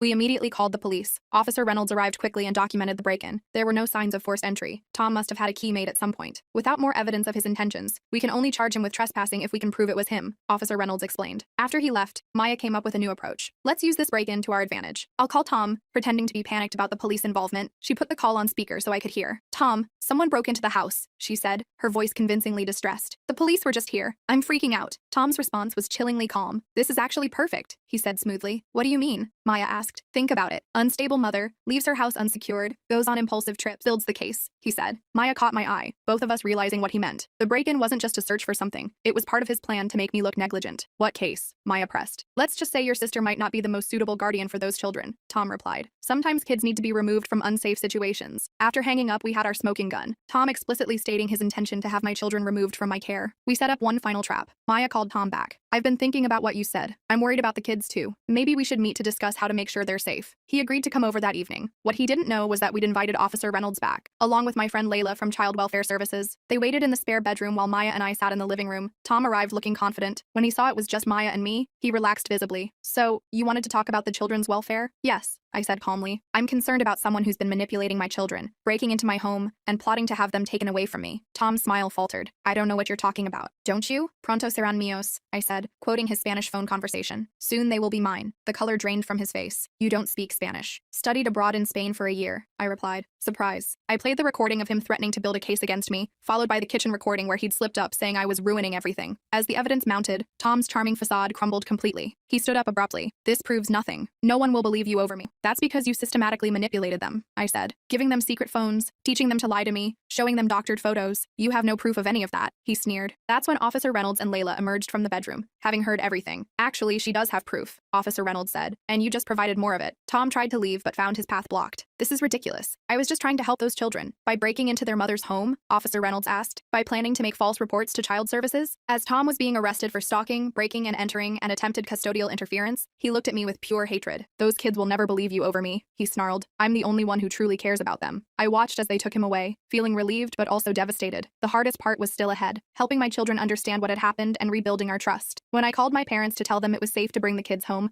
my mom reported that Angela and Justin had been asking for Tom constantly. They seem to think you're keeping them from him deliberately, she said worriedly. I am, I sighed, but not for the reasons they think. How do you explain to a 6- and 8-year-old that the adult they've come to trust has been manipulating them? How do you help them understand concepts like gaslighting and psychological abuse? The next phase would be the most difficult, healing my family from Tom's calculated damage. After Tom's arrest, I thought the worst was over. I was wrong. When I brought the kids home from my parents, their reaction to the news about Tom was heartbreaking. You're lying, Justin shouted when I gently explained that Tom had done some bad things and wouldn't be coming around anymore. Angela burst into tears. You're just jealous because we love him more than you. Their words cut deep, but I reminded myself they were victims too. Tom had spent months poisoning their minds against me. This wouldn't be fixed overnight. I contacted a child psychologist who specialized in cases of emotional manipulation. Dr. Ramirez was compassionate but honest with me. Children this age don't have the capacity to understand manipulative tactics, she explained. Right now, they simply feel like someone they loved has been taken away, and they're blaming you. How do I fix this? I asked desperately. Slowly, she advised. We start with rebuilding trust, not by trying to convince them about Tom. That will come later. The kids initially refused to talk to Dr. Ramirez. Justin sat with his arms crossed, answering questions with silent shrugs. Angela would only communicate through her stuffed animals. But Dr. Ramirez was patient, using play therapy and art to slowly get them to open up. After their third session, Dr. Ramirez showed me a drawing Justin had made, a picture of Tom giving them candy and toys while a scary-looking figure, presumably me, stood in the background with angry eyes. Tom played a special game with them, Dr. Ramirez explained gently. He would reward them with treats whenever they reported negative things about you, and he would punish them by withdrawing affection if they said positive things. I felt physically ill. They were being conditioned, she nodded grimly. Classic manipulation technique. He essentially trained them to view you negatively, and him positively. The road to recovery was painful and slow. There were nights when Angela would scream that she hated me, that I was mean for taking Tom away. Justin became withdrawn, refusing to engage with me beyond necessary communication. Just when we seemed to be making progress, I discovered Tom had found a way to maintain contact. A letter arrived for the children, sent through a mutual acquaintance in the neighborhood. It was filled with subtle manipulation, telling them he missed them, that he was being unfairly kept away from them, and that someday they would understand the truth. I immediately got a restraining order prohibiting all forms of contact with my family, but Tom was persistent. A few weeks later, Angela came home from school with a new bracelet. Where did you get that? I asked casually. The new helper in our classroom gave it to me, she replied. She said it was a secret present. My alarm bells went off. I visited the school the next day and discovered one of Tom's cousins had recently volunteered as a classroom aide. I hadn't even known he had family in the area, another detail he'd concealed. When confronted, the cousin claimed ignorance about any restraining order. The principal agreed to remove her from Angela's classroom, but explained they couldn't ban her from the school entirely without more evidence of malicious intent. Meanwhile, Tom's case was moving through the legal system, but much more slowly than I'd hoped. His lawyer kept pushing for delays, painting Tom as a concerned friend who had only been trying to protect children he was worried about. Maya and I worked with the prosecutor, organizing our evidence and preparing for court. We discovered some of our recordings might be inadmissible due to consent laws in our state, which was a setback. We had to focus on strengthening the testimony about the break-in and the documented pattern of manipulation. As the court date approached, Tom's defense team requested that the children be interviewed, claiming they would support his version of events. I was horrified at the thought of them being involved in the proceedings, but we compromised on a private interview with a court-appointed child advocate. The advocate, Ms. Winters, was experienced and gentle with the kids. The interviews seemed to be going well until she showed Justin a photo of our family, including Tom. Justin suddenly became withdrawn, repeating, "I'm not supposed to tell the secret." Ms. Winters recognized this as a sign of coaching and documented it in her report to the court. This was a turning point in the case, evidence that the children had been instructed to keep secrets, a classic red flag in manipulation cases. Tom's lawyer attempted to paint me as paranoid and unstable, but the evidence of his systematic isolation tactics was compelling. The judge ordered a complete psychological evaluation of Tom. The results were revealing. Not only did the evaluation show concerning patterns of narcissistic behavior, but background checks revealed Tom had fabricated his entire backstory. He wasn't Spanish at all. He'd affected the accent and learned the language specifically as part of his persona. He'd also used 3 different names in the past decade. What we still couldn't figure out was why he'd targeted my family specifically. Maya suggested doing deeper research into his past, beyond what the police had uncovered. Her investigation led to a disturbing discovery. Tom had attempted similar behavior with 2 other single mothers mothers in different cities. In each case, he'd inserted himself into the family's life, alienated the children from their mother, and then disappeared when his manipulation was discovered. But we couldn't find any official reports filed against him. These women were probably too embarrassed or scared to report him, Maya reasoned, or maybe they just wanted to move on with their lives after he left. We managed to contact one of these mothers, Eliza, who agreed to meet with me. She was clearly terrified, constantly checking over her shoulder during our coffee shop meeting. We moved to my car for more privacy, where she finally opened up. He called himself Daniel when I knew him, she explained, her hands shaking as she showed me a photo. It was undeniably Tom, though with different hair and glasses. He almost succeeded in getting custody of my son. According to Eliza, Daniel had manipulated her child so thoroughly that the boy had started making false allegations of abuse against her. When Child Services investigated, Daniel had presented himself as a stable father figure,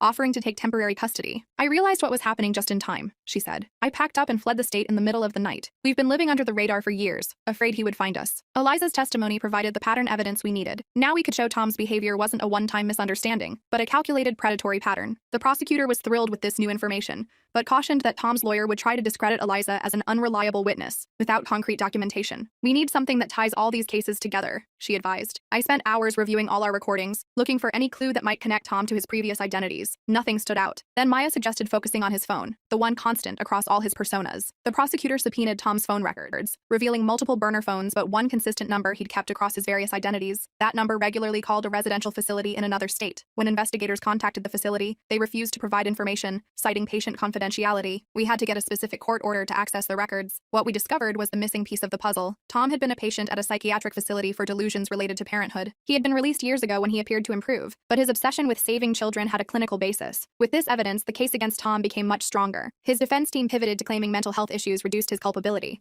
but the prosecutor emphasized the calculated, methodical nature of his actions across multiple families. As the legal case progressed, I focused on helping my children heal. Justin had a complete meltdown at school one day, screaming that he wanted to live with Tom. I realized we needed more intensive family therapy. Our new therapist, Dr. Ramirez, suggested bringing in objects the children associated with Tom to discuss their feelings. When we did this exercise, Angela revealed something shocking. Tom had given them a special phone to call him if I ever took them away. This was in addition to the prepaid phones I'd already found months earlier. After some gentle coaxing, Angela retrieved it from inside a hollowed-out book on her shelf. The text messages on this phone were disturbing. Tom, remember, if your mom ever tries to take you away, use this phone to call me and I'll come rescue you. Tom, don't tell your mom about our plan. She wouldn't understand that we're meant to be a family. Tom, I'll always be there for you in ways your mom can't be. But the most shocking message revealed Tom's ultimate lie. Someday I'll tell you the truth about why I couldn't be your dad from the beginning. Your mom kept me away, but I never stopped loving you. He had told my children he was their biological father. I sat across from Dr. Ramirez, stunned into silence. The phone with those messages felt radioactive in my hand. Tom had told my children he was their biological father. Everything suddenly made horrible sense. Their fierce loyalty, their resistance to leaving him, their confusion about why I was keeping them away from him. I need to tell them the truth right now, I blurted out. Dr. Ramirez held up her hand. I understand that impulse, but we need to approach this carefully. This is a fundamental deception that's become part of their reality. Challenging it too abruptly could be traumatic. She was right, but it killed me to let my kids believe this lie for even one more day. We developed a gentler approach, starting with establishing who their actual father was through photos and memories, without directly contradicting Tom's claims yet. During our next session, I brought family albums showing the kids as babies with their real dad before our divorce. Angela seemed confused by these images, and Justin became agitated. These are fake, he insisted. Tom said you would try to trick us with fake pictures. Of course he had. Tom had prepared for every possibility, even anticipating I might try to prove he wasn't their father. Dr. Ramirez carefully asked, "What did Tom tell you about being your dad?" Angela's answer broke my heart. He said he had to go away before we were born because mommy was angry with him, but he always wanted to be with us, and now he came back to rescue us. Justin nodded. He said you've been lying to us our whole lives. The irony was suffocating. After several more sessions, Dr. Ramirez suggested involving their actual father in the process. My ex-husband Todd had been minimally involved since the divorce, but when I explained the situation, he was horrified and agreed to help immediately. The first video call with Todd was awkward. The kids were suspicious and hostile, having been convinced he was some kind of imposter, but he knew details about their birth and early childhood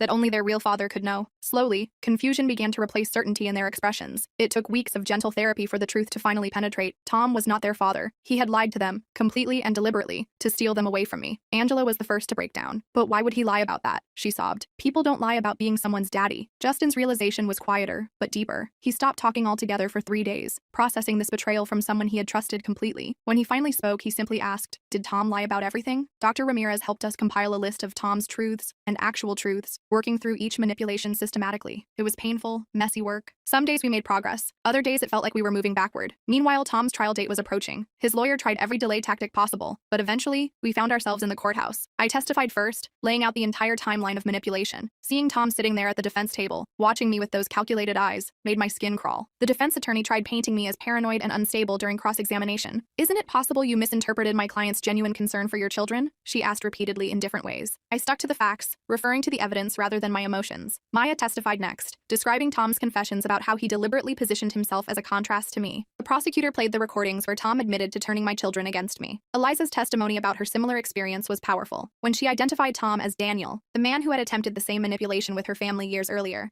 I watched several jurors' expressions harden. The evidence from the psychiatric facility explained Tom's fixation, but didn't excuse his actions. The prosecution emphasized the difference between having mental health issues and methodically executing a plan to steal someone's children. Justin had to testify in a closed session with just the judge present. Dr. Ramirez and I prepared him as best we could, but halfway through his testimony, he became confused about what was real and what wasn't. The judge ended the session early, having seen enough evidence of manipulation. When Tom took the stand in his own defense, his carefully constructed facade began to crumble under questioning. The prosecutor methodically walked through each step of his manipulation, bringing himself into our lives to conditioning my children to report negative things about me. "Why did you tell these children you were their biological father when you knew that was false?" the prosecutor asked. Tom's composure finally broke. "Because I deserve to be their father," he snapped. "I would have been better for them than she ever was." The jury deliberated for less than 4 hours before returning a guilty verdict on all counts. Tom was sentenced to 5 years for stalking, breaking and entering, custodial interference, and child exploitation. I felt relieved but not victorious. No prison sentence could undo the damage he'd caused. While Tom awaited transfer to prison, we focused on healing. The kids still had nightmares and separation anxiety. I created new bedtime routines with special worry stones they could hold whenever they felt scared or confused. I installed a whiteboard in each of their rooms where they could write down questions or concerns that came up during the day,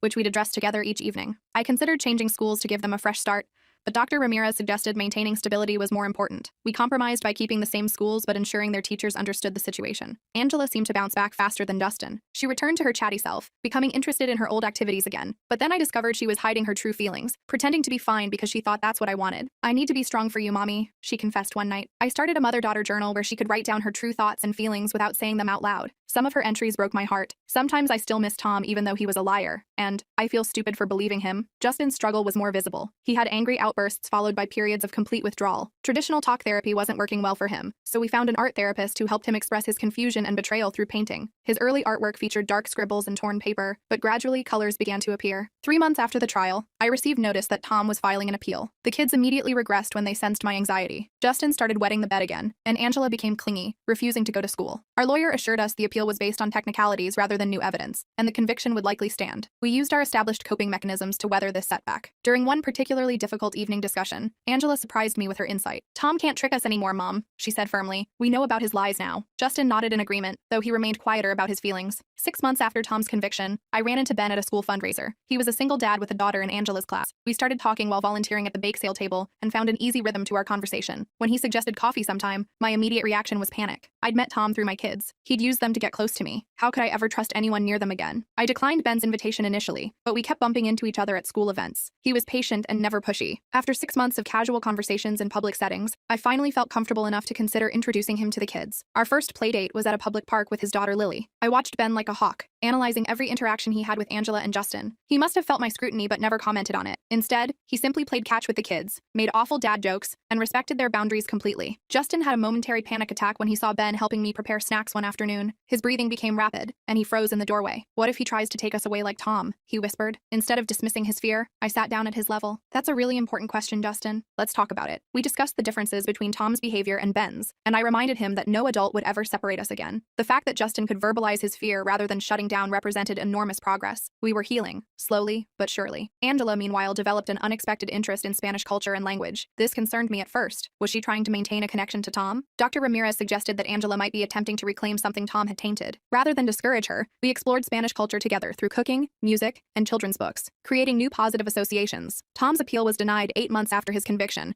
providing some final legal closure. Still, I worried about his eventual release. I set up safety protocols with the kids' schools and made sure they understood exactly which adults were authorized to interact with them. We established code words and safety plans, not to frighten them, but to empower them. The psychiatric evaluation Tom received in prison recommended extended treatment, which meant he might eventually be transferred to a mental health facility rather than serving his full sentence in prison. This possibility required us to update our safety precautions and legal protections. A year after starting therapy, Dr. Ramirez suggested we were ready to reduce our sessions to monthly check-ins. I panicked at the thought of losing this crucial support system, but we gradually decreased the frequency while ensuring additional appointments were available when needed. During one of our evening discussions, Justin asked a question that broke my heart. Was it my fault Tom tricked us? Was I too friendly with him? I gathered both kids for an immediate family meeting. Nothing that happened was your fault, I told them firmly. Adults are responsible for their own actions, never children. Tom made choices to lie and manipulate, and that had nothing to do with anything you did or didn't do. 2 years after Tom's arrest, I saved enough for a down payment on a small house in a new neighborhood about 30 minutes away. During the moving process, Angela found a stuffed bear Tom had given her tucked in the back of her closet. She held it up uncertainly. Should I throw this away? Rather than deciding for her, we created a special ceremony. We laid out items associated with Tom, the toys he'd given them, photos with him, and the kids decided individually which objects to leave behind, and which, if any, to bring to our new beginning. They chose to discard everything except one small bracelet Angela had received before Tom's manipulation began. In our new home, both kids initially checked the locks and security system obsessively every night. I didn't discourage this behavior,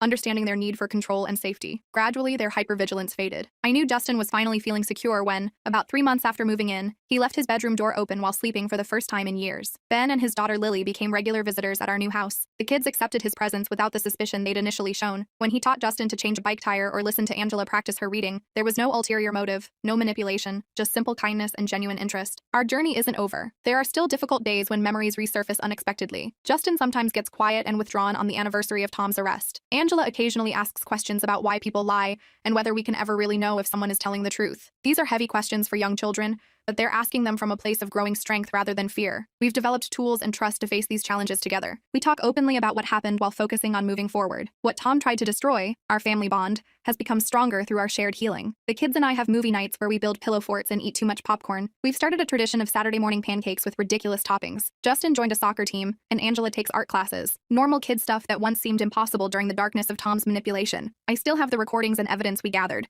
locked in a fireproof safe. I hope we never need them again, but their presence is a reminder that I'll always protect my children, no matter what. Yesterday, while tucking Angela in, she whispered, "I'm glad Tom didn't win, Mommy." "Me too, sweetheart," I replied, smoothing her hair. "We're the winners," Justin added from his doorway. "Our team, that's what home really is. Not just a place, but the safety and love we create with each other. It's something no manipulator, no matter how clever or persistent, could ever truly take away from us."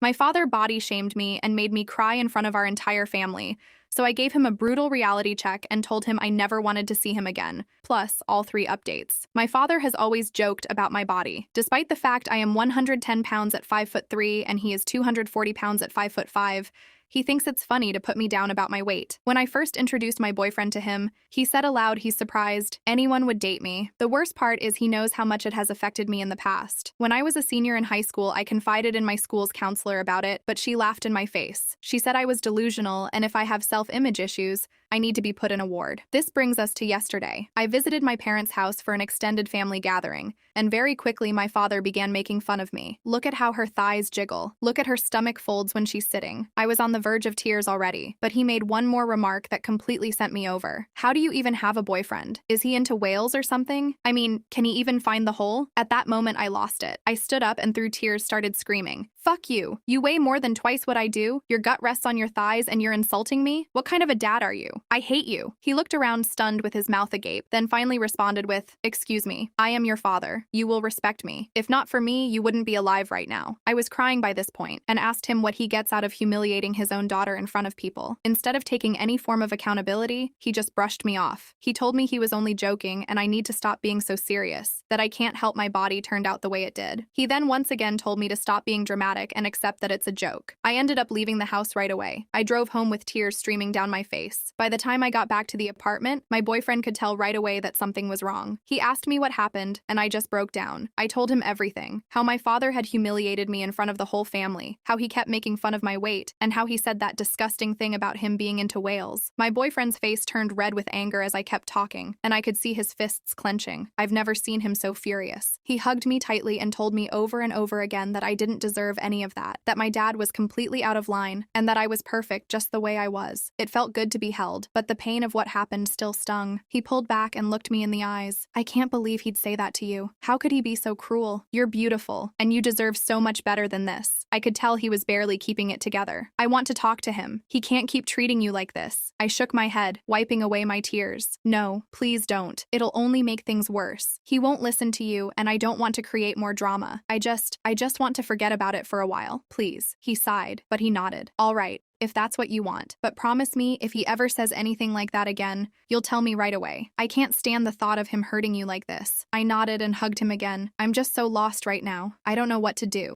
Update 1. I sat my father down as per my boyfriend's request and tried to speak to him again. It ended up being the same as the previous times. My partner's father has heard of what's been happening but never witnessed it until yesterday. My parents came over to visit again with no knowledge that my partner's parents were there. It was only a visit for planning my 21st birthday. My dad didn't seem to care that there was a new member to the audience and started his joking around. I was wearing a pair of tights, which some of you know as leggings, as my sweats were dirty. I rarely wear tight clothes as it gives my father more fuel to his insults. I was making coffee and he shouted, "Why are your thighs jiggling like that? Do you actually train?" My mother laughed like it was the funniest thing ever, and I heard a smack and my dad yelping straight after. That's a common thing between my parents, but it usually only happens in front of others. My future in-laws didn't say anything, but I could see they were confused and annoyed. After the next couple of pinches and comments, my partner's dad lost it. He started berating my dad and told him that he's a pathetic excuse for a father. Told him that for all these years he had to ensure I was okay because he didn't have a clue to raising a child. How sick he was for even thinking it's okay to treat a daughter like that. He made sure to tell him how he has damaged me mentally to the point of just accepting it. How many times his son had to hold me until I cried myself to sleep over one of his jokes. That went on for what seemed like forever, and my partner soon joined in. It ended up being turned to my mother, who tried to switch sides again. My partner's mother is a good woman, but she has a nasty side and she wasn't afraid to show it. She is one woman you don't want to upset. She ended up saying that they either apologize and get the F out or they no longer have a daughter. They apologized, but my dad still couldn't see why it's so wrong to joke. It's what fathers do, apparently. I was crying during the extent of it and still am. Not about the fight, but the fact that I know just how pointless it was. I was right as he came back today and gave me a bag with holes cut into it. I got your birthday outfit. You won't actually fit into a dress. So I got this bin bag for you. I even made the holes bigger for your arms and thighs too. Make sure to wear a belt. I just froze in place and could only focus on his smirk. I was still standing there, bag in hand, as he drove away. Later on today, I got a message from him related to my writing and art that he found. He started mocking that too. He commented on how I wish I could be as perfect as the characters I come up with. I use writing drawing as a way to cope, and he is right. I do wish I could be that perfect, that confident. Normal, but I'm not. I'm a screw up. He made that clear. He made sure to let me know that I will never be as good, that I don't have the gene that's been passed down through generations. Update 2. I made my dad a gift basket with a note since he loves to read what I write so much and won't bother listening in person. This is what I wrote to him. Dear Dad, since you like my writing so much, I decided to take the time and spell this out for you. This basket contains many options to help you. I've noticed your body has lost its good shape and is honestly just not pleasing to look at. So I have included many workout pamphlets and personal trainer contacts to help you with that. One in particular will surely help you with that stomach of yours. I can only imagine your frustration having a daughter that is fitter than her father. Since you clearly love taking your frustrations out on me, I highly recommend reading through the therapist contacts I have included in this basket. I will advise you to let Mom seek out these therapists too, as her backbone is non-existent and she lets awful men walk all over her. Fun fact, 110 pounds for a woman that is 5'3" is healthy, if not bordering on being underweight. However, 240 pounds for a man in his 50s and is just scraping 5'5" is concerningly overweight. I would suggest taking care of that. I would hate for someone to start mocking you about it. It is very unpleasant. Now, all pleasantries aside, this will be the last time you hear from me. This will be the last time I call you Mom and Dad. Since I have all of my documents,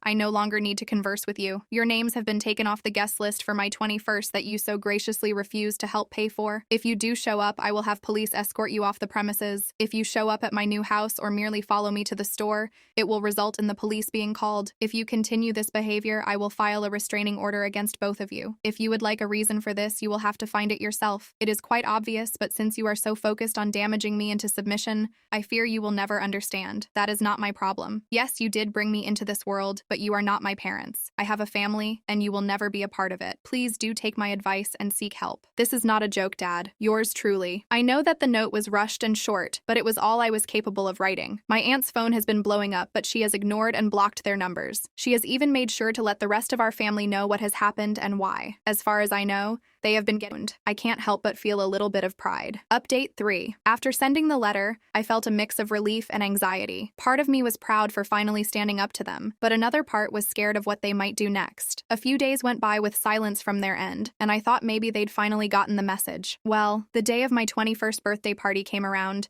and I was trying to focus on having a good time. I was surrounded by my friends, my boyfriend, and his family, who have been nothing but supportive. We rented a small hall, and everyone was laughing, eating, and dancing. I was starting to feel like maybe I could have a good time without interruptions, but just as we were getting ready to cut the cake, I noticed my boyfriend's mom whispering something to him and nodding toward the entrance. I followed her gaze and my stomach dropped. There they were, my parents, standing right at the doorway like they had every right to be there. My dad had this look on his face like he was trying to appear calm and friendly, but I could see right through it. My mom was holding onto his arm, looking nervous and unsure. I felt my hands start to shake, and I quickly looked away, hoping they wouldn't come in and ruin everything. Before I could react, my boyfriend walked over to them with a stern expression. I couldn't hear what he was saying, but he was shaking his head and pointing toward the exit. My dad started to argue back, his voice raising. I saw a few of my friends exchange worried looks, and my aunt, who had been sitting with her husband, got up and made her way over to them. The next few moments felt like a blur. My dad started yelling about how they were my parents and had every right to be there. My boyfriend's dad quickly stepped in,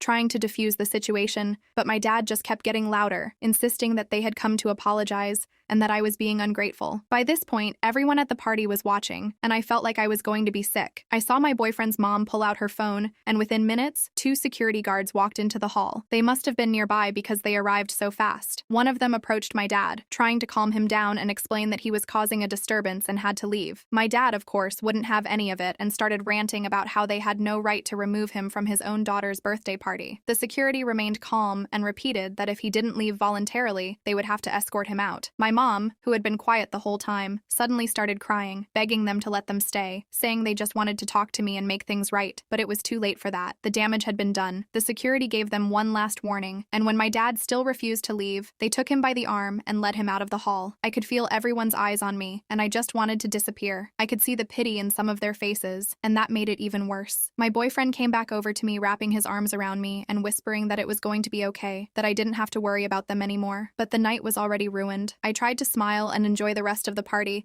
but it was hard to shake the feeling of embarrassment and anger. The next day, I was home alone when I heard a knock at the door. I peeked through the peephole and saw my parents standing outside. I really didn't want to deal with them, but I knew they weren't going to go away. I opened the door just a crack, enough to let them know I was there, but not enough for them to come inside. "What do you want?" I asked. "We just want to talk," my dad said. "We're sorry," my mom added, looking at the ground. "We didn't mean to cause a scene. We just wanted to apologize and see you." I shook my head. "It's too late for that. You can't just show up whenever you want and expect everything to be okay." "Please, honey," my dad said, his tone that of a scolding parent. "We're your family. You can't just shut us out like this." I felt a surge of anger rise up in me. "I can and I will. You made your choices, and now you have to live with the consequences. I'm done letting you hurt me." My boyfriend, who had been in the other room, must have heard the commotion because he came out and stood beside me. "She's told you to leave. You need to go now." My dad looked like he was about to argue, but my mom tugged on his arm, pleading with her eyes. They both turned and walked away, my dad muttering something under his breath as they left. As soon as the door closed, I burst into tears. My boyfriend pulled me into a tight hug, whispering that I did the right thing, that I was strong for standing up for myself. And even though it hurt, I knew he was right. I was done letting them control my life, and I wasn't going to let them drag me back down again.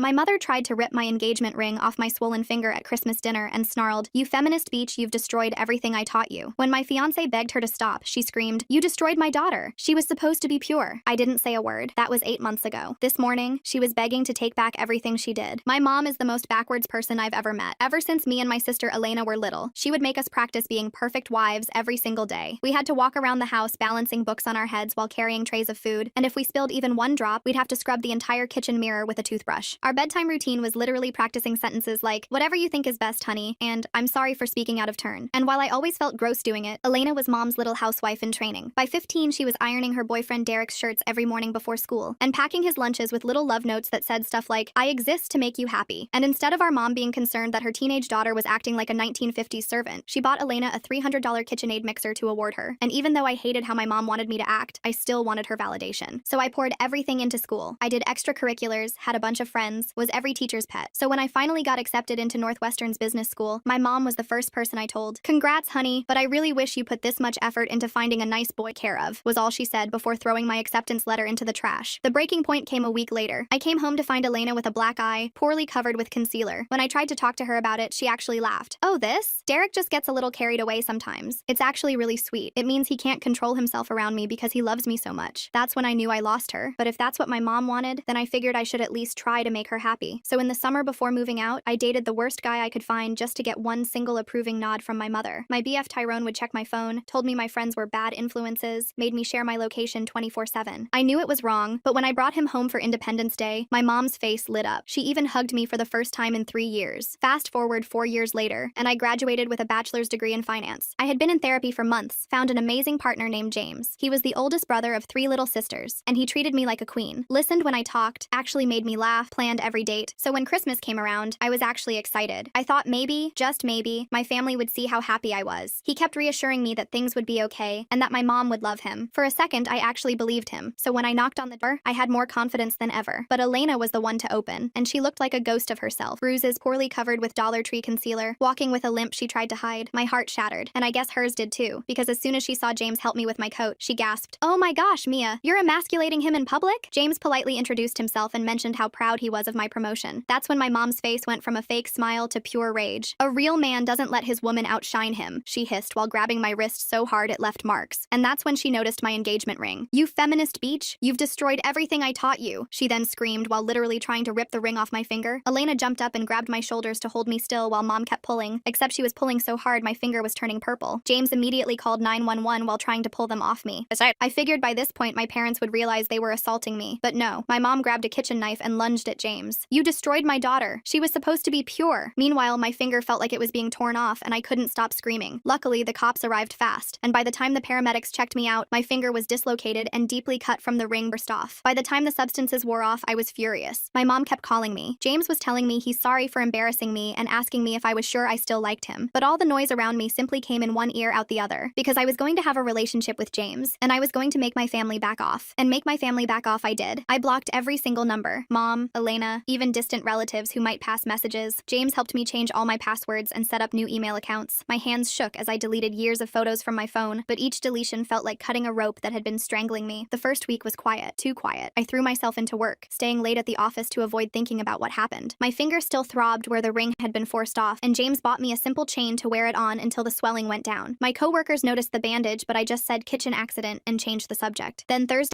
my boss, McCatherine, called me into her office. She had this weird expression, like she'd eaten something sour. "Mia, I received a concerning call about you yesterday. Your mother claims you stole family heirlooms worth thousands of dollars." My stomach dropped. I gripped the armrest of the chair until my knuckles went white. "That's not true. I haven't taken anything from them." She also mentioned you might be having some mental health challenges, said you've been acting erratically, that your boyfriend is controlling you. McCatherine leaned back in her chair, studying me. "Now, I've worked with you for 2 years. This doesn't sound like you, but I had to ask." I pulled out my phone with trembling fingers and showed her the police report from Christmas. Her eyes widened as she read about the assault, the dislocated finger, the knife. "I'm trying to get a restraining order. She's lying because I cut contact." McCatherine's face softened. "I'm sorry you're dealing with this. But Mia, she called 3 times yesterday. My assistant fielded 2 more calls this morning. If this continues, it could affect your promotion review." I left her office feeling sick. 3 years I'd worked for that promotion. 3 years of 60-hour weeks, perfect presentations, bringing in new clients, and my mother was trying to destroy it with a few phone calls. James was waiting in the parking lot with coffee and my favorite sandwich. He'd started doing that, showing up when he knew I'd need support. "How bad?" he asked as I slumped into the passenger seat. "She's calling my work, making up lies about theft and mental problems." I took a shaky sip of coffee. "McCatherine believes me for now, but if this keeps up, we're filing harassment charges today," James said firmly. "My sister Ashley works at a law firm. She can help us figure out the paperwork." Ashley turned out to be a godsend. She was the middle sister, sharp as a tack with wild curly hair and a no-nonsense attitude. She sat us down at her kitchen table that evening with a stack of forms and a recorder. "Document everything. Every call, every contact attempt, every lie. We're building a paper paper trail. I spent hours writing out dates and incidents while Ashley organized everything into neat folders. James sat beside me, occasionally squeezing my shoulder when my hand cramped from writing. By the time we finished, we had 20 pages of documentation going back years. "This is good," Ashley said, scanning through everything. "Shows a clear pattern of escalation. We'll file first thing tomorrow." But my mother escalated faster than we could file paperwork. Saturday morning, I woke to pounding on our apartment door. Not knocking, pounding. James checked the peephole and immediately pulled me back into the bedroom. "Stay here. It's the police." My heart hammered as he went to answer. I could hear muffled voices, then James saying loudly, "No, she's not being held against her will. This is harassment." I threw on clothes and walked out to find 2 officers in our living room. The older one looked tired, like he'd dealt with this too many times. "Ma'am, we received a report that you're being held hostage by your boyfriend. Your mother says he's abusing you." "She's lying." My voice came out steadier than I felt. "I have a police report from where she assaulted me on Christmas. She dislocated my finger trying to rip off my engagement ring." I showed them the report, the photos of my injured hand, the documentation Ashley helped us prepare. The officers exchanged looks. Sighed. "Third wellness check this week that turned out to be family drama. Ma'am, you might want to consider a restraining order." "We're working on it," James said. After they left, I couldn't stop shaking. James made tea while I sat on the couch, wrapped in the blanket his grandmother had made. "She told our neighbors I'm abusing you." Mrs. Chen was watching through her peephole when the cops came. The next few days blurred together. More calls to my work, more police visits. My mother had apparently made friends with several neighbors, spinning tales about her poor daughter trapped by a controlling man. Mrs. Chen started avoiding me in the hallway. The guy from 3B asked James if everything was okay at home, with this look like he was ready to throw hands. Then Elena started calling. Not my number. She knew I'd blocked her. She called James's phone, leaving voicemails that he'd play for me with the volume low. "Mia, this is all your fault. Derek left me. He said our family is too much drama, that it makes him look bad. You ruined everything. If you just played along, none of this would have happened." Her voice sounded slurred in the messages, like she'd been drinking. "You think you're so much better than us with your fancy degree and your feminist boyfriend, but you're going to end up alone, just like me. Derek was the only man who ever loved me, and you drove him away." I wanted to scream that Derek was an abuser, that she was better off without him, but what was the point? She'd made her choice long ago. The harassment charges were filed on a Tuesday. Ashley walked us through every step, making sure we had copies of everything. The clerk at the courthouse looked at our stack of evidence and whistled low. "This is thorough. Good job documenting." But filing charges just made my mother more creative. Thursday afternoon, McCatherine called me in again. This time, she looked genuinely concerned. "Mia, I need to tell you something. Your mother has been calling other departments. She told accounting you embezzle. She told HR you sell substances in the parking lot. She even called our biggest client claiming you've been stealing their data." I sank into the chair, feeling like the floor had dropped out. "I'm so sorry. I have harassment charges filed. I'm trying to stop her. I know. I've spoken to legal and they're aware of the situation. But Mia," she paused, choosing her words carefully. "The promotion committee meets next week. This kind of disruption, even though it's not your fault, it doesn't look good." I left work early, sitting in my car in the parking lot trying not to cry. 3 years of work, about to be destroyed because my mother couldn't accept that I wanted a different life. When I got home, James was on the phone with Ashley. His face was grim. "She started telling people in your hometown that you joined a cult. My mom just got a call from her hairdresser asking if it's true that I'm a cult leader who brainwashed you." I laughed, but it came out hysterical. "A cult? That's her explanation for me not wanting to be abused?" "Apparently feminism is the cult," Ashley said through speakerphone. "She's telling everyone you've been indoctrinated by radical feminists at college and James is your handler or something." The calls kept coming. The lies got wilder. My mother claimed I was on substances, that I was pregnant with another man's baby, that James was forcing me into prostitution. Each story was more outrageous than the last, but people listened. People always listen to a crying mother worried about her daughter. My promotion review was pushed back indefinitely. McCatherine tried to be supportive, but I could see the strain in her face every time my mother's calls disrupted the office. Security had to start screening calls. The receptionist began recognizing my mother's voice and hanging up immediately. Then came the wedding planning. James and I had decided on a simple courthouse ceremony. After everything with my family, a big wedding felt like inviting disaster. We picked a date 3 months out, filed the paperwork quietly, and told only his sisters and a few close friends. But somehow, my mother found out. I was at work when Ashley called, her voice tight with anger.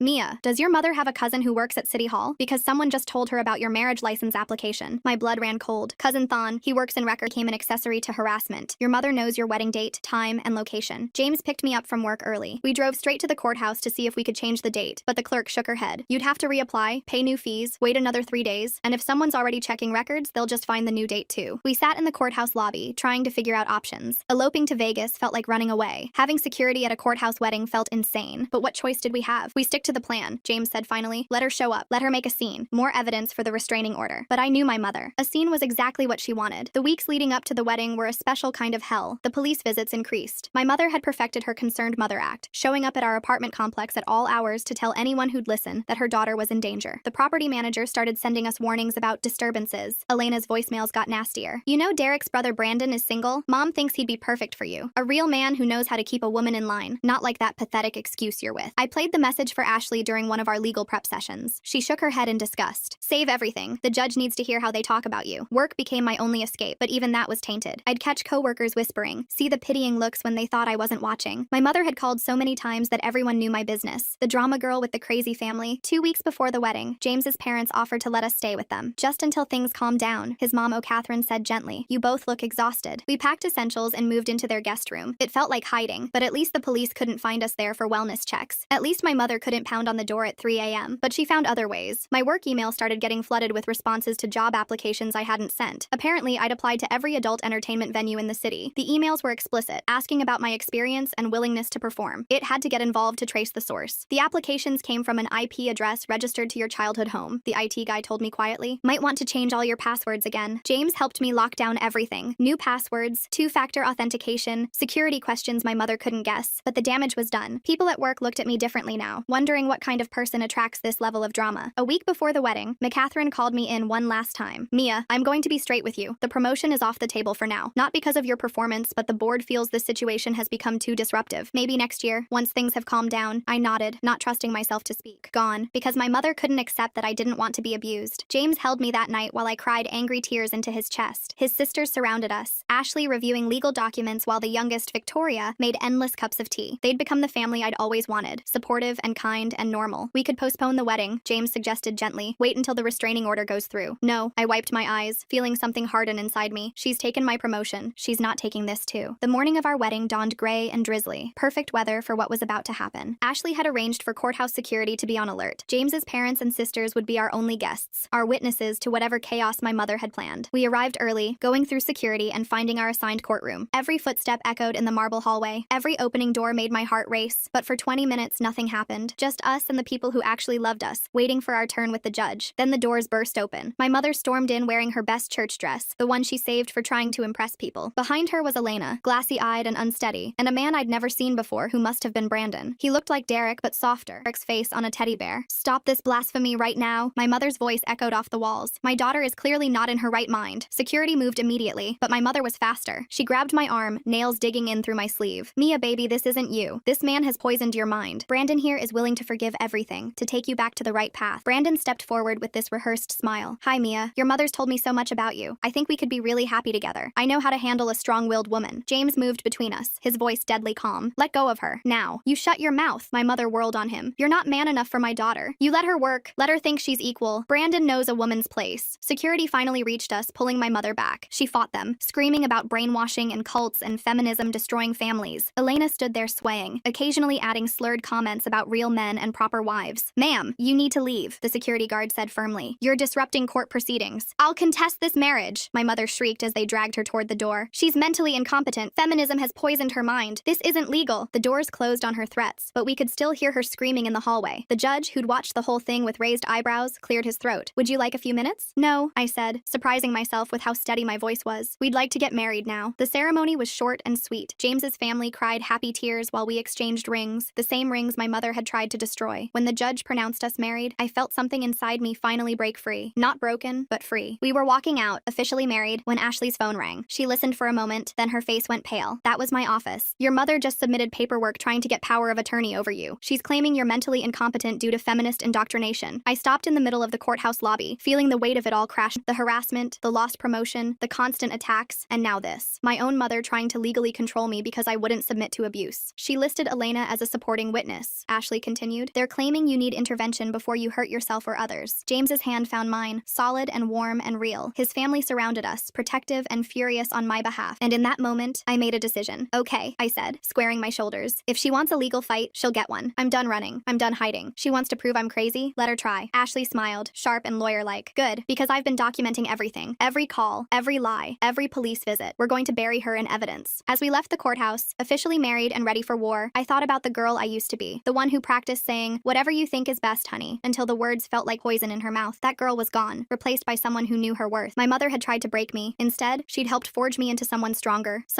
who wouldn't apologize for existing. The war was just beginning, but for the first time, I was ready to fight. The next morning, Ashley had us in her office by 8 a.m. She'd pulled in favors to get an emergency consultation with her firm's senior partner, a woman named McCatherine, who specialized in family law and harassment cases. McCatherine reviewed our documentation with laser focus, occasionally making notes in the margins. Your mother's power of attorney filing is concerning but poorly executed, McCatherine said, tapping her pen against the desk. She's claiming mental incompetence based on ideological differences. No judge will take that seriously, but we need to respond aggressively. She outlined our strategy while I took notes with shaking hands. File counter documentation from my therapist. Gather character witnesses from work. Submit evidence of my academic achievements and professional success. Build an overwhelming case that I was not only competent, but thriving despite my family's interference. James squeezed my hand under the table. What about the harassment at her workplace? Can we use that? Absolutely. In fact, it strengthens our position. McCatherine pulled out more forms. We're going to file for an emergency restraining order based on the courthouse incident and workplace harassment. The power of attorney attempt shows escalation. We spent 3 hours in that office, signing documents and providing evidence. The retainer fee made me wince. There went half my savings for the honeymoon we'd planned. But what choice did I have? That afternoon, I returned to work to find McCatherine waiting by my desk. My stomach sank. Had my mother called again? Mia, we need to talk about yesterday, she said, but her expression was softer than I expected. It finished their investigation. Your mother sent those inappropriate job applications from her home computer. We're pressing charges for identity theft and cyber harassment. Relief flooded through me. Thank you. I'm so sorry about all of this disruption. Stop apologizing. McCatherine's voice was firm. You're being stalked and harassed. HR wants to implement new security protocols. Your mother and sister are banned from the premises. If they show up, security will call the police immediately. But my mother was always 2 steps ahead. 3 days later, I was presenting quarterly reports to our biggest client when the conference room door burst open. My mother stood there in her Sunday best, Elena beside her looking hollow-eyed and desperate. There she is. She is. My mother's voice filled the room. My poor daughter who's been brainwashed by feminists. We're here to save you, honey. The clients, 2 older men in expensive suits, looked between us in shock. I stood frozen, my presentation remote slipping from my hand. Mia needs help, Elena added, her words slightly slurred. She's been poisoned against her family, against God's plan for women. Security arrived within minutes, but the damage was done. My mother managed to shout about my mental illness and dangerous lifestyle before being dragged out. Elena stumbled after her, crying about how I'd ruined her life. The clients left immediately. The contract worth $2 million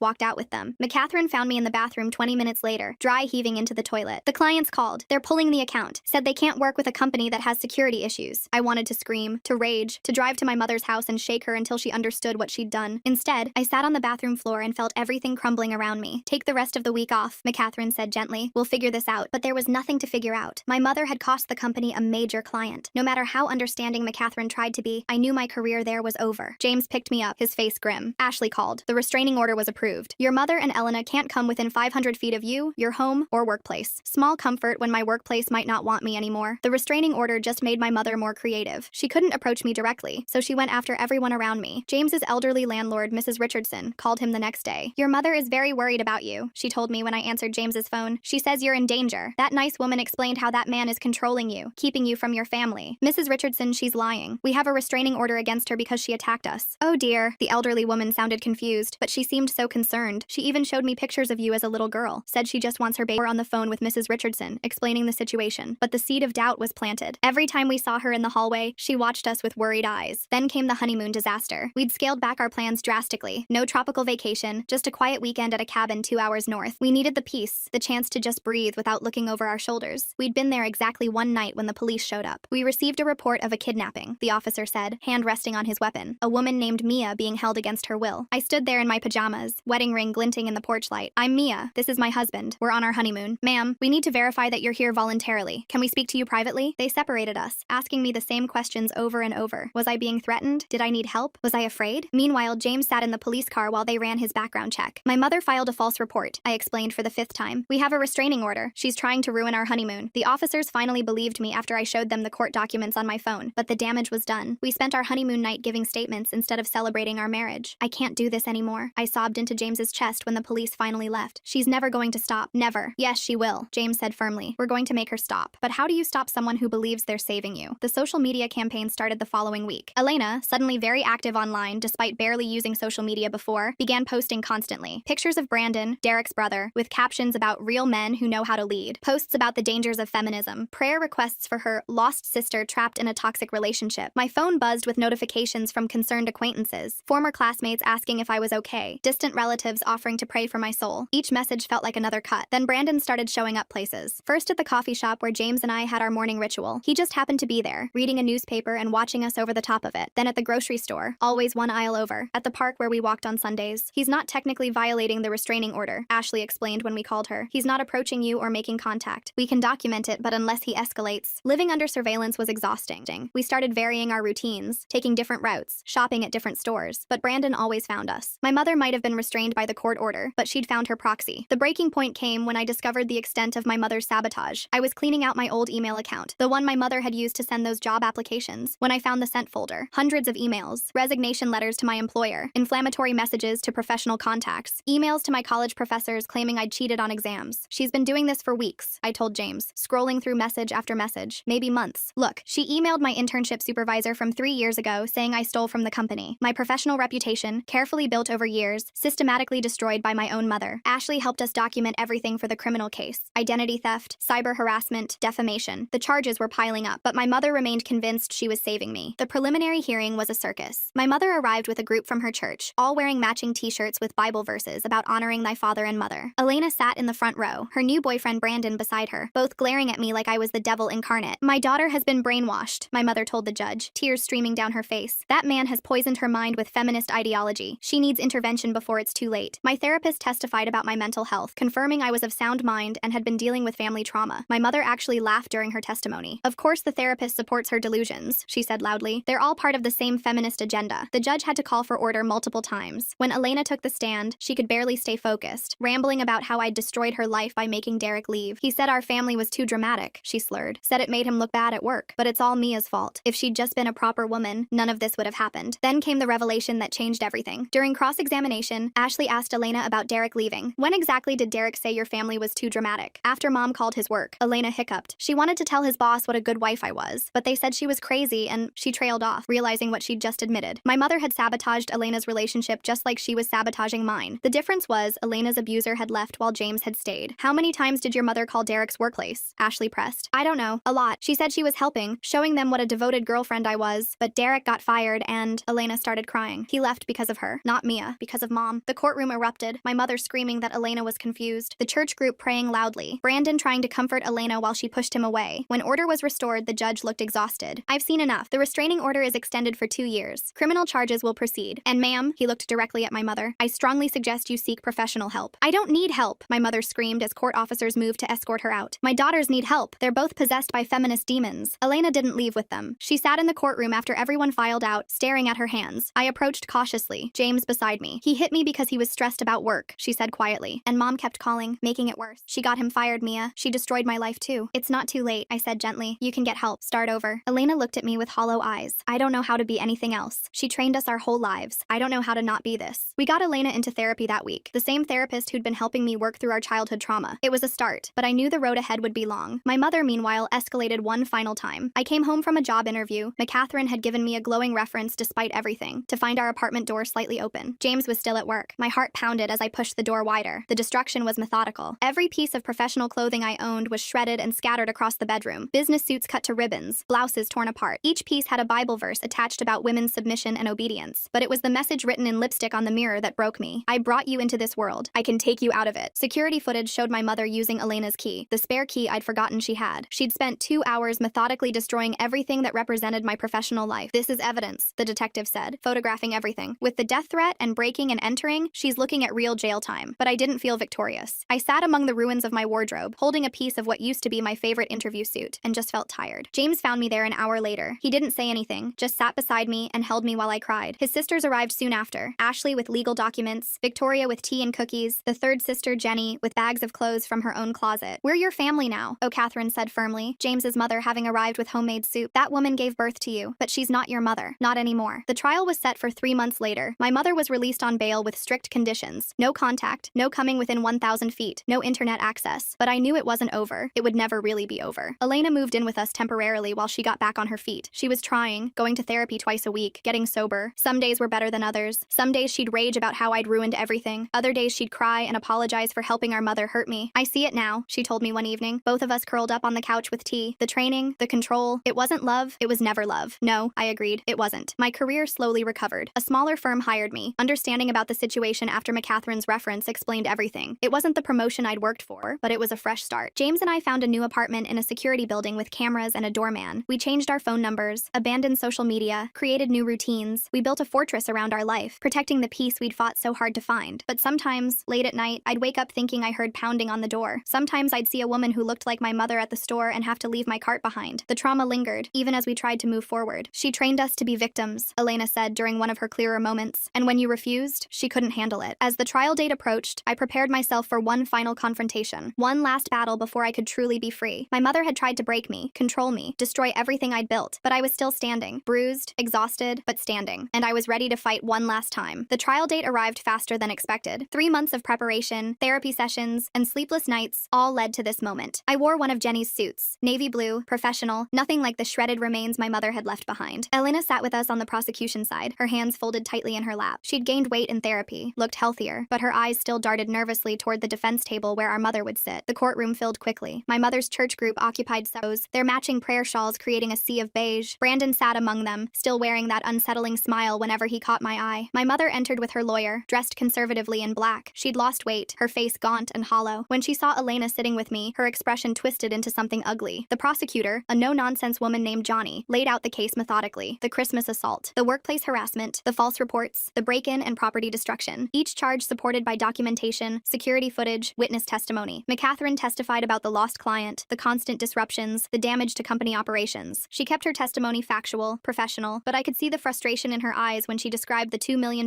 contract walking out the door. Mrs. Richardson took the stand next, explaining how my mother had approached her multiple times, crying about her kidnapped daughter. The elderly woman seemed confused by the whole situation, kept asking the judge if she'd done something wrong by listening. Then came the security footage from my apartment. The courtroom watched in silence as my mother methodically destroyed every piece of professional clothing I owned. The precision of it, the time she took attaching Bible verses to each ruined garment. When the camera caught her writing the death threat on the mirror, several jury members visibly recoiled. My mother's defense was exactly what I expected. Her lawyer painted her as a concerned parent, driven to extremes by worry for her daughter's safety. They brought character witnesses from her church, each testifying about what a devoted mother she'd always been. She just loves her daughters so much, one woman testified. Sometimes that love makes people do desperate things. But the prosecution had Elena. My sister took the stand on day 2, wearing a simple dress that covered the fading bruises on her arms. She spoke quietly at first, describing our childhood training. The books balanced on our heads, the practiced phrases of submission, the way our mother rewarded compliance and punished independence. She called Derek's workplace 17 times, Elena said, her voice growing stronger. I counted later, went through his phone records, 17 times telling his boss what a good girlfriend I was, how I ironed his shirts and packed his lunches. They fired him for the disruption. The defense attorney tried to shake her testimony, suggesting she was confused, manipulated by me, but Elena held firm. My mother didn't save me from Derek. She drove him away with her interference, just like she's trying to destroy Mia's life. The only difference is Mia found someone strong enough to stay. My mother couldn't contain herself. She stood up, pointing at Elena. You ungrateful child. I gave you everything. I taught you how to be a proper woman. The judge called for order, threatened contempt charges, but the damage was done. The jury had seen the real woman behind the concerned mother mask. I testified last. Johnny walked me through everything chronologically, letting the evidence speak for itself. When we reached the part about the destroyed wardrobe, she had me identify pieces of clothing from the evidence photos. This was my interview suit, I said, holding up a photo of navy fabric cut to ribbons. I wore it to every important meeting for 3 years. And this? Johnny held up another photo. My Northwestern graduation dress. My mother didn't attend the ceremony, but I kept the dress anyway. The defense's cross-examination focused on my radical feminist beliefs and how I'd abandoned family values. They tried to paint me as an ungrateful daughter who'd chosen career over family. Isn't it true you refused to date men your mother approved of? The defense attorney asked. My mother approved of men who controlled and monitored me. So yes, I refused. And you chose to pursue a career instead of starting a family? I chose to pursue both. I have a career and a loving marriage. They're not mutually exclusive. The jury deliberated for 6 hours. Elena and I waited in a small room with James and Ashley, drinking terrible courthouse coffee and jumping every time the door opened. My mother's church group held a prayer circle in the hallway until security made them move to the lobby. When the verdict came, I gripped James's hand so tight I probably cut off circulation. Guilty on all counts. Criminal harassment, cyber harassment, identity theft, breaking and entering, property destruction over $5,000, making criminal threats. My mother's face went white. She turned to stare at me as the judge read the sentences. 2 years for the combined harassment charges, 18 months for breaking and entering, 1 year for property destruction, 3 years for the death threat, to be served concurrently, with possibility of parole after 18 months. Additionally, the judge continued, the defendant is ordered to pay full restitution for damaged property and lost wages. The existing restraining order will be extended for 10 years upon release. They led my mother away in handcuffs. She didn't scream or cry, just stared at me with hollow eyes. The church group filtered out slowly, some crying, others muttering about injustice. Brandon lingered, approaching despite Ashley stepping protectively closer. This isn't over, he said quietly. Your mother was trying to save you. Someone needs to continue her work. That sounds like a threat, Ashley said, already pulling out her phone. Would you like to repeat it for the police?" He backed away, hands raised, that creepy smile finally faltering. The next few weeks felt surreal. My mother was actually gone, locked away where she couldn't reach me. No more wellness checks, no more workplace calls, no more looking over my shoulder. Elena struggled with guilt. Some days she'd blame herself for testifying. Other days she'd rage about the years of manipulation. Her therapist increased sessions to 3 times a week. "I don't know who I am without her voice in my head," she told me one evening. "Every decision I make, I hear her telling me I'm doing it wrong." Work gradually returned to normal. The whispers stopped. The pitying looks faded. McCatherine even mentioned that next year's promotion cycle looked promising, though we both knew it would take time to fully rebuild. James's family enveloped us completely. Sunday dinners at his parents' house became our new routine. His sisters included Elena in everything, teaching her that family could mean support instead of control. 6 months into my mother's sentence, I got a letter. The prison return address made my hands shake. James offered to read it first, but I needed to do it myself. It was exactly what I expected. No apology, no acknowledgement of wrongdoing, just Bible verses about honoring thy mother and warnings about my eternal soul. She'd found religion in prison, she wrote. She was praying for my salvation. I burned it in the sink, watching the edges curl and blacken. Elena watched from the doorway. "Did you read it?" "Yeah. And? Same old mom, still trying to save my soul." Elena laughed, but it sounded hollow. "At least she's consistent." The first anniversary of the trial passed quietly. Elena had moved into her own apartment by then, a small studio she decorated with plants and photos of us. She'd started taking community college classes, thinking maybe about becoming a counselor herself. "I want to help other women like us," she explained, "the ones who don't know they're being abused because it looks like love." Brandon eventually stopped his surveillance after Ashley filed harassment charges. He found another woman to handle, according to Elena's sources. We hoped she'd escape faster than Elena had. My career slowly rebuilt. The promotion came through eventually. Not the one I'd originally wanted, but good enough. I learned to stop apologizing for the chaos my family had brought to the workplace. McCatherine became something of a mentor, sharing her own stories of difficult family members. "The difference," she told me once, "is that you stood up to yours. Not everyone has that courage." James and I renewed our vows on our second anniversary. A proper ceremony this time, with his family and our chosen friends. Elena was my maid of honor, still fragile but standing tall beside me. No disruptions, no drama, just love and support and normal family joy. My mother served 18 months before parole. We learned about it through official channels. The victim notification system worked exactly as designed. She'd been released to a halfway house 2 states away, part of her parole conditions. The restraining order meant she couldn't return to our city for 10 years. Elena panicked when we got the notification. Old patterns die hard, and part of her still expected our mother to show up immediately. But days passed, then weeks, then months. No contact, no violations, just blessed silence. "Maybe prison actually changed her," Elena said hopefully one day. I doubted it. More likely she'd found new people to control, new daughters to save. But that wasn't my problem anymore. The last I heard, through distant relatives who still sent occasional updates, she'd joined a new church in her halfway house city. She told everyone there about her 2 daughters who'd been led astray by feminism, how she'd tried to save them and been persecuted for it, how she prayed every day for their return to righteousness. Let her pray. Let her tell her stories to anyone who'd listen. She couldn't hurt us anymore.